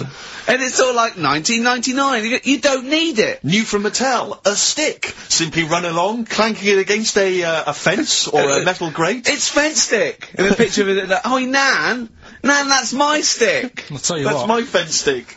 Do you know I saw in a shop recently the board game of Cold Feet, the TV show. No That idea is what a would winner. You are John Thompson. Yeah. Go back. be. Yeah. It's a good game. Drink 8 pints. Go on. Songs of phrase. Songs of phrase, nicely done. Right, we'll get this going. How do you feel, Carl? Yeah, all Again, right. disappointment probably to your family and friends. Well, I don't think they'll be that gutted, to be honest. Right, songs of phrase. Well, Carl, why don't we beg you to come back with songs of phrase, because it's a big tease, people love that. Yeah. You know, it's one of the hot new We've radio got quizzes. one more thing for you to eat. No, I'm not doing any more of that, seriously. Play a song? Right, songs of phrase next. Right. That was rubbish, that half hour. Rubbish. That's great. Roots. The Seed. XFM 104.9. I bet that is a record. Eating grapes whilst DJing. Possibly. I'm assuming if there's any listeners out there that have a record-breaking attempt they'd like to see Carl undertake in future weeks, they should email in. I think Jono's got that one. Right, what have we got then? That's that. Right. That's the serious side now. Let's get on with the proper show. Right, songs of phrase. Yeah, should we do that? On to the classy stuff. Yeah. Do you want to do the prizes first? Right, no, then, alright, here they are. I haven't seen these, but I'm excited as ever. Alright, we have a t-shirt there, arbitrary t-shirt that you have probably stolen off of someone. What does it say? Is it the Red Hot Chili Peppers? So that's you found all right. that, that's not too bad, it's a big t-shirt there. On DVD, this, should you be giving this away? This looks like it's the film Don't Say a Word. Yeah. And it's, it doesn't have all the proper packaging, it's literally the disc, the DVD disc, just loose. So enjoy that. The current album from Oasis, Heathen Chemistry, DVD, on DVD, The Life of Mammals, the complete series, the David Attenborough recent DVD, that. Walking with Cavemen, which I think is a DVD, it's currently on TV, isn't it? And, Well, there you go. and Not also bad. the X-List, which is a good new compilation, double CD compilation from XFM with loads of stuff on there, including Nerd, Snoop Doggy Dogg, Athlete, all sorts. Go on then, Carl. So not bad, actually, some good Nice stuff. one. Well done. Right, so, yeah, it's a phrase that's been said at some point, or said a lot on the show. We've had, like, Hairy Chinese Kid. We went back to, my mum had Win for 5 minutes and that. Today we're looking at, my neighbour had a horse in a house. Right? Yep. If you remember, we were talking about that probably about a year and a half ago now. Yeah. Yeah, of course, Right. of course people remember. They've been talking about it ever since, Carl, I imagine. Yeah. Well, it's so, famous. It's a world famous phrase. My neighbour had a horse in her house. right, so this is, this week's Songs of Phrase, and what I've done is I've got songs with those words in that make up that sentence. Yeah. You got to email in ricky.gervais@xfm.co.uk. There's 6 different songs, right? You email in with what? I don't know how there there is 6. Me neighbour had horse in house. Is it really that sentence? My neighbour had a horse in her house. It does work, honestly, it works. Okay. Yeah, okay, don't bother explaining it, Are you just ready? play it. Right, Yeah. so here's the, here it is. We're just Head horse in a house. Right? What in God's name was that? Yeah, name the 6 songs. Head horse in a house. Huh? Are we naming the artists or the songs? Either. Artists. Anyone who here we gets anything can get a prize. What's jeez. more, Carl?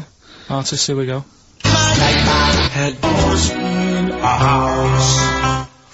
That's tricky, Carl. That's very hard. Once more. Head horse in a house. Email in ricky.gervais@xfm.co.uk. I'll give it. Another letdown. Another It's letdown. brilliant, this. No. How No. can you just say that after I've just been stuffing grapes in my face and Well, that? you failed. You didn't get one burger in, right? Even when you tried to to chop it up. There's 3, right? So that's it. Steve, out the goodness of his heart, went to McDonald's, okay? I got some grapes, at 62. That's got nothing to do with this, though. This is my game show here. Bob Holness didn't say, yeah, Blockbusters is good, but I never see him eating grapes. So this is a different thing, forget that, right? Here's the clips again, here's the clips. Oh, you know I said I was going to turn over a new leaf and not criticise your ideas? I think it's the end of this one, mate. Oh, he's done it again. It's atrocious. Ricky.Gervais at xfm.co.uk if you've got any idea. Dandy Warhols, we used to be friends, that is Carl's favourite record of the year. Yeah. Yeah, new music, better new music. He gets one play a year, and he chose that. That's what he chose. It's alright, but I mean, that favourite track, innit? He played that. That was Carl's choice. Just something new. On XFM 104.9.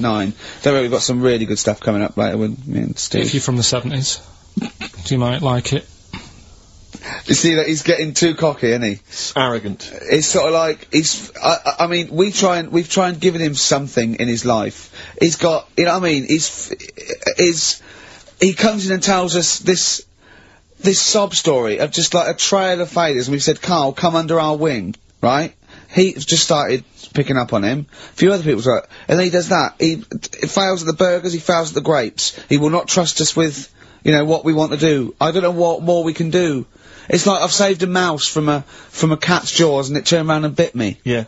Yeah, that is a brilliant analogy. It's a bit like we were trying to give you something that you could care about, that you could be passionate about, that would somehow give a meaning to your life. You would be in the Guinness Book of Records, alongside, I mean, Bubble. Bubble failed. Do you want to be Bubble? Do you want to be Bubble? Or do you want to be the bloke with the milk bottle on his head? Exactly. Who's in there? The guy who ate the watches. Yes! Now, I've got an idea, Carl, because you're getting all stressed out. I don't know what it is, you're getting funny, I don't know what it is, I don't know what's... Because you're annoying me. Wow, you say that. started midweek. I don't think I annoy anyone else, so it's just you on that.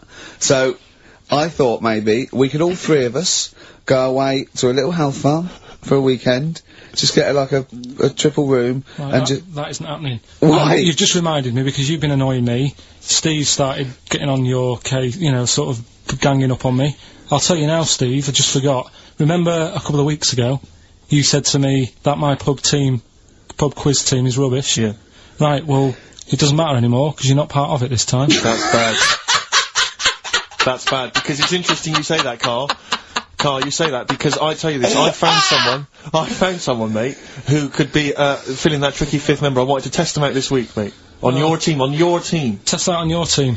Because I'll tell you what this is like, I don't know if you're familiar with, Paul Ince, who used to play with Man United, right? But everyone used to say he's the governor, right? Even the players used to call him the governor, right? And Alex Ferguson at Man United was like, I'm not having this, I'm in charge here, and he got rid of him.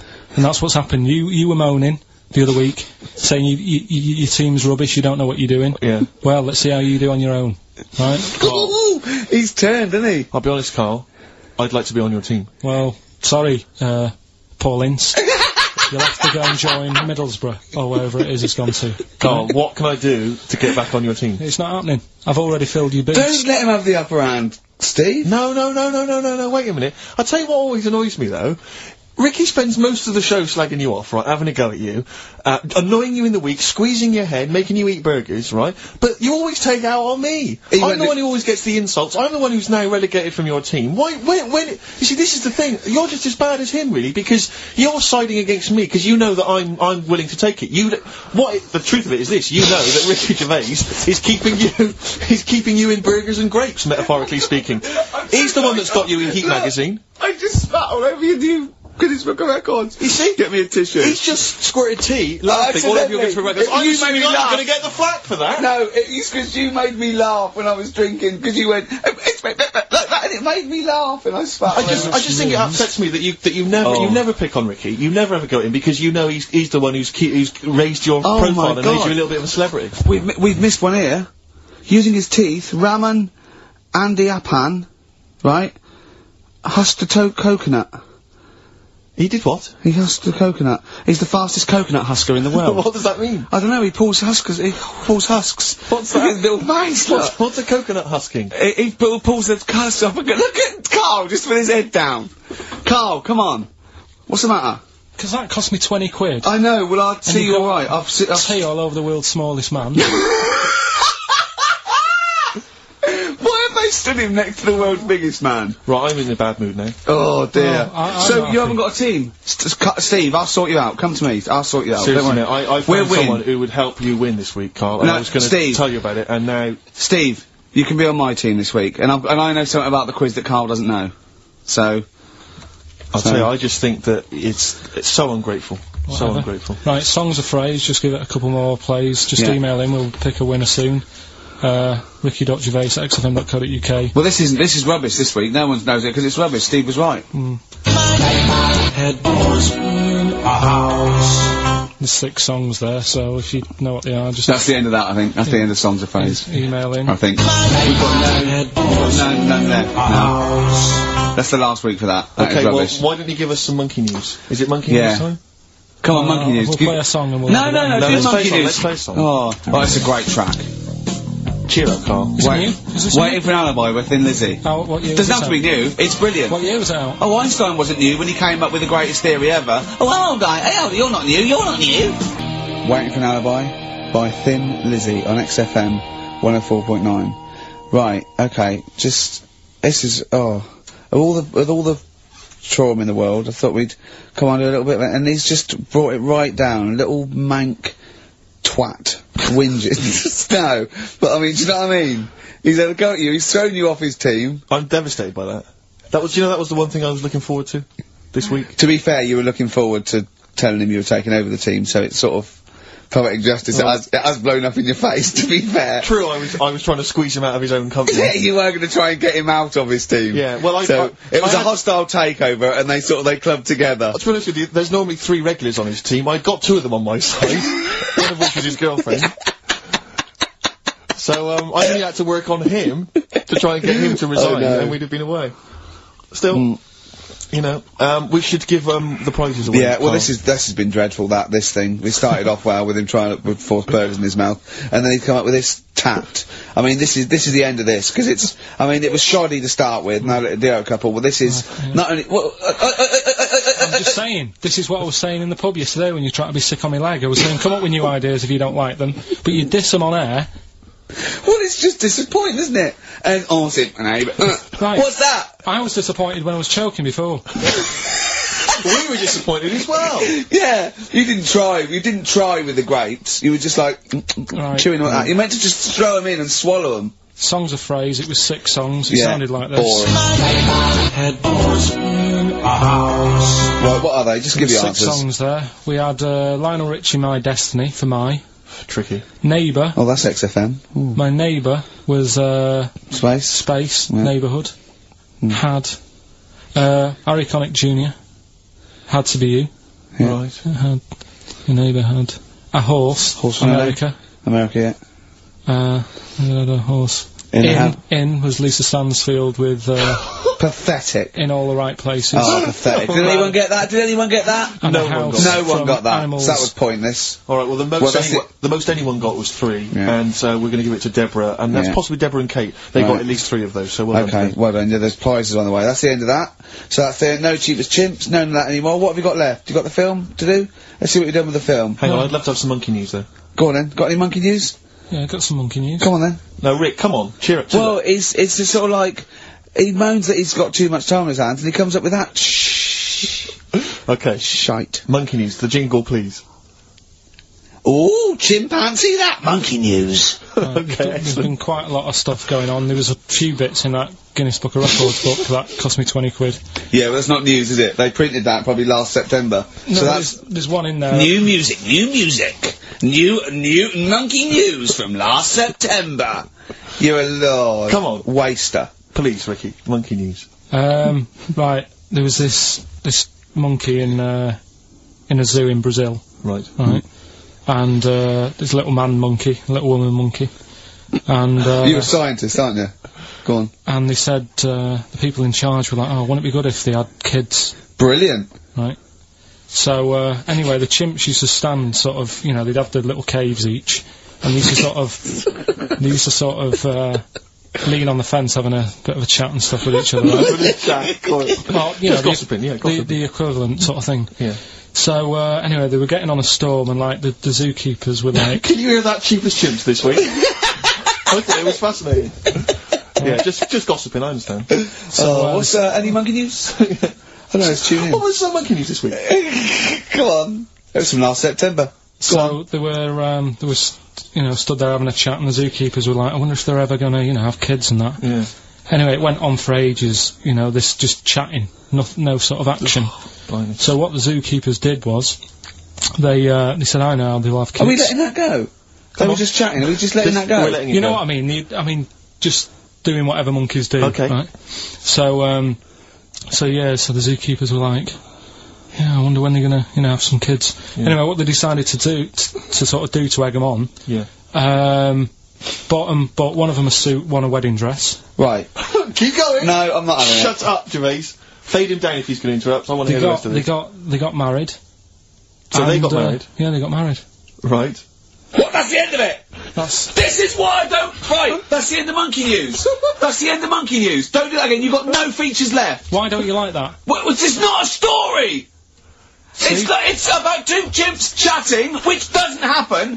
The zookeeper's going, I wonder if they're gonna ever have kids. Egg them on. They got married. That's the end of the story. What are you talking about? Hang on, just calm down. Let me just check that you didn't make a mistake there and didn't lose out. What do you mean you didn't make a mistake? Wait a minute, he may have just left out a fundamental piece of information. What, that the would- story? That would have made it into a story. Right. Let me just check the facts. So they bought them wedding outfits. They were married. Did they propose to each other, or were they just forcibly Don't married? encourage him. Just forced onto And it. then what was the outcome? Once they got married, what happened? They fell in love? Yeah.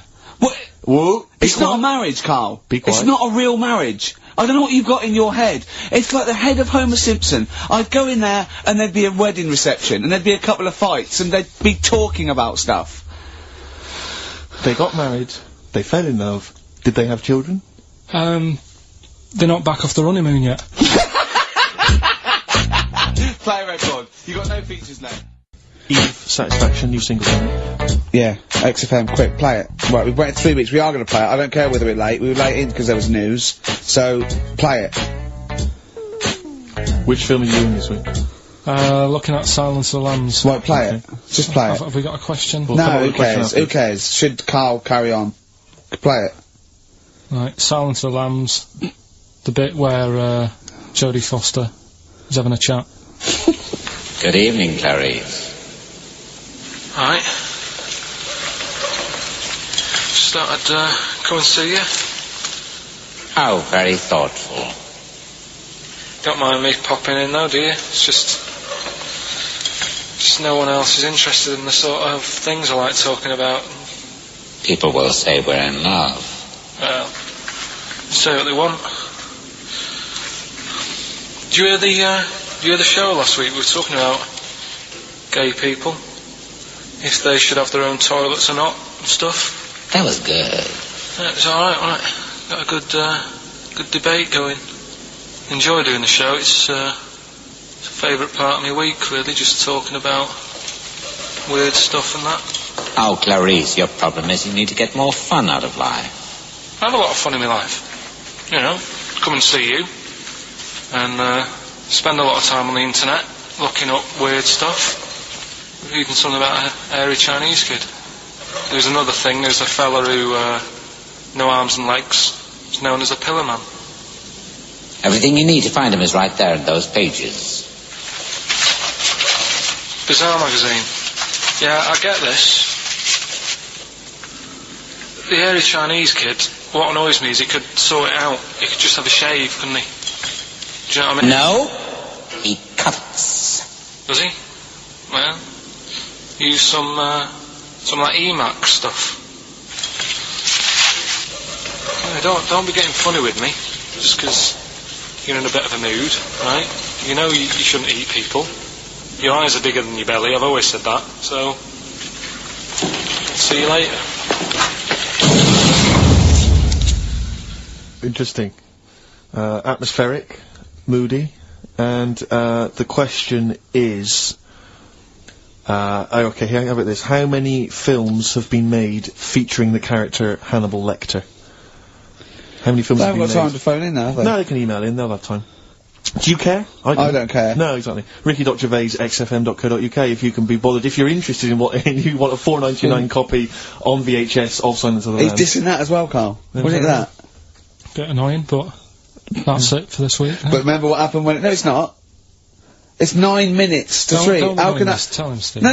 How can that be it? It's 9 minutes to 3. What's he doing? Is he playing a record? Carl, what can I do to get back on your quiz team? You're not... Come on. Right. Songbird Oasis, right. Send Carl a little present. Send him some essential oils or something, or, a little lavender pillow, or just a little message. Send him a little message. Tell him it's all worth it. He's getting all grumpy, aren't you? I just get sick of it, that's all.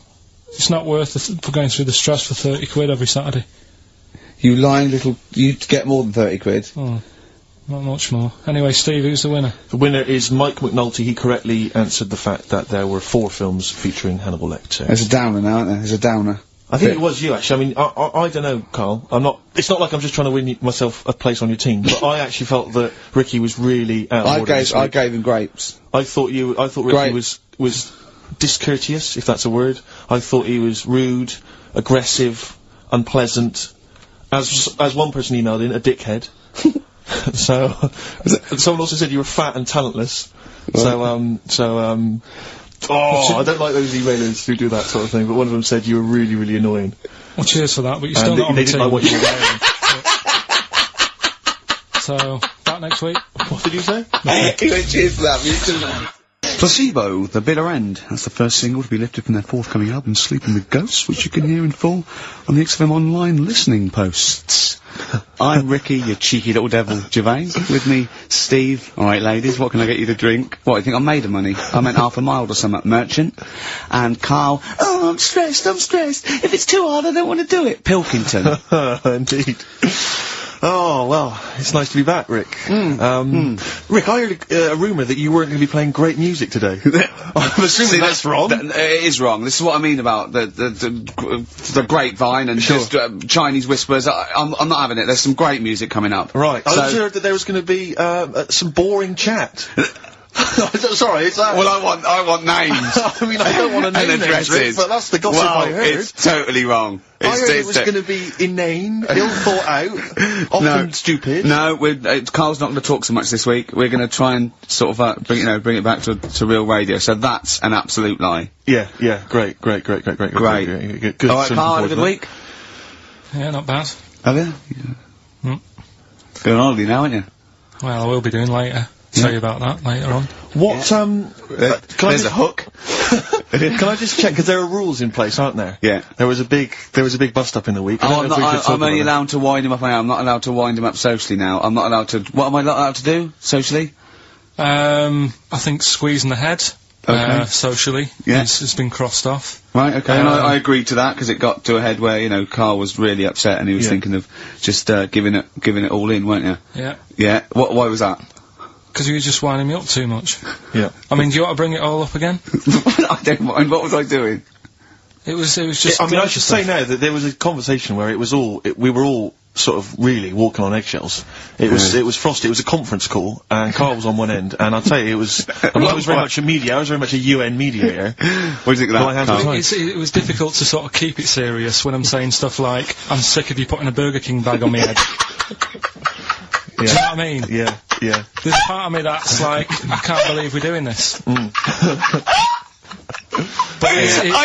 what I like about it is that I'm laughing and going, well, I won't do that anymore. And he's going, you can still do it on air. And like today, I came in, I went to squeeze Zed, he went at 1 o'clock. I love those rules. Yeah. I love those rules. Well, between the hours of 1 and 3 on a Saturday, you can squeeze his hair, you can put a Burger King back on his... wait, it's terrible. Oh, dear. That all started last week as well, really, because I got in a bit earlier to do an edit for you on some track that had swearing in it, right? Yeah. So getting early, he comes in, first thing he does is go to sort of squeeze me head. And my reaction was, not now, do it later. As if it's alright to do it later. Yeah. So that's kind of what made me think this isn't normal. We should just point out, when we say squeezing your head, what exactly does that mean? I put my hand on the front. I do 2 experiments, right? Yeah. One is the side, because you can crush an egg sideways, so I think that's more dangerous. Right. And I actually put my elbows out, and I press like a vice, and I really go for it until it really hurts. And the front one it shouldn't hurt so much, if my experiment's right. I don't know. Well, it was all this, that sort of you know, built up. Sure. And the research that you're doing there, Rick, is that going to be available online at some point? Well, that was the problem. That's what I was saying to him, because it kind of started last week. Well, it's been going on since we've known you, hasn't it, really? Yeah, but it's... I just upped it last week. It got out of hand a bit. I upped it to when I think it got to, ahead on, Thursday when I filmed it. That was it, yeah. That's right, I brought in a cameraman to film me torturing him. And there was some, people from the 6th floor being shown round. Yeah, some management and that, showing probably clients round, you know, sort of, they've probably been on all the different floors, same what all the different radio stations do. Fox. This is XFM, the sort of this sort of noise going on. Yeah. You see them all look down and saying, don't do that, right? Sure. They might want to spend a load of money. Yeah, yeah. And he's doing that, he's wrestling with me, he's filming it. So that's when I just thought, you know... Mad, isn't it?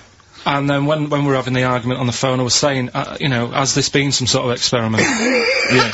He did, he said that, and of course I lost it. Yeah. But, it's all good now, Do you want to squeeze his head before we play the next record? I won't at the moment, because, I mean, we've got to get on, it's not right. And that annoyed me as well, because I was, trying to find out where he was going. I was filming him, I was going on waiting for Karl. He told Johnny he's meeting a mate at 6, which annoys me on 2 counts, and I'm just doing it to the camera. You know, so I'm gonna follow him and just turn up and go, alright, where you been? But then when I came in, he went, I'm meeting a mate, and he told me where it was, so I told him that spoils my fun. Of course. Because you'd want it to just track him down. I don't want him to like it. Yeah. Which is it's sort of pulled the rug under my carpet now that he's gonna let me do you know what I mean? It's just, it's a little bit annoying. It's that thing though, you see, this happened years ago to me, right? When, you know, you get pally with someone, and then you wind each other up, and then there comes a time when you just go over the line. Yeah. Right? What happened? Well, it was this lad called Anthony, right, who was my mate. Yeah. And, we used to sort of always have a little fight in the toilet and that, right? Sure. Punch each other. No, I on. want to wipe it. And the punches, you know, used to get harder. Yeah. And stuff. And then, you know, so he hit me harder. Turned out into a proper fight. Yeah. I chipped his tooth on the sink. Right? Right. This happened at school, and it was time for assembly, and I thought, oh, and he's in the toilet crying. I thought, oh. Go to assembly. There's police in there, in the assembly that day, telling people about unnecessary violence. And you thought they were there for you? So I'm like, oh no, Anthony's gonna come in a minute, like ccrying with all blood coming from his mouth. I'm gonna get arrested. Yeah. Yeah. Did you go running and sleep? That was an example of... Yeah. I mean, it kind of happened because I went out with a girl who he fancied. How old are we now? About 8 or 9. I think that's out of order, going out with a mate's girl. Yeah, but she didn't like him. He had, like, big ears and that. He had no chance, so why should I... No, but, do you know what I mean? Alright, I haven't got the looks like I used to. Sure, when you were 8. But that's before the stress of, you know, having head squoes and that sort of thing. I have aged a lot. Having your head squoze. I love your own grammar. That's the past tense, is it? I mean, yeah. Squeeze or to have squozed. Oh, he did squoze his head. Yeah. Oh, brilliant. So, you know... What about a bit of Bowie? Let's, be my wife. Karl, I'm asking you. Let's make I think we can squoze that in. Be my wife, Karl, come on. Will you, miss me on holiday? No. Really? No. What? He's joking, I assume, Steve. Well, I don't know. Can you tell? I can't tell whether he's serious or not. What do you mean, no? No, definitely not. I mean, I might, when I get back, I'll go, oh, just have a quick chat, but I'm not going to be sat there going, oh, I wish I was back in London for Ricky to, you know... I've squozed my head. We've sorted the head problem out. Yeah. No, I still won't. No? Okay, well, that's still what I'm saying. I was, with Karl in the week, I think it was Tuesday or Wednesday, and, was it last week? There was a programme on about the child who was older than her mum. The child that was older than her mum? Yeah, right, he was looking forward to as much as Oliver, the Humanzee. Humanzee, yeah. And, I didn't see it in the end. Did you miss it as well? I missed it, so and, it's what it is this, little girl, and she's got an ageing thing, so he was telling me about this. It's all from him. He went, what it is, right, she's about 5, right, but she's aged, so she's actually 90. Right? And I went, oh god, really? He went, yeah. And then he went, could she get served in an off-licence? I went, no. He went, well, that's not fair. I went, what do you mean? He went, well, I said, she's 5 years old. She's a 5-year-old girl. He went, yeah, but she's got the body of a 90-year-old, so, oh, God, let her have a fag. Wouldn't you let her have one if she... If she asked. Yeah. If you worked in an off licence and she wandered in, right, and, So she's 2'6". well, I don't know, because I haven't seen it. I don't know that much about it. Yeah, she's a 5-year-old. She's 2'6". It's just an ageing process, which is a degeneration of the cells, like what ageing is. It doesn't mean she grew into a 90-year-old woman with a scarf No, exactly. going around the streets. What did you imagine it looked like? I don't know. I mean, she's ageing fast, yeah? Yes, but it's more to do, it's not, yes, yeah. Because it was saying that her mum and dad are pretty stressed out about it, and I kind of thought, well, you'd be forever buying birthday presents. It's not like she's morphing through various ages. Like, my God, look, she's 58 today. 59, we can't keep up. Well, how's it It's work? not that. It's not like she's got... it has the same effect as aging on the body. So, at a cellular level, there's a degeneration as quick as if she'd gone through, I don't know, I got this from you, I'm guessing, Carl. It's not like she's watching Top of the Pops one week and she's loving it, then the next week she's going, I can't understand what they're saying, this is not like music it's all in my bland day. dance. I remember, I remember when I was 4.5, they were Yeah. real bands. Now, that S Club 7 were excellent. Yeah. But what's this tripe? S Club. But if she wants a fag, She's 5 years old, Carl. but she's got to experience everything in a short spell of time, do you know what I mean? You've got time to sort of... I think you're thinking of her life like that Fatboy Slim video, where it starts off as something crawling out of the sea and then it evolves really quickly over 3 minutes. I don't Yeah. think that's not the case, Carl. Her mind isn't... She isn't aging in her mind at the same time. No, she's not living a whole life in, like, 3 weeks. It's just her body is degenerating quicker than it should. So does that make if you sense? worked in Odd Bins, you wouldn't serve her with a bottle of wine? No, I probably wouldn't. Well... Unless she had some ID, which would That's a probably bit cruel, be fake. isn't it? I said, well, on that, and on top of all her other problems, he wouldn't even give her a glass of... Yeah, a bottle of wine. And her ID wouldn't look right, because she's ageing all the time. The photo would never match. Yeah. Look at my hair there. That was last week. Well, it was 2002. Exactly. Oh, Well, dear. we don't know enough about it, so... No, I haven't seen it, so, yeah, maybe we should apologise, because that could sound callous and cruel, because I don't know what the whole... It was just the title. The vibe of the... Yeah, What I was the know the title? title that It was excited something you. like, I'm older than my mum. No, it's the child that's older than her mother. Well, Yeah. so that was weird. There was some good stuff on in the week. You missed that, though, didn't you? You didn't watch that. Didn't see that. Saw, Maybe someone have it on video for you. yeah, if you taped it and you send it in. Watch it on fast forward, she'd really age then. Imagine that. Whoa! Well, we got some weird stuff to talk about though. What? Coming up later. What? Darren Brown. Oh, yeah. That was interesting. I know the fact that we've just talked about him asking me nicely not to squeeze his head when people are around, and a girl who ages so quickly she should be served in odd bins, and he goes, but we've got some weird stuff coming up. That's Carl's world. Yeah. That's our song, isn't it, Carl? Leave all this misery behind, isn't it? Turing breaks. Painkiller. That's what I could do. I could sort of give you a little local anaesthetic and squeeze your head and see how far it would go before... Start like when I get back off holiday. Oh dear. Rick, I was watching music television this morning just before it came out. I love it, I love it. I kind of agree with Wyclef Jean. Yeah. That just because she dances loco, it don't make her a hoe. No. No. But I can't help but feel she's not helping a case. I mean, she's there every night, basically, getting them know. out for the lads. I know. For money. I Yeah. mean, I don't mean that she's a hoe or a whore, as No, we no, say, no. but I can't help but think if you think people are slagging you off, calling you a whore, get a different job. Because I'll tell you this, you like the money. Yeah. She likes the easy money. I'll say this. If, well, basically exposing and, sort of, wobbling round, your means tits and arse doesn't make you a hoe, what does? I don't know what does. Look at Carl's head, just went down there, just went down. He doesn't like this sort of filth, do you? He's thinking about Maxine. Who's her name, Maxine? That's her name. Put on your red shoes, Maxine. Oh, is it? Yeah. It's a moving song. What's the horse about at the end? Horse, I've never understood that. Never understood that. Is Wyclef doing alright? Is he... I'm always a bit concerned about the Fugees. Because I heard that Lauryn Hill's her new album's apparently not very good. Nas, or whatever his name is, I don't know what's happened to him. He's disappeared off the face of the earth. I've got a soft spot for him all. I think Yeah. he popped up too much. I think it was a bit ubiquitous, jumping up on everyone's... You know, he's a funny bloke as well. Wyclef. He's a a lovely good guy. man. He's a good guy. Good luck to all the So, Fugees if they're listening. good luck to, all the all the lads from the Fugees. Any other bands you're concerned about? Hepburn, what the hell? What has gone wrong with Hepburn? Oh, it does make me worry. It does make me worry. Well, do you want to do some, give some stuff away? I suppose so, Carl, we could, yeah. Yeah, set it up, What do you think? What is it? Which of your many competitions is this? Songs of Phrase. Talking of competitions, I remember last week there was a big argument that, Karl kicked Steve off the team because he was getting a little bit uppity and trying to take it over. Pub quiz, isn't it? Pub quiz, yeah, but then, you let him back in, didn't you? Well, he was alright. He came to me afterwards and said, you know, you're not going to kick me off, are you? And I said, well, yeah. He came back sort of, I suppose, begging. He sort of, was it embarrassing or?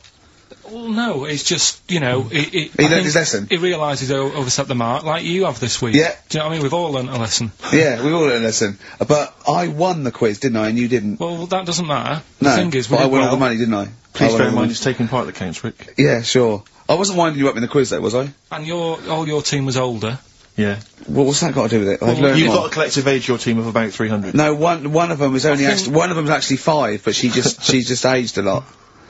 I think when I took the 11 plus, we were all around the same age. That's Yeah. what I mean, Yeah. right? Your team was a lot older. What was our average age, would you say? Average age probably 30. Right. Yours at least 41.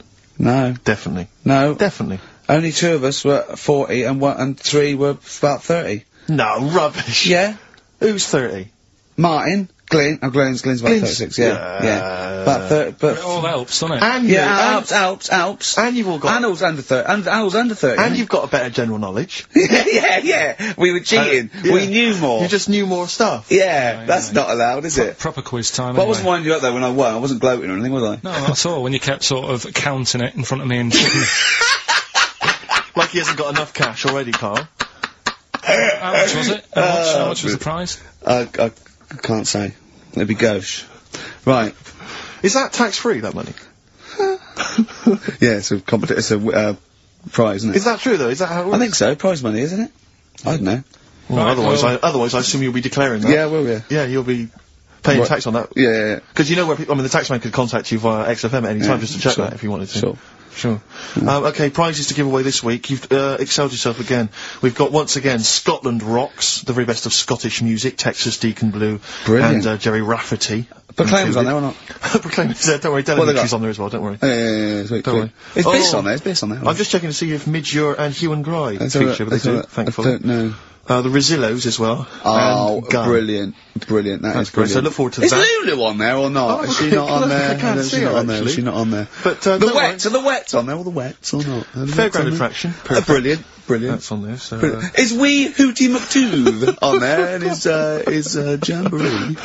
What's this? This is another arbitrary compilation Brilliant. called Brilliant. Strange and Beautiful. The Brilliant. Exorcist album, which is quite good. The new album by the White Stripes. The DVD Walking with Cavemen, that TV show that's on VHS. It's still got the price on there. On VHS, in case you haven't seen it. Fight Club, and the best-selling book from Michael Moore's Stupid White Men. So actually some quite good prizes there, Carl. Not bad at Alright, all. Carl, what's this competition? Right, Songs of Phrase. It's where I get a line that sort of is said a lot on the show, or has been said quite a lot on the show. Yeah. Is this one Stop Squeezing Me Head?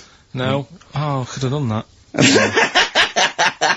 Yeah. But what we're doing is, my favourite, The Elephant Man's my favourite film. Is that the phrase? Yeah, that's the phrase that we're looking at today. The Elephant Man's my favourite film. It is as well. It's his favourite film. I know. Why is that again? So, 'cause it's funny and sad, and it's you know exactly what you're gonna get. Yeah. They promise you an Elephant Man, that's exactly what you get. Yeah. It's good. Have you seen it, Steve? I have seen it. It is yeah. good, isn't it? Yeah. Yeah. Do Do you remember at the beginning of the Elephant Think Man? of that. Having that as your favourite film of know. all the hundreds of amazing films. I mean, I mean, just it's a good film and it's yeah. a moving film. Yeah. But I can't imagine it's a film I would watch endlessly again I and don't again. care about a bloke with a elephant's I head. watched a Do you little know? bit of it again the other night. It's one of them that, you know, just sort of reminds you. You know what annoys me when he goes, "I am not an animal." Hmm. He is. Well, I mean, he speaks like one. And what doesn't And help, it's got And he looks funny, like yeah. You know, yeah. but it was a bit unfair because they never let him look in a mirror because he's a bit odd looking and it upset him. Yeah. So his hair was always a mess. And that made him look worse than he actually was. Yeah. But But good film, get it out if you haven't seen it. That's the phrase today. Do you know, I remember my friend introduced me to that film, and if you remember at the beginning there's a big montage because he is, working in a zoo, isn't he, or he's being kept in a zoo, and there's a sequence of various, elephants, I think, actual elephants kind of rampaging, and it's just quite a sort of moody, atmospheric montage. Is he king of the elephants? Could he rule them? My friend said to me when we went to watch this, he said, what happens is, he gets trampled on by some elephants, and that's what makes him look like an elephant. And I went, right, and I watched it, I thought, that's not the case, and I tried to explain it to him, and he's, to this day, still convinced that the Elephant Man, it's like when Spider-Man was bitten by a radioactive spider. Yeah. It was his man, wasn't The it? Elephant Man! The power of an elephant! Was it his mum who got... He never forgets. Anyway. Be careful. Is it, his man what? Wasn't it his mum who was pregnant, and then they ran over her, and... No, I don't think so. That's the impression I got from it. No. You are joking, aren't you? No. I thought, I honestly... Anyway, right, so the phrase is, my favourite film's The Elephant Man. Oh, well, wait a minute. There's 5 songs make up that sentence. Yep. Right, this week. Have a listen, see if you can work out the songs. Email in, ricky.gervais@xfm.co.uk, right? And you win all that stuff Steve just said, so, right, here we go then.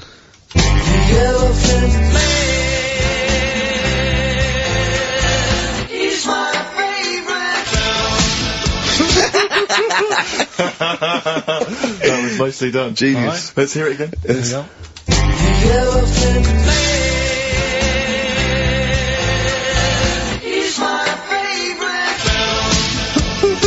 5 songs there. The Elephant Man not is so hard this my week, which is favourite good. film. Well, I thought we'd make it a bit easier. Make it a bit easier, yeah. Just one more.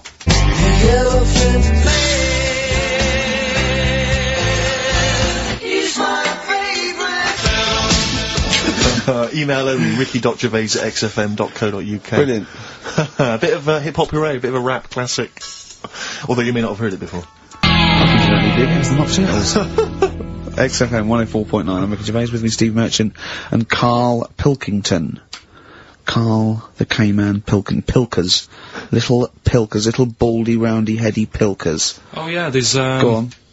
There's a what's her name? If people go to the You're website. joking. There's not a, there's not a what's her name. An actual what's her name? You are joking, Karl. No, it's just you reminded me. Oh, of the did I? little round bottled head. Yeah. If they go to xfm.co.uk, right, Yeah. /Ricky, there's a picture on there. You know that picture you did? Oh, that I drew. The one you drew of me. Who put it on? Did what XFM put it on? Yeah. Did it look good? Can Can you get into it? Can I have a I'll look? have a look, yeah, I'll have a look during the What next is it? xfm.co.uk? /Ricky. Right. And there's that little picture, and people can sort of put bids in, and the money goes to, Me, I charity. assume, as I drew it. No, it's for some charity thing, so... Because I read something that I think there's been a bid of at least £50, which is pretty No, impressive. there I swear hasn't. to God, I just saw it earlier. I deleted it because I thought someone was winding us up. You deleted it? Well, I didn't know, did I? I didn't realise you didn't keep me informed. Well, it just... Oh. He's a buffoon, Karl, isn't he? I think you're an idiot, but sometimes... Oh. Yeah. yeah. Yeah. Oh, I'm just gonna life's check. cruel. Just gonna check the power list. Top 100 most important people in radio. What's this list? Oh, it's just the most important people in radio. Oh, 56, Ricky Gervais. That's annoying. 56. Let me see. Says 55 more important people than me. I love the fact there that I've beaten David Mansfield, who's the controller of Capital. Yeah. Arbitrary. The Radio Academy Power List Top 100. And you're what, number 56? Yeah. Ricky Gervais, XFM. Yeah. I noticed we're not mentioned, Carl. What's your thoughts on that? Well, You know. A little, stinging that. I'd have thought, considering the amount of work you put into this show. don't Eh? get me started. Are you on here elsewhere, Carl? Well, too busy. Chris Moyles is number 96. Oh, that's good. That's good news, isn't it? He'll be off the list by next year, I hope. So What is funny, weird, aren't they? Steve? Go on. Right? Who's number 1? Number 1 is Phil Roberts. I don't know who that is. Right? Wouldn't you think that Marconi would have got a mention? Marconi, now what station's he on? Weird, That's the point, because I got one in television and you thought John Logie Baird would have got a mention. Yeah, exactly. That's great, although it's not ever, is it? Again, I'll slip out of that by next year, I'd have thought. Yeah. Oh dear. Just checking to see, oh yeah, Dr. Fox, good, he's on there at number 39. I'm assuming his medical qualifications have also put him in the list. That sneaks him up the list, yeah. Yeah. Typical. Pete Waterman, yeah, number 35, that makes sense. Important guy. Can we just give them the website so they can read this at their leisure? Because this really isn't radio, is it? Right, well, xfm.co.uk. No, that website, if they want to see the most... Oh, I don't know where it is. I'm just saying xfm.co.uk/Ricky if you want to see that picture, and whoever bidded 50 quid, if you can send the email again. Bid, whoever bid. Whoever bidded. Yeah. We should start picking you up on your grammar. I mean, we're hardly ones to speak, but, you know... I squoosed. I tell you what, I listened back to Carl was worried about last week's show because he said there was too much screaming and shouting and just nonsense and eating burgers. It was a bit like It's a Knockout last week, wasn't it? No, yeah. And I listened back to it, and it was without doubt the most appalling piece of radio I have ever heard in my life. Really? I didn't know what I was saying. I was not finishing sentence. Eat it! And he's going, oh, and you're going, Carl, they're eating a hamburger. It was bizarre. Just half an hour. If anyone didn't know us, or I'd never heard of us, it was just like going, Heart 104, XFM 104, listen to this. Eat the burger, eat the beef, coming out as very, no! It was honestly, it was like a mental ward. To be fair though, at the best of times you sound like you're selling the Evening Standard.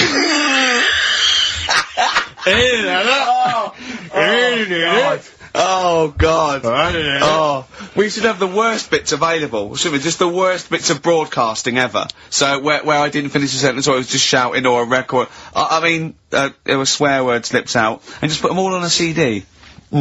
Like, you know, like Panky put out the best of his phone calls. Exactly. Yeah. Yeah, I haven't got that. The worst radio show in the world ever. Yeah, now that's what I call bollocks. Yeah. Alright, calm down. That's just cheapened it. Oh, now once again. Oh, tits. Good to see those boys still rocking. That's AC/DC. Shook me all night long. On XFM 104.9, I'm Ricky Gervais, with me, Steve Merchant and Karl Pilkington. We got the results of the quiz, Karl? Or? Yeah, I'll just play it one more time. It was Songs of Phrase. Is this the last time we're doing this? Oh, I thought so. I thought it worked better this week because it was actually doable. Yeah. I think that makes a difference, Karl. We haven't done Karl's an idiot yet. Karl, you're an idiot, have we? Oh, well, that's a reason to keep it.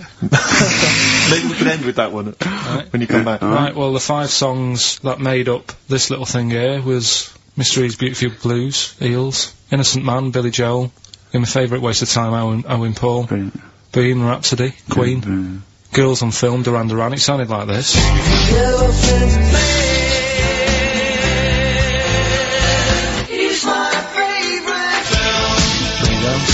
The Elephant Man is my favourite film. Hang on, was Bohemian Rhapsody in there? Yeah, it is. Oh, right, yeah. Right. Well, we're going to give that to, Piley. He just calls himself Piley. Ian Pyle. Good work, Piley. What's happened to Anders? Well, I was just going to say, actually, we've not had correspondence from Richard Dickie Anders for some time. The Dickmeister General, with his naughty, insulting ways. Yeah, Anderson used to email regularly. Anders!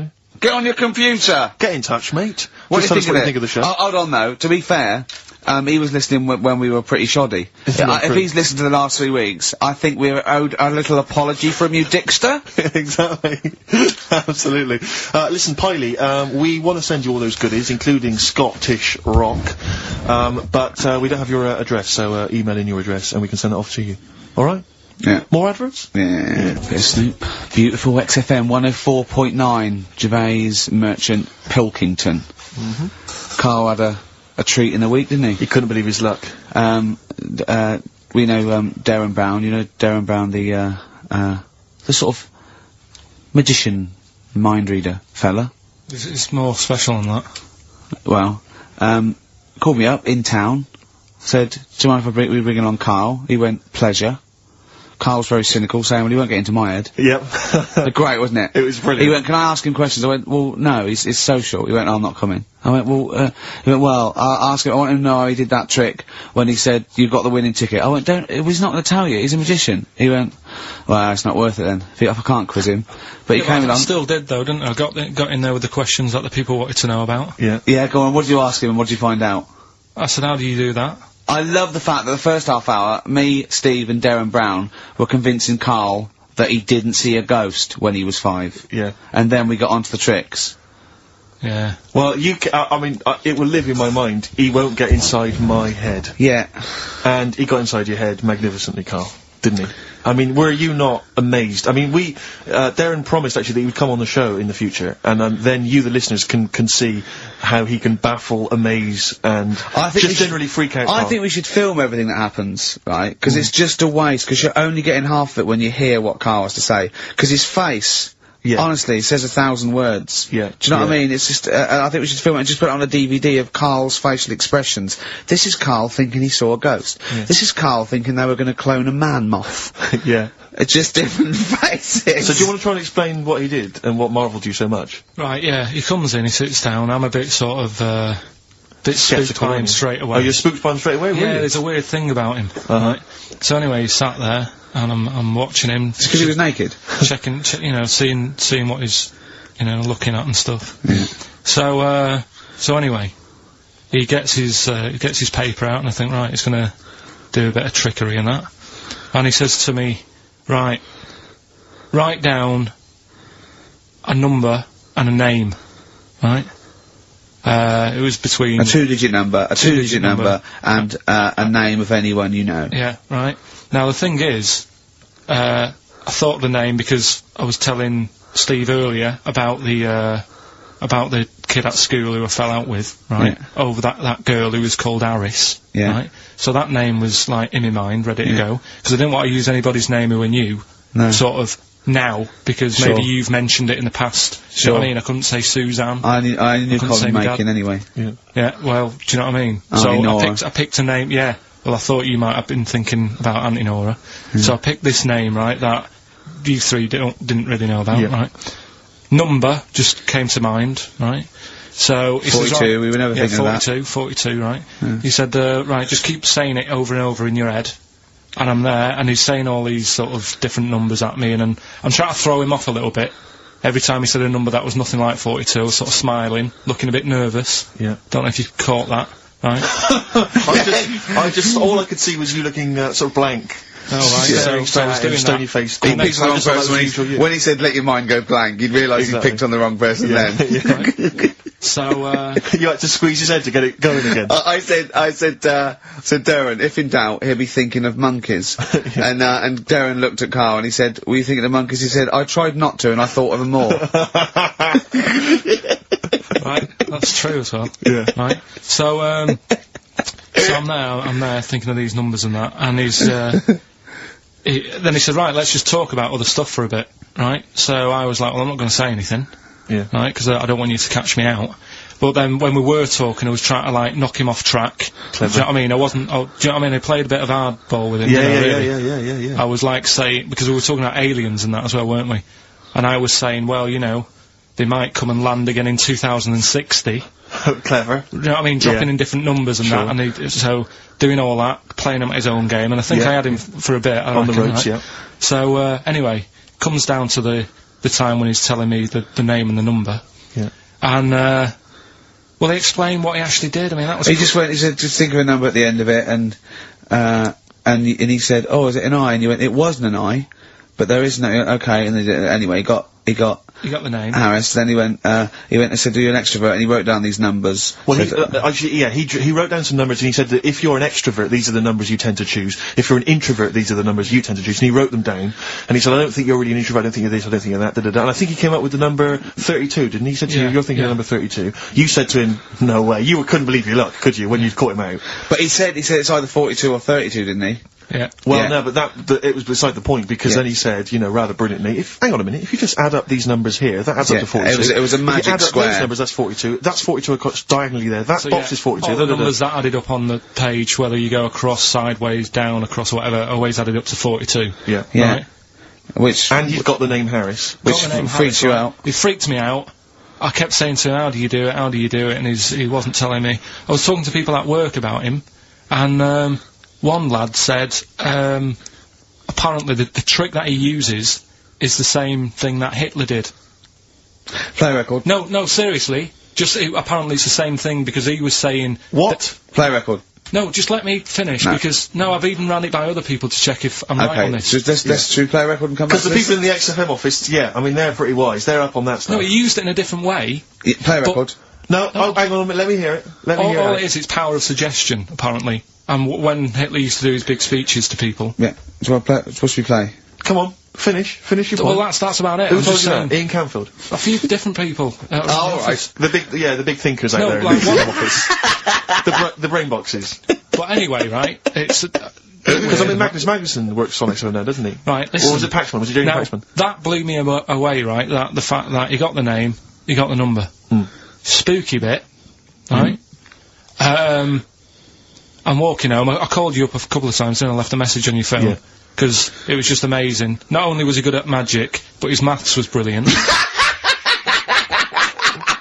No, well, that thing adding up to 42 was like, how did he do that? I mean, we didn't even make a big deal out of that. Did that to me? He said, all Carol Vorderman's got is the maths. Yeah, Do you know what I mean? Imagine him on Countdown. Yeah. He'd even know what they were going to write down. Do you know what I mean? So, a bit of a wasted talent. I should see him again about that. I think he's... He asked him, I said, I said, why are you doing it on mucking around on telly? Then he went, sorry? He went, why are you mucking around on telly? Yeah. And he said you could make some serious money. I think Steve went, well, he does all right. He went, nah, but if he did that with the ticket thing all day. Yeah. But didn't you say to him you should be working for the police force? I said, yeah, he should be in a police station. He could help people out. Yeah. Do you know what I mean? It's not a daft idea, is it? Not really. Right, so anyway, right, so I get home, I'm calling different people up walking home, I couldn't believe it. Yeah. Right, I called Suzanne up telling her about it, and she's like, slow down. She said, you're like a little kid who's just been on a fairground ride or something. Yeah, yeah. Slow down. Right, so I'm telling her, call my mum and dad up. My dad wasn't that impressed. No, of course He was not. like, well, that's all been done before. But anyway, right, so... But then he wasn't impressed with Little Donkey, was well, he? No, he's not impressed by much, is he? right, so I get in, He probably had to nip out down to the phone box. right, Do some thieving. Yeah. We've forgotten bread. No, I'll just go down to the phone box. Yeah. so I get into my flat, right, and what they do in my flat where I live, they put the post in, like, these little pigeonholes, right, and I don't normally check them out. I leave it for Suzanne to do, right? Sure. But this time, for some weird reason, I thought, right, I'll check it, see if we've got any post. Open it up. There's only this. A letter for Miss Harris. Yep. There it is, bona fide in front of us. A letter addressed to a Miss Harris. Well, does she live there? No, it's my address. She doesn't live there. Did she ever? Dunno. It doesn't matter. It's weird, isn't it? But We've what never you- had, what- normally, I think there was a guy who lived there called, Yaki Shoki or Mr. something. 42. It was definitely wasn't an Harris, right? This is the first time we've had a letter for this woman. Yes. Right. But what are you claiming? Because Well, I- Darren Brown himself admits that it is not paranormal, it is not supernatural, it is a trick. It's a yeah. trick. Is it? But he would say that, wouldn't he? Hitler said that. Play a record. Well, can we open this? 'Cause No! It's illegal! No, but I'm thinking if What it's if a we opened birthday it off card air? for someone's, like, 42nd birthday. Right. You can't open that letter. Go and put it back, or you cannot open that letter. Why not? You can't open someone else's mail, because you think Darren Brown's, supernatural. What if we steamed it open? Then resealed it, no one would know. It's only a letter. You can't, yeah, you can, but I don't want any part of it. Carl, So I think you should open it. No, you open I'm it. not opening it. It's against the law. You should open it, No, though. we won't open it then. They won't send you to prison. Look, forget No, it. you'll get off. Cure. Yeah. Bit Bit of of cure. Cure. There's yeah, no it's Cure, really no. approaching. 6 Different Ways by The Cure from the album The Head on the Door. We've enjoyed that. The head on the door, Carl. Ooh, bit of a coincidence. Spooky, isn't it? It was only 4 weeks ago you were talking about a head and a door. Exactly. Has the door got a number on it? 42. Oh dear. Oh. So we're not opening it. No. Well, I can't open it because as the producer, right? Oh yeah, because your standing in society is such that they'd make a real example of you. Yeah. That a producer of a tin pot radio show once a week. Yeah, he should know better. He can press buttons and talk at the same time. Sending down. They wouldn't try you in an adult court. You would Carl. get It wouldn't away. be You allowed. would get away with it. Just they'd hear you speaking for a little while, and the judge would end up squeezing your head and letting you off. It'd be like those people who train monkeys to break in. Do you remember down in South London? We talked about it in the past, and they were going around robbing stuff, Hackney. and they trained them to do it. I Yeah, think so they're I doing think some that time I don't think those monkeys would have got in trouble. It would have been the keepers. So, you know, I think XFM would probably take the rap. Will you open it? No, I can't be seen to open it. No, he's I'm a an writer award winner. director. Exactly. So am I. I can't be seen to open Oh, it. give it here then. Right, I'm having no part of this. That's against the law, but Right, I'm having no part of it. Open it. Come on, you started now. Right. The thing is, right, if it's important, we can say maybe she's listening. But do you need the stress? What it could be anything. What are you going to say? What are you going to say? Oh, and if you are listening, Mrs. Harris, you have got gonorrhea. Call the clinic. Do you know what I mean? It could be anything. Oh dear. Oh well. I think my talk did well. What is it? It's the number 42 on there. What is it? Could you say? Be careful. What? Let me see what it is. What is it? Oh. Dear Sir, Madam, your periodical dental inspection is now due. Would you kindly contact the surgery to make an appointment? Harris, Mrs. Harris, if you're listening, your periodical dental inspection is now due. You might want to contact the dental surgeon that you normally go to. Could have a faulty tooth. Faulty tooth. 42. 42. I don't believe it. 42. 42. Oh my god.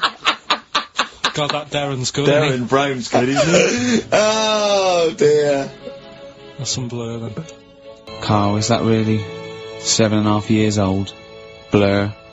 The Universal. Alright? Wise words there. Yeah. Just made me think. Sure. Carl, I asked you in the week, didn't I? How old was that kid when that was out? She wasn't born.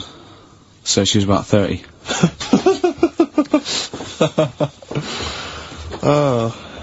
Well, I think that's the first time we've officially broken the law on air.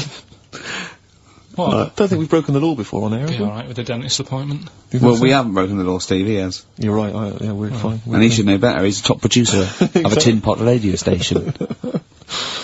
Carl, Ricky and I were doing some writing in the week and we needed get a little book of zodiac types. What's your thought on... Just to make sure it was good luck, you know, to be writing. Yeah. Yeah. What do you make of all that stuff, horoscopes? Do you have any, thoughts on that? Now and again I'll read it, but Sure. I'll believe it if it's good. Yeah. If it's not, just go on. What star sign are you? That's perfect, though. That's their raison d'etre. That is, those people who do zodiacs exist on that piece of philosophy. Yeah. I'll believe it if it's good. Exactly. And that's why, when you have breakdowns, people don't go, you're a nasty little piece of work, you're a pug-ugly little twat, and you never amount to anything. It's things like, you're probably too generous for your own good. Yeah. You like to keep a bit of a distance, but you like to love, you're a warm person. It's always stuff like that, isn't it? People go, I suppose I am too good. Yeah. That is me all over. Yeah. Do you know what I mean? You're a creative person. Yeah. Who thinks they're not a creative person? Exactly. You've got a wonderful sense of humour. Exactly. Yeah. What star sign are you? Mine changes. I'm on the edge. Right. God. Okay. He even makes that complicated. Of course. He I am. even makes twaddle complicated. No, it changes depending what paper you read. Yeah. Alright, in theory, what would 23rd you... of September. So I think Yeah. most of the time I'm a Virgo, I think. Oh. Well, I'll tell you. Write that down, listeners. 23rd of September, and come round and give him the bumps. What I mean... Well, according to this, I mean, you've been criticising this, Rick. Sure. You've been saying that there's maybe not anything in the zodiac. Yeah, thing. go Well, on. hang on, let me just read Go some on, of the elements of- is this going to change my mind? Well, Am I going to eat my words? The typical Virgoan, Words. okay? The physical appearance of the typical Virgoan, Yeah. high forehead, That's not true. cranium may seem too big in comparison with the face. Look at Carl, But how specific is that? has an extremely large forehead, has a high hairline, That's not true, though, is it? may be quite tall, What are the blokes like? often has one foot turned in more than the other. They've just described Rain Man. What is that? How can they be specific? Well, that's why it sounds like Carl. One foot turned in. Yeah. Oh. Well, have they even bothered doing one for you? Because there isn't many people who... Hang on a minute. Let him finish it. No, I'm just saying... Go on. What are you saying? I sort of think I'm fairly average looking, but I'm saying, have they wasted a page in that book for whatever you are?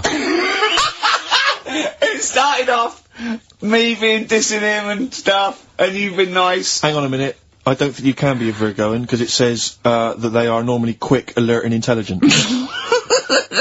But no, actually, I have to say, it says here, behaviour and personality traits of the Virgoan, as a child, is an excellent mimic, can learn many things in a short time. Not really true of you, is it?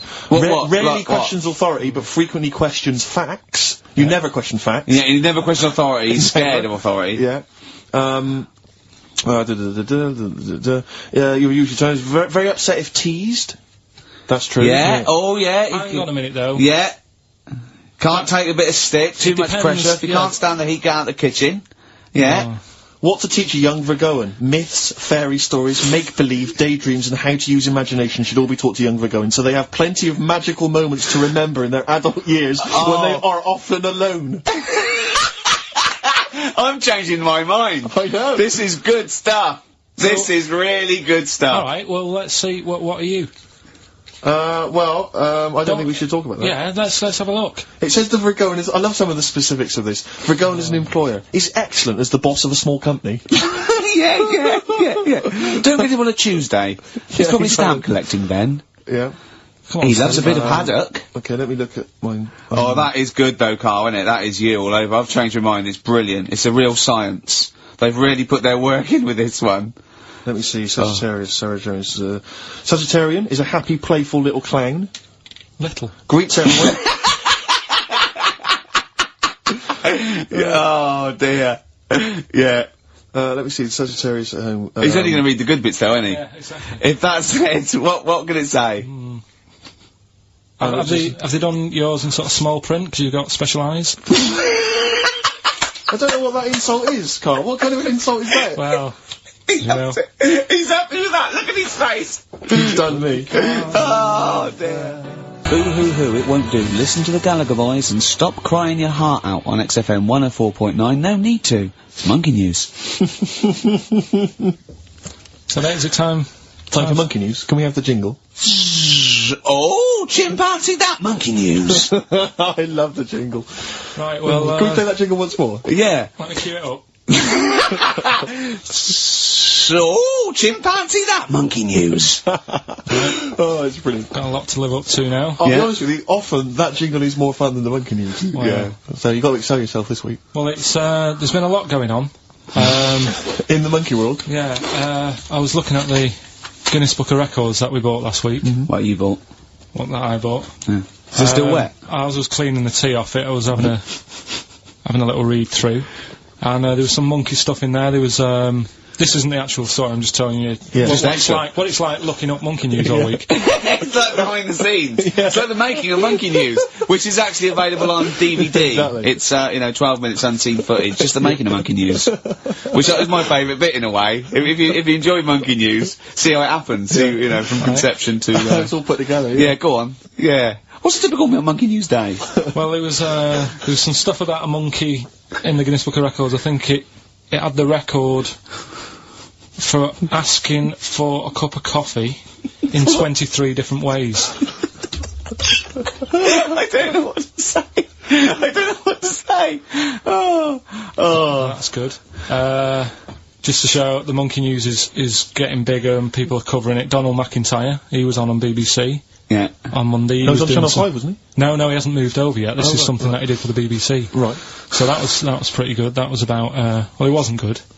It was pretty sad, really. What? He was doing this thing. Do you know, like last week we were doing Cheap as Chimps? Yeah. And someone emailed in saying, Donald McIntyre's doing Cheap as Chimps. Really? And it was about, I bet he wasn't. I bet Donald McIntyre did not do a programme called Cheap as Chimps. They didn't use that title. No. But you could tell where they'd got the format from. Sure. You know what I mean? Sure. And it was about gorillas and how much you can get one for. But the problem was, because they're that pricey, they were sort of... I mean, I don't even want... It is depressing, if it's cool, then don't... Yeah, forget it. Yeah, it was a bit... Okay. You know I mean, could I just say, in the making of Monkey News and Cheap as Chimps, not and no one's harmed. No monkey's harmed. No. Go on. Alright. Well, anyway, today's story... was emailed in. So you didn't even do anything towards it? So when you say I've been working on Monkey News, what, you printed that out? So is the making of Monkey News you checking your email? Well, Brilliant. no, I'm always looking at different options at, how much is going on. This is what makes me laugh when he says he's really busy. Yeah. I'm doing other stuff and that, I'm doing other stuff. People are sending in Monkey News. Yeah. Yeah. You get an email. Is it from Check it out. Reuters? Well, listen, it's from Steve. Okay. Right? Now, what it is this monkey, right? Yeah. Don't know where it was.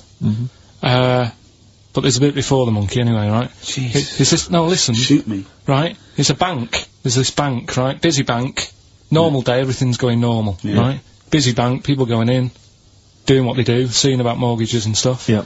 Everything's normal, everyone's happy, right? Yeah. So anyway, it's quite busy one day.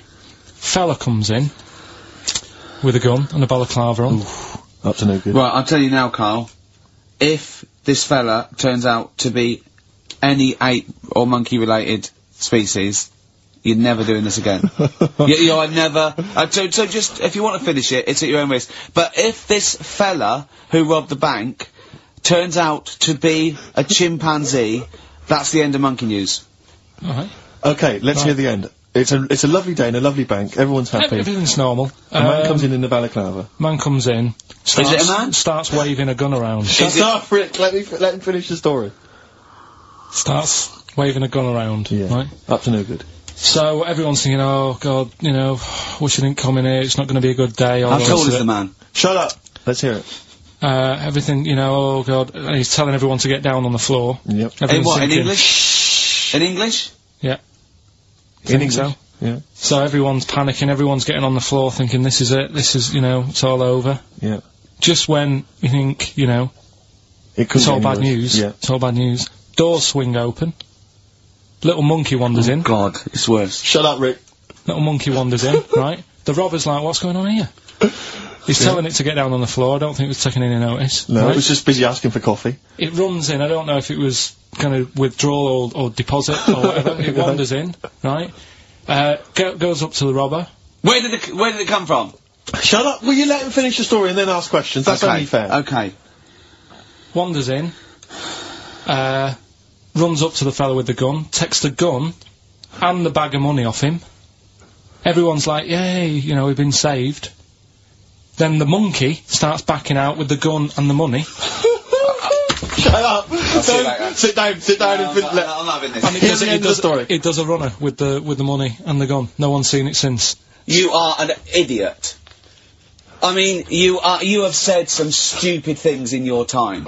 What are you talking about? Story that happened. No! What are you talking about? What do you mean it backed out? It came in, was it as an accomplice? Was it an opportunist monkey robbery? What are you talking? Think, Carl! Think! I know it's mad. That's the idea of Monkey News. We're telling people how monkeys are pretty, you know, they're mental. They're up to no good. What do you think? They've never seen the monkey since. What, did he have a getaway car waiting? Did he swing his way to freedom? Where was this? There's no details. Don't talk rubbish. Well, Steve emailed it in. He's got it off the net. And the funny thing is, Can I the see funny it? Have thing you got is, the information there? yeah, the funny thing is, it wasn't just him who sent it. I had that a couple of times. So a few people obviously read the story and said, you know, that'll be good for Monkey News. It doesn't say anymore. It doesn't say if he went off to Spain. It doesn't say, you know, what, you know, if he's on Crime Watch. Yeah. It doesn't say any of that. It's just saying that's what he did. That's the story. And that's what Monkey News is about. I've heard that they're making a movie version with Phil Collins. So I look forward to that and Julie Waters. So that's this week's Monkey News. If you got any, you know, if anything's no, happening don't bother. in your 'Cause that's town. the end. No, that is the end. That's the end of Monkey News. No more Monkey News. This is, bit of Queen. It says it here in this email, Rick. It's got to be true. Right. 17 to 1. Nice to read that one again. Always. Metal Mickey, Suede, on XFM 104.9. Wow. Nearly over with, Ricky, Steve and Carl. I've done another little sketch for you, Carl, because, I was excited by the fact that we raised that money. So I've done a little... Well, it's not over yet. It's like people go to the website, and if they think it's worth more than 50, they can say, well, I'll give you 55 or Well, something. Well, they haven't done that yet. No, but they could put that They on could next do, week, yeah. and they can frame it for them, can't they? Well, if they have a look, xfm.co.uk/Ricky, you can have a look at it if you want it. Just pay some money and... Now, it'd be worth a bit of money, won't it, in a few years? When we're all dead. Mhm. Now, listen, Carl, you're going on holiday. You Yeah. need a little rest, don't you? Yeah. What's the vibe? What's the vibe of the day? What's the Just, crack on holiday? Come on. Where are you going? Madeira. Right. Good. It's for Suzanne's dad, right? My girlfriend's dad. He's 60, so yeah, she's that's the taking- average age in Madeira. taking... I've been. is it? It's quite, yeah. Well, they're My mate taking- Damo went to Madeira, and he was worried about sort of terrorism on the plane, and he looked around and he thought, well, if someone gets up, someone will wrestle him to the floor, and he looked round, and he was the only one he realised could have got out of his seat quickly enough. So you'll enjoy it. It's quite quiet. It's nice. It'll be alright. I mean, it's the first time a mum and dad have been away, so... Whatever. Abroad, yeah. So Right. they're worrying about... They just don't understand the rules and stuff, so they're panicking a bit. And then in the week he called they know up... Well, that they're going to take livestock. Yeah. Well, it's getting like that. It was like... Are they filling loads of Durags with heroin as we speak? Exactly. No, but, do they know about passports expiring, don't they? I mean, they're not completely stupid. they know about all that, right? Yeah. And he called up in the week, one of the questions said, what's the best thing, when you're going abroad, what's the best thing to use to carry tea bags? So it was like, what are you worrying about that for? They'll sell tea bags out there. And he's like, well, we want to take our own.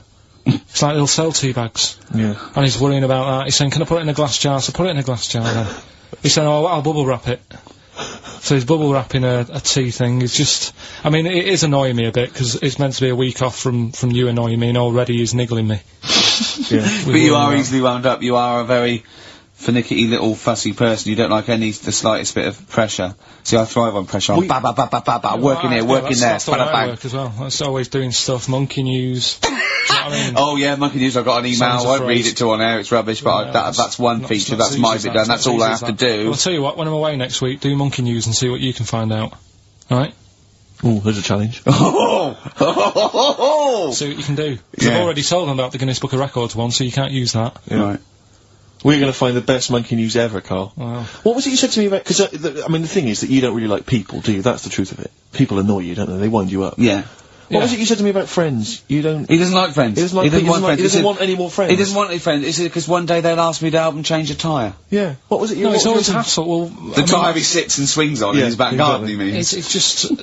They call up, they ask for stuff, they want favours doing. Yeah, they want a pint, they want to chat to you because they like you. I know they're a pain in the arse. I tell you what, Carl, you're better off without them, mate. Although, to be fair, Rick, friends like you...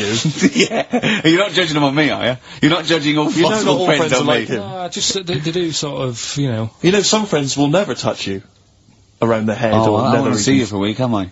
Oh. Yeah, Do you decent get a little squeezing, squeezing? I am going to get a little squeezing. Can I come around there and squeeze you? Squeeze him in now, we should play the Brilliant. last I'll tune. hurry up. Well, we'd go to ads and that's it, really. Is that it? We've got no Yeah. time for records? That's a shame. We'll have a quick squeeze. A quick squeeze. That's like a Benny Hill slap there on the Yeah, alright, that's enough of that, right? Okay. I'm not... Squeeze it. Right, that's it. Excellent. That'll do you for a week? Yeah. Right. See you next week. See you later. See you, Rick. Have a good holiday. Alright. Bono, you should be a weatherman, because once again you've predicted wrongly. It's not a beautiful day at all, is it, Stephen? That was you two, XFM 104.9. Ricky Gervais, Steve Merchant, Claire Sturgis. Claire Sturgis in for Karl Pilkington. Karl Pilkington is on holiday, as we speak. Where has he got? Mauritius, was it? Madeira. I think, with his girlfriend's parents. You remember last week he was worried they'd never been abroad, and her dad was saying what's the way to pack tea bags. Yeah. Carl's going, you get him over there. He was going, I'll put him in a jar. He goes, put him in a jar. I phoned him up in the week, just before he went, I think Friday, said, have a nice time. And, out Sunday, and he said, guess what he's doing now? What? He said, he's packing margarine. Oh, of course he is. Oh, bless him. My dad does that. My parents always take tea bags wherever they're going. Really? You know, for fear of there being some kind of tea bag drought in France. Yeah. You know. Is it wrong? But I mean... I don't know, is it because of maybe English breakfast tea you can't get over there? So But you can. Can you though? I mean, You you can get peach Because, tips. you know, you tea can is take probably the single most popular drink in the world. I know, but what about the fancy foreign teas, your Earl Greys and the like? Well, I don't know. Because I want good English breakfast. Don't bother me with Earl Grey. I don't know what that cup of tea is. It's not tea to me. It's just, it's laughable. It's weak. It's pathetic. It's just, ugh. Do you know what? Earl Grey with a little bit of skimmed milk isn't so bad. Oh, yeah? Yeah. Oh, And is your husband a fan? We've started. Eh? It's all off already. All It's right, all we kick-started. all go at each other. Sometimes sort of pretending, you know. Sometimes pretending we're not close mates. You know, Yeah, close yeah, and, friends, you know. all that Sometimes- innuendo and that. Oh, smutty. Yeah. And I got a freaky goggle-eyed Oh, thing. you want to I go- go too far. I ruined sometimes it, go ruined too it. far. I do ruin it when I go too far. So let's be Fatty. nice. Well, let's have a bit of blur. Ooh. Well, Clever come man, on. clever man. A fat man. we're not out of time. We've got a whole hour and 50 minutes to go on the Ricky Gervais Steve Merchant Show. XFM I hope we have 104.9. one of those after every record. They're great, aren't they? It's just, I think if you were actually like a proper DJ, if you actually tried to do the Dr. Fox thing, I think you'd be quite good. really? But I think I could only survive doing that sort of, post 11 PM. Ooh, quiet things down now. I love all that. Yeah, That late sort of night radio. that American jock type thing exactly. as well. I listen to Saga radio now sometimes. What? It's on digital. I think it's radio for the over 50s. And it plays, it was playing Cliff Richard this morning. It played, Sammy Davis Jr. It played, the Beatles' Here Comes the Sun. And I was loving it. I was thinking, there's nothing. Well, it's aimed at your age group. Yeah, exactly. And I've got a bad back. I've been complaining of a bad back all week. He's been ill. Don't even start We with me. haven't worked this week. He's been ill with the flu. Still not bad. I'll tell you this, Wednesday morning I think it was, I woke up and I had the head, the sore throat, the aching body, and I immediately thought I've got the SARS virus. I really did, I genuinely, because I've always been a bit of a hypochondriac. I mean, Ricky pretends to be, but I genuinely was petrified. That doesn't make sense, does it? How can you pretend to be a hypochondriac? No, I am a hypochondriac, and you are genuinely always ill. You always you've always got a bit of a snuffle off. So I'm justified in thinking it might be the deadly You're a SARS sickly virus. child. I don't know what's happened to you. Well, I think I will be. It's so much to do with West Country breeding, and you haven't. I don't know. No, he hasn't got normal sort of barriers to sort of flu So and his cold. immune system is all Claire, look at him. I'm quite a weak child. Yeah, I know. I'll probably die in a garret having written some bloody brilliant poetry. But then I'll die of consumption. Yeah. But anyway, so I went online to check out what exactly the symptoms of the SARS virus were. And, Seriously? Seriously, I did. I was so panicked. So I went straight online and it was exactly what I had. It is a strain of flu, that's why. Exactly, that was the thing, that's what I had. So I was thinking to myself, because it said the incubation period was between 2 and 7 days, I thought, well, where have I been that I could maybe have got contact with people from? And then I thought, wait a minute, BAFTAs? I think I brushed against a couple of the guys from Banzai. I know. I'm thinking, hang on. Yeah. Wait a minute, that makes sense. Yeah.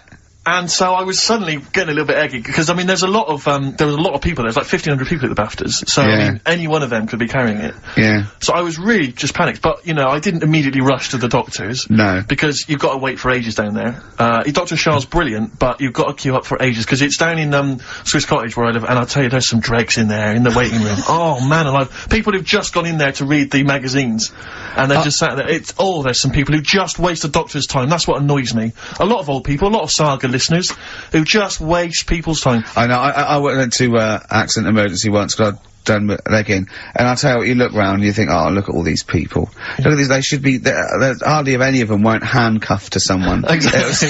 You know what I mean? You go to Casualty on a Friday night, and it's like, oh, awful. Yeah, and there's and so I mean, it was that thing. Well, I could either go to Dr. Shah, but that's NHS, or I could go to one of the Medi centres. They charge money, Claire, and I mean, I know it's a killer disease, but I'm not making cash. You don't want to. Yeah, you don't. Because what if it isn't? That's money wasted. You don't get your money back, do you? I mean, I really need him to say you've got the deadly SARS virus for it to be worth the 80 quid. Exactly. Exactly. And as I suspected that, it was 50-50, I decided not. I decided to ride it out. Yeah. And, thankfully, so far, I've not You're died. looking alright. No, you're right. You're I'm right. okay, so, you're right. Yeah. Yeah. Well, that's lucky. So, I noticed that I phoned him up. I said, I don't think I can work. And I mean, Ricky's a close friend of mine. I've known him for a time now, and I really consider him one of my best mates. But I'll be honest with you, you didn't rush round with a bowl of soup. Did you? I don't want to catch it, do I? It's no point in both of us being ill. Well, this was the implication, because it wasn't that you explicitly said, in this relationship, you're the one that's expendable. But that was the sort of underlying suggestion I felt. No, I just thought, to be honest, I thought I could do with a day off as well. Yeah. You know what I mean? I thought, well, don't worry then, don't worry. Tennis. Yeah. No, but, I was, What's wrong with your back then, Rick? I don't know, I think it's just age, I don't know, I don't get things seen to, so it's just been, hurts when I tie my shoelaces. That's why I'm wearing clogs. It's so much easier. Drawstring trousers and clogs, You used to go to the doctor a lot more though, you don't tend to do it now. Well, I'm not paranoid anymore. I had two flashes when my mum died of cancer. Twice, I think, I said, oh, there's a lump. Once I've been to the doctors twice with him.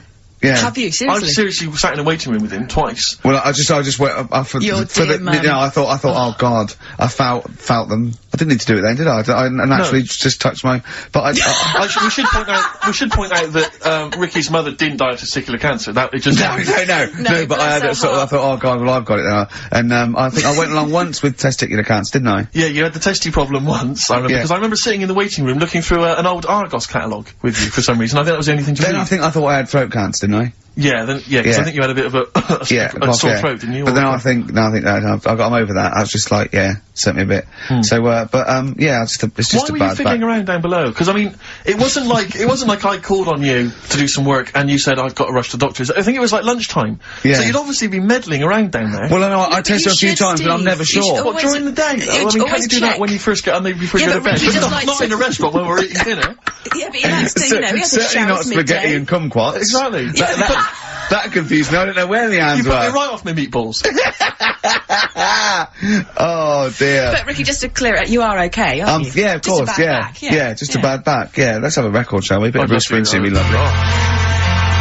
Cheering breaks and Painkiller on XFM 104.9. Ricky Gervais, Steve Merchant, Claire Sturgis. Yeah, no, it's good to be here. I'm missing hearing Karl, actually. Shouldn't mention him, because people will remember them. They go, oh yeah. I know. We're trying to pretend. How are you, Sturgis, by the way? We've not really said hello to you. I'm very well, thank you, yeah.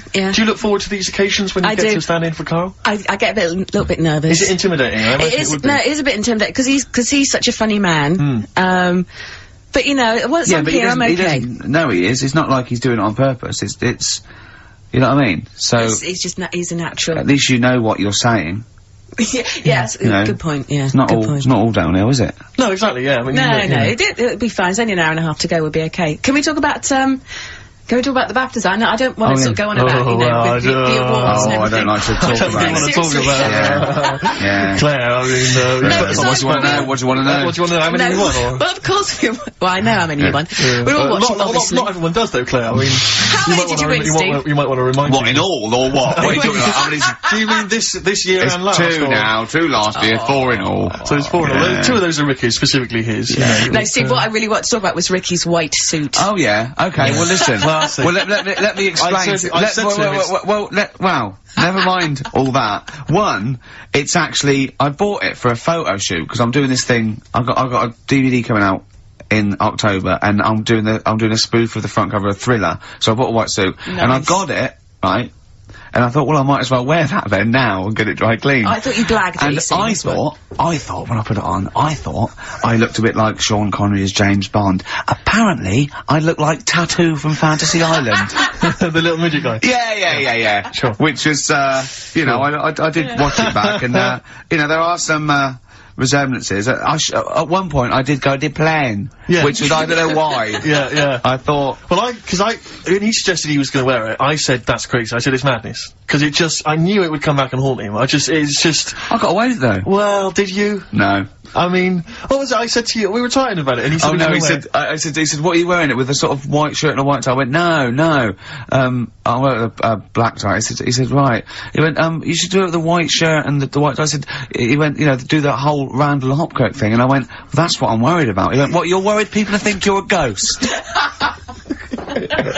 I mean, pathetic. I didn't think it was a good idea. I just love the way that if you're a celebrity, somehow you're allowed to wear, like, nonsense, outrageous clothes, because it's kind of expected of you, because, you know, but it wasn't mental. It wasn't like Graham Norton going in curtains, or Jonathan Ross dressing up as Lawrence Welland-Bowen. It was just a white suit. But it's just that thing of, you know, I am. It's cheeky Ricky Gervais. You know what I'm wearing. I was worried there was going to be chocolate mousse, though. Yeah. Or Johnny Vegas was going to greet me and throw up immediately. Yeah. It was sort of like I had to keep away from people. And what you're sitting on. But I tell you what, I think it worked with Anne Robinson, didn't it? Do you think she winked at you when you went, she liked you. She just can't stop that. She's made it into a catchphrase, but... You made her giggle like a little schoolgirl. I knew it was safe, though, to say that thing about her drinking, because I'd done a non-broadcast pilot with her this year, for a friend was the producer, and it's a new show called, Look Who's Coming to Dinner, and the premise is, I choose sort of 6 heroes that are alive, and so I knew it was alright, so I didn't just go out there and start insulting this poor middle-aged woman. I sort of knew she could take a joke.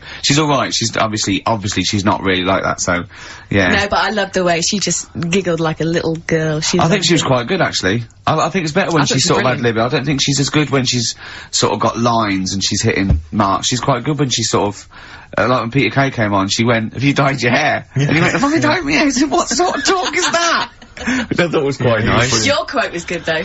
What? When you went peace, or war. I just hate it when, oh god, celebrities get their political, they go, I've got to say something political, because there's all that suffering in the world. And I don't know, it's like those things you see in the papers where it's got, general elections or war, and it's got a picture of Billie Piper, just a picture, and it goes, Labour.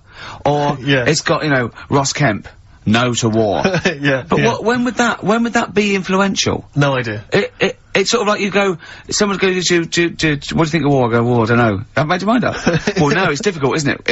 Is it? Well, yeah, you know, because on the one hand... I don't know where I stand. Well, exactly, on the one hand you could say that, you know, war is wrong because it causes suffering, but on the other hand, you know, that's a knee-jerk reaction, and some wars are justified, you know, like stopping, you know, fascism or whatever, and, you know, like pacifism, sometimes you have to have defence, so it's not clear and cut. I go, okay, let's make it easier for you. What do you think of the little black one in Sugar Babes? Think she's brilliant. She hates war.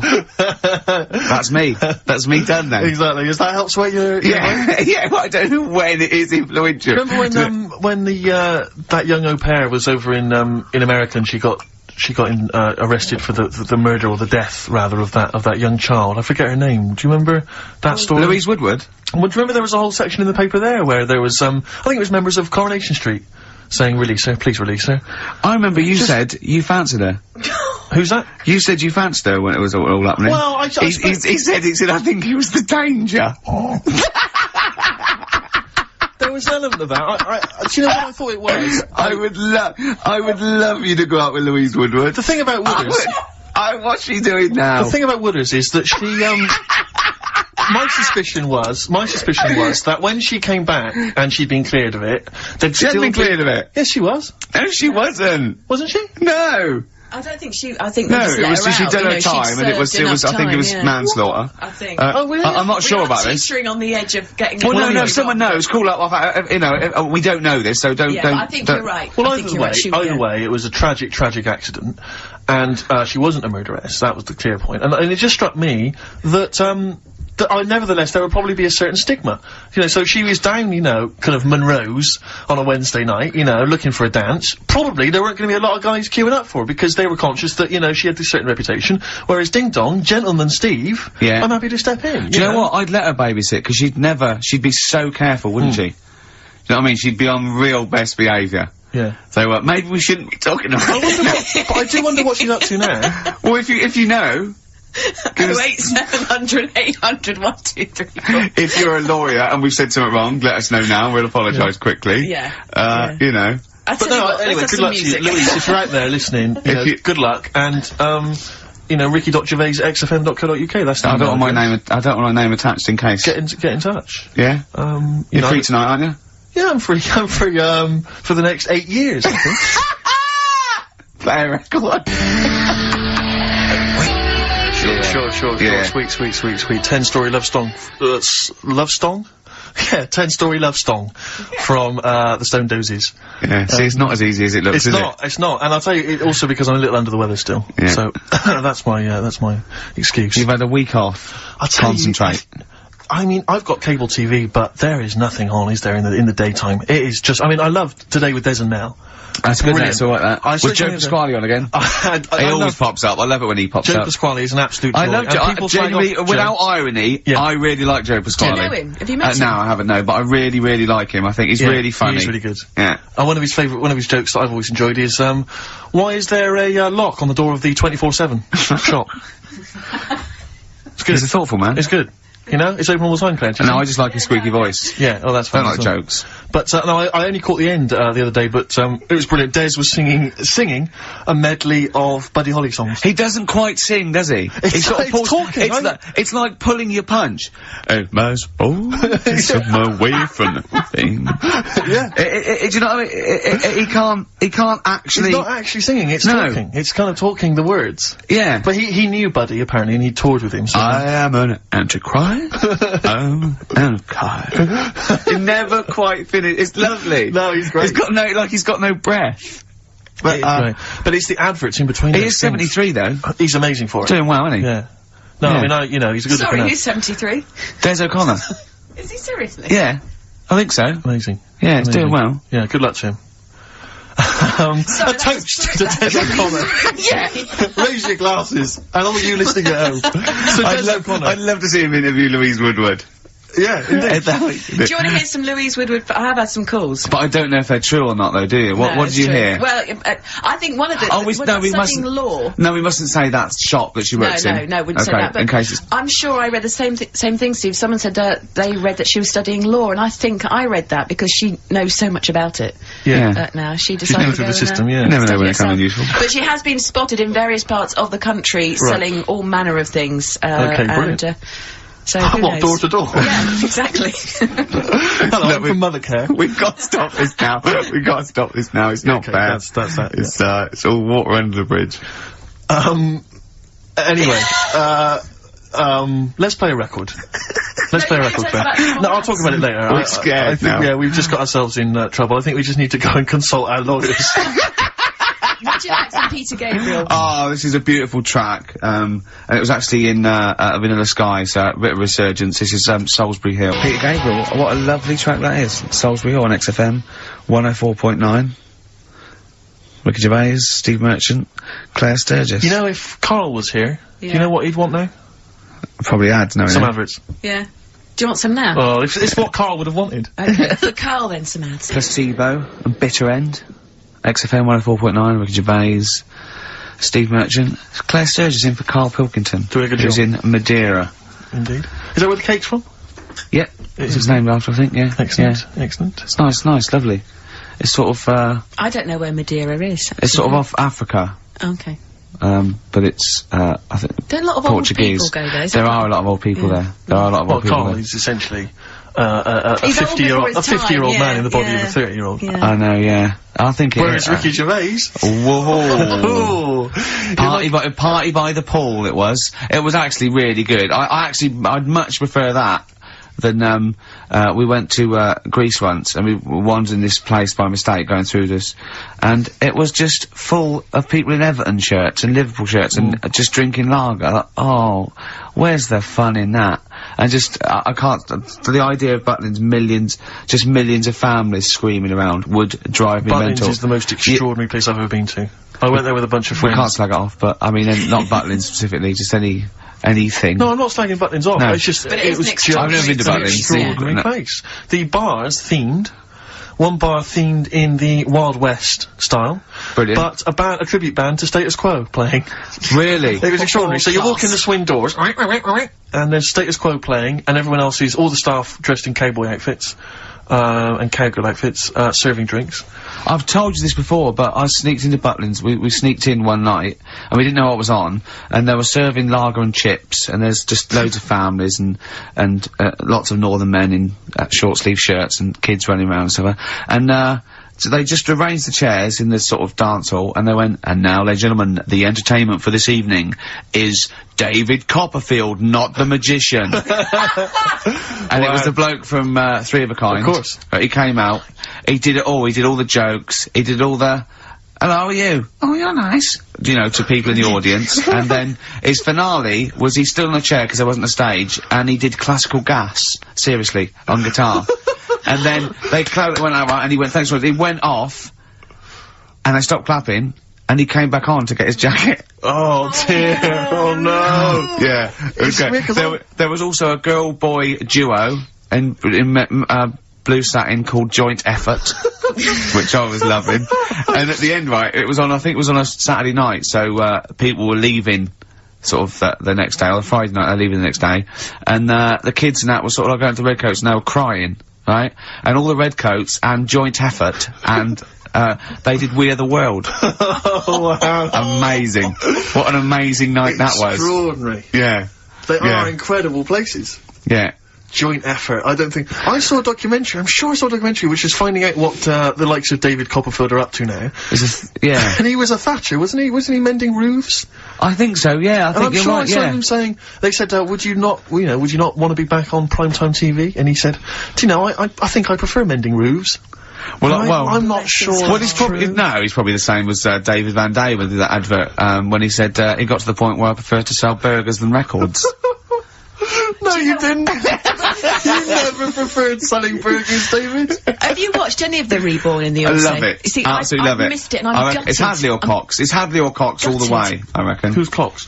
We close our eyes, we never do him. What band is that? What band is that? Go West. Go West. Oh, right. Yeah, he's probably the best singer in a sort of stand-up And cabaret how way. does it work? Do they get voted out as they go around? Yeah, So yeah. it's Sonia's gone, isn't No, she? there's two, from, the studio audience, 2 are nominated, the lowest, I think the lowest people, and then, Britain, people in Britain, vote one, back Can I on just the ask bus. why they're doing it in the States? Why didn't they just do it in this country? Well, because it was meant to be relaunch their career without prejudice, I assume. Okay. And also as an excuse to go to America, I suppose, and people not know him. Although, fame is creeping in. I think a lot of people recognise Tony Hadley. Yeah. Particularly when he sang True at karaoke. Yes. No, but, Is he yeah. as good as ever? He's fine. It's a bit dramatic, but it's alright. Now, from your sort of, your brief pop phase, Yeah. are any of these faces familiar to you? Did you ever bump into them? Oh, no, but, no, no. You never hung out with Hadley, or? No, we all lived in the same house. Yeah, you did have, didn't you have a run-in with Bucks Fizz? Oh, yeah. Once when we were going up to do, a TV show, and, A&R man had just forgotten about us, and we were there, we were at the airport, we didn't have the tickets, and so Bucks Fizz, who were doing the same show, and I remember they tried to smuggle us through.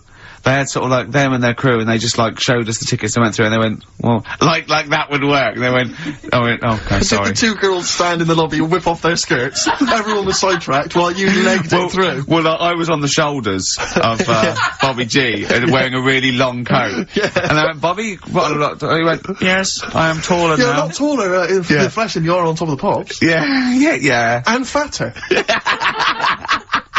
I wasn't fat You then. weren't fat then, no, you're right. Yeah, no, but I love it. And the other thing I've been watching is American Pop Idol.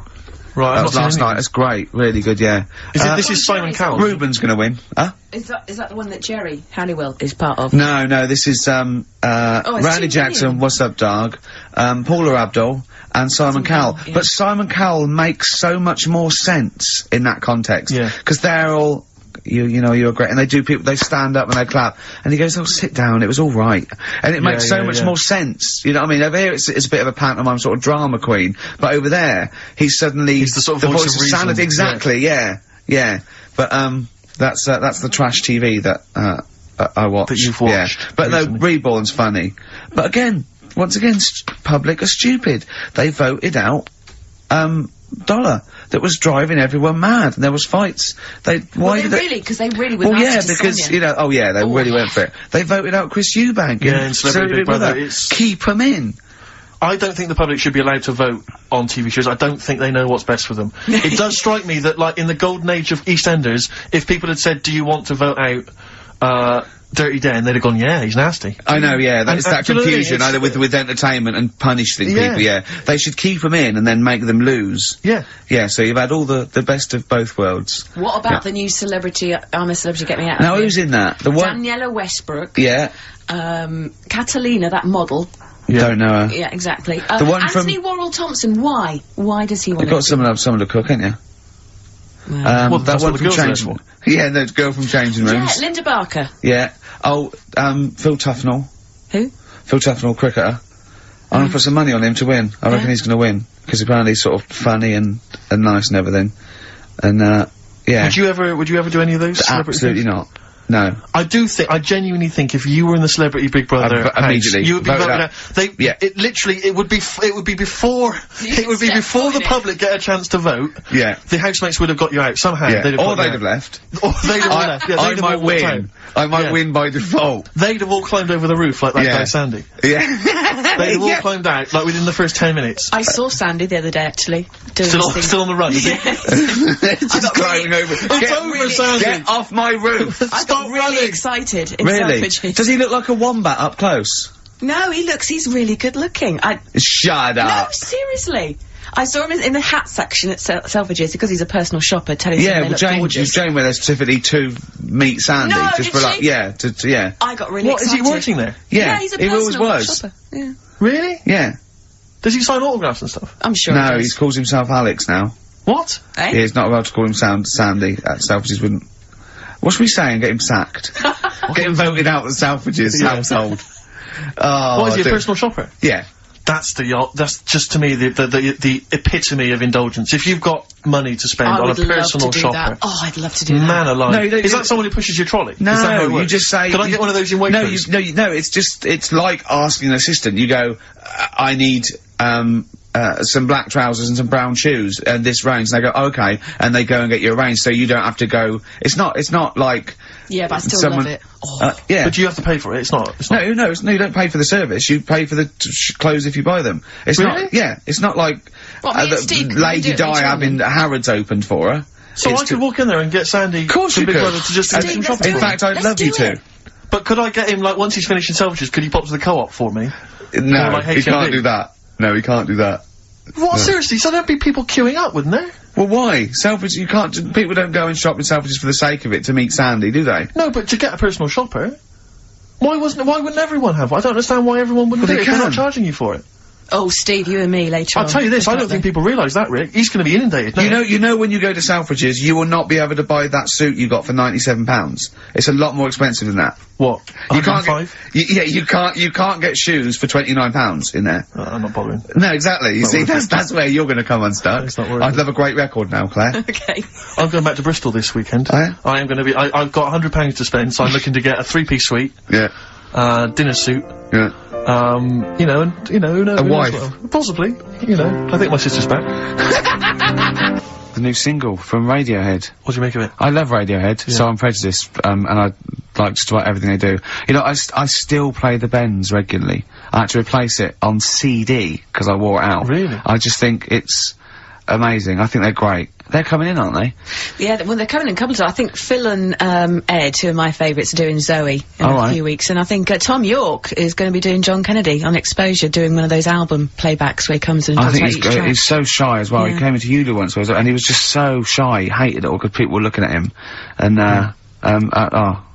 he's great. He's brilliant. A toast. Funny little fella. Radiohead. Happy Easter, Tom, and all that. Don't eat too many eggs, boys. Oh, calm down, you crazy guys. No, we were talking earlier about the fact, because I've been ill this week, and so, I've just been lying on the sofa, you know, dosed up.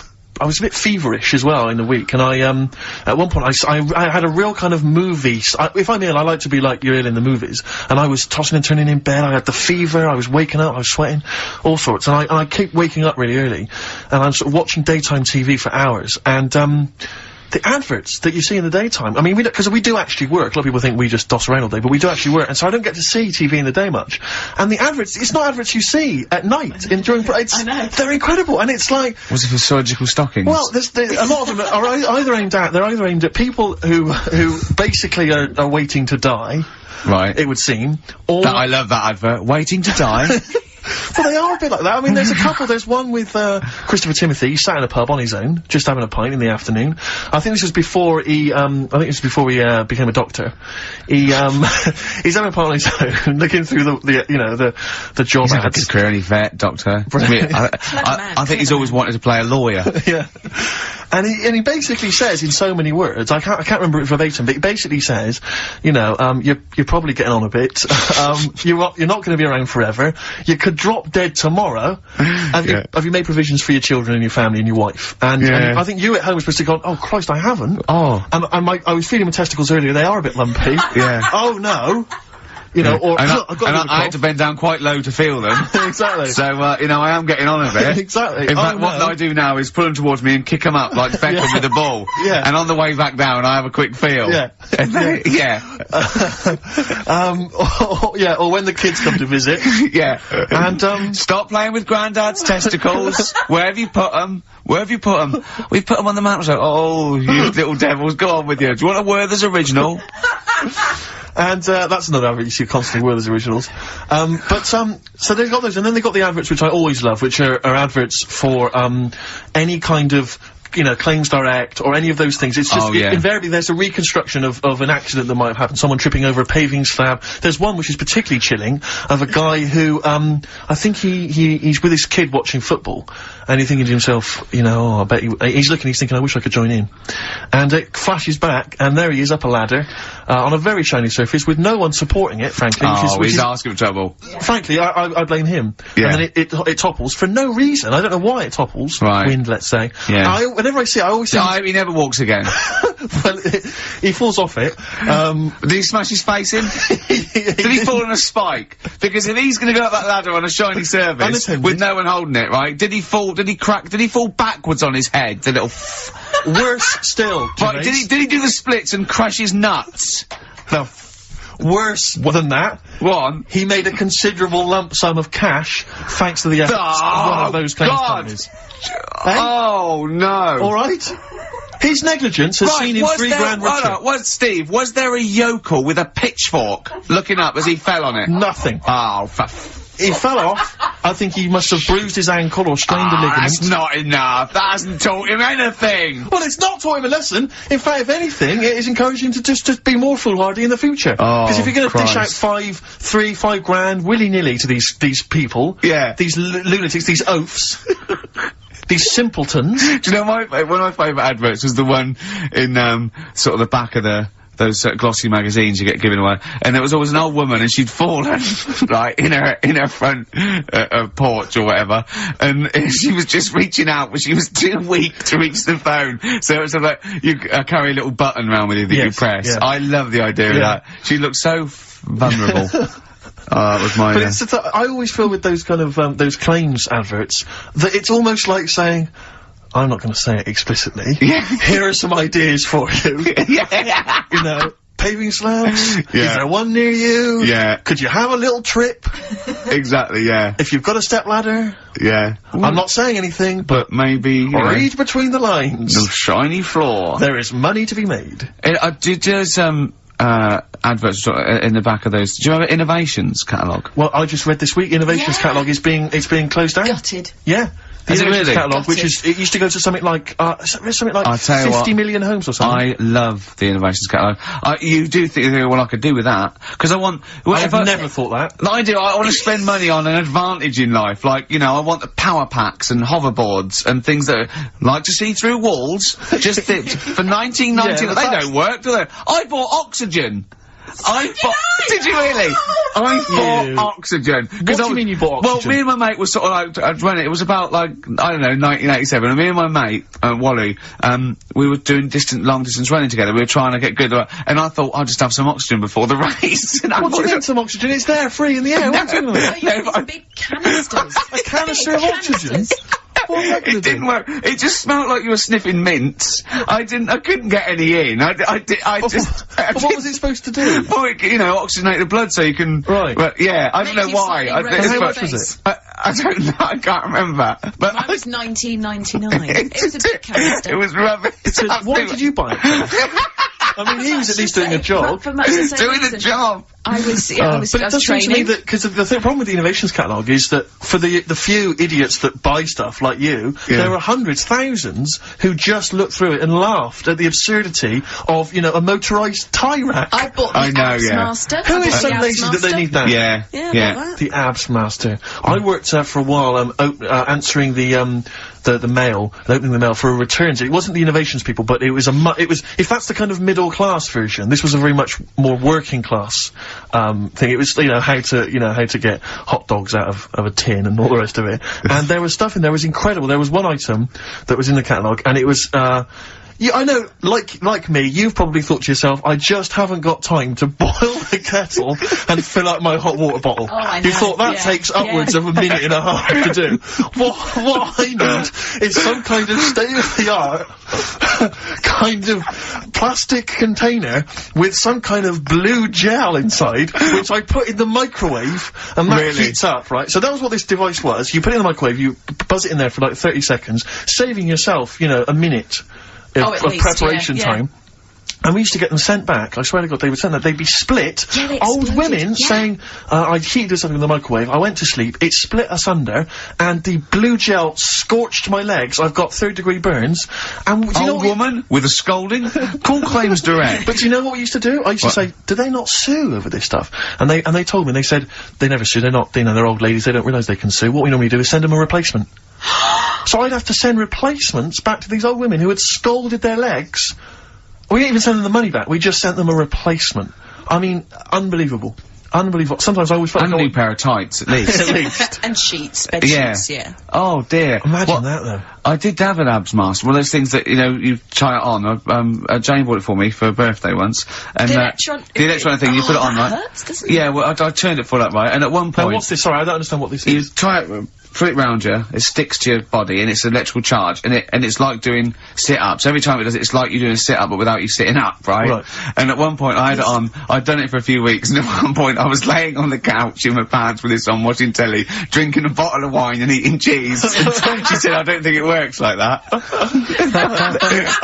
If this works, it's the greatest invention of all time. It's like you can eat, and it's wearing it, it's kind of working it off for you as you're eating. I know, yeah. Oh, dear. Oh, if only. That'd be great. I did see one thing in one of those little magazines once, and this is hilarious, right? What it was, it's a bloke in a wheelchair, right? And then there's another one of him, and it's raining, so he's got a cagoule on that covers him and his wheelchair. Oh, no. And just his little face. So it looks like somebody's covered a motorbike in, and it's just his little face. I thought that was great. Oh, dear. Oh. Innovations is finished. That It's is over. great. It's all over. Should we have a record? It'd be lovely. A toast to the innovations. A toast to innovations. You have provided nothing of much use for 15 years. Happy Easter. Well, I mean... Are you sure that's not part of the song? Because, you know, Pink Floyd, you know what they're like? These They're newfangled tricks. Or, yeah, newfangled sort of trickery and that weirdness. I mean, like... Well, it's a shame. It is a shame. It is a great song.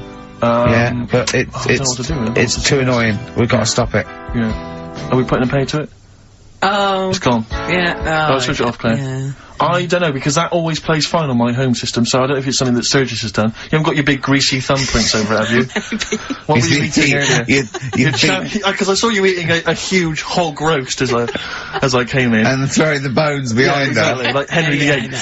Okay. Nothing changes, Ricky. Oh dear, never mind. Well, see, the problem that's ruined the whole show for me. It was going so well. What worries me, Rick, is because this show is so carefully planned, that's left a minute and a half gap. That can throw us all out. Timings. Adverts. Do you think that's people love them?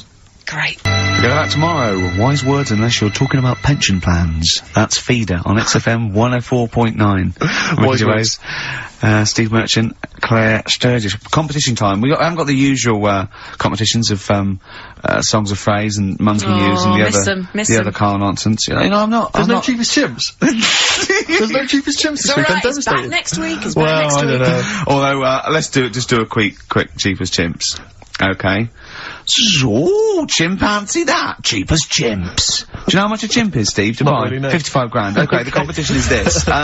We've got 5 tickets. No, five pairs of tickets, to give away, to the new Spike Lee film, 25th Hour. And, I've seen this and it's really great. It's got Ed Norton, in it and, Philip Seymour Hoffman. Really, really good. It's an 18 certificate, so you can only, call up and get into this free if you are over 18. Or, unless you look 18. Yeah, let's face it, as long as you look 18. Exactly. Yeah. I don't think they're going to ask for ID on the door. Yeah. But if you look like 14, then there's no chance. And you probably get some fags and beer as well on the way. Exactly. But if you're 16, 17, you look old enough, you've got a bit of facial hair, go for it. Yeah. Or wear a long beard. Yeah, whatever, yeah. No, we're not going to condone that. Please be 18 years or over. Yeah. It is an illegal offence. Exactly. Call 08700 800 1234, and as it is such a great film, we're going to do the competition is this. Do you want to go to this? A, yes. B, no. So C, I'm not sure I can make it Wednesday. Any chance Thursday? D, I think I'll wait for it to come out on video, you know. E, I don't really like Spike Lee. I'm a racist. Call in. So hang on, we should just point out that, yeah, it's Wednesday at 6 o'clock. Did we make that clear? Yeah, Wednesday at 6 o'clock. Yeah. A, yes. B, no. C, Wednesday's no's good for me. D, I'll wait for it to come on video. E, I don't like Spike Lee. I'm a racist. Yeah. What is it? 08700 800 1234? That's the number, yeah. Okay, bother Claire with that. The answer's A, by the way. Correct answer. Nice if you want to go, that is. Yeah.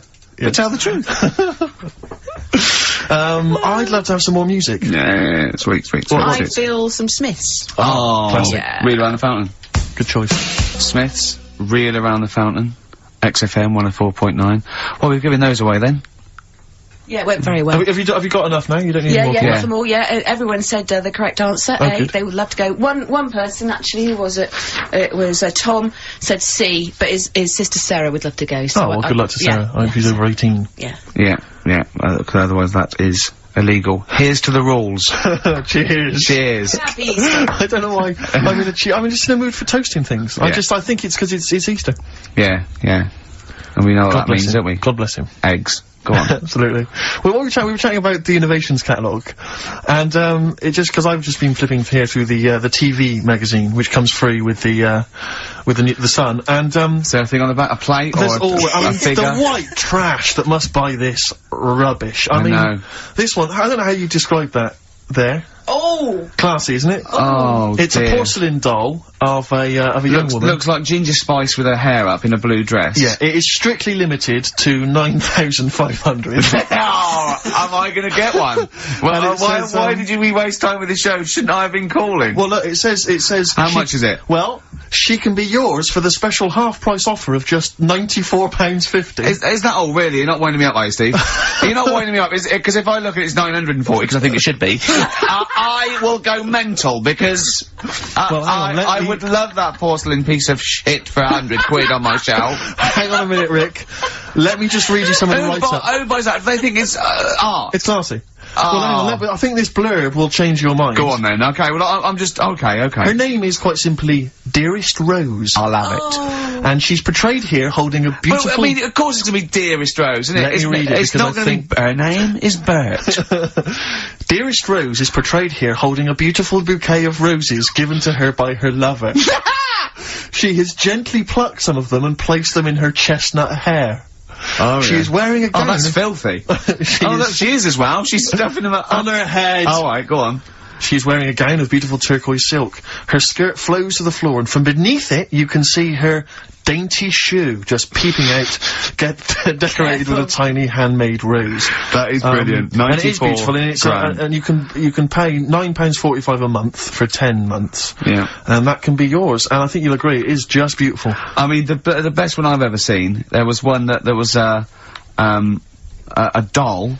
Right, like a realistic doll, you know, a horrible, scary doll, and it was something like, you know, £100, and it said, call your family and tell them it's a girl. And I just imagined this 45-year-old woman with bunches and rouge on her hair, still dressed in her ballerina outfit, going, I've had a baby, mother. You haven't? I have! It's a bloody baby! Why do you hate me? It's a doll! Why do you hate me? I mean, I know. What sort of people are they preying on? Well, there was one. Just had a baby. Sorry?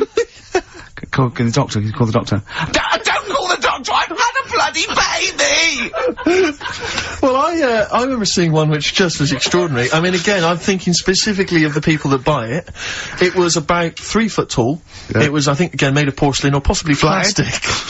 It was a baby. It was like a kind of 1-year-old baby. Like, that was the design. Wearing a Harley Davidson biker outfit. The leather cap, the jacket, the nappy. Rather like Marlon Brando did in the Wild Bunch. Unbelievable. Oh, dear. I mean, the scum. I saw recently, I was flipping through one, it was wedding rings. It was a selection of exclusive wedding rings. Imagine giving this, imagine getting down on one knee and giving your beloved a themed Lord of the Ring wedding ring. Oh, that is brilliant. Will you be my wife? Better still, my troll. Oh, dear. The scum that must be, that they're preying on, like you say. I mean, unbelievable.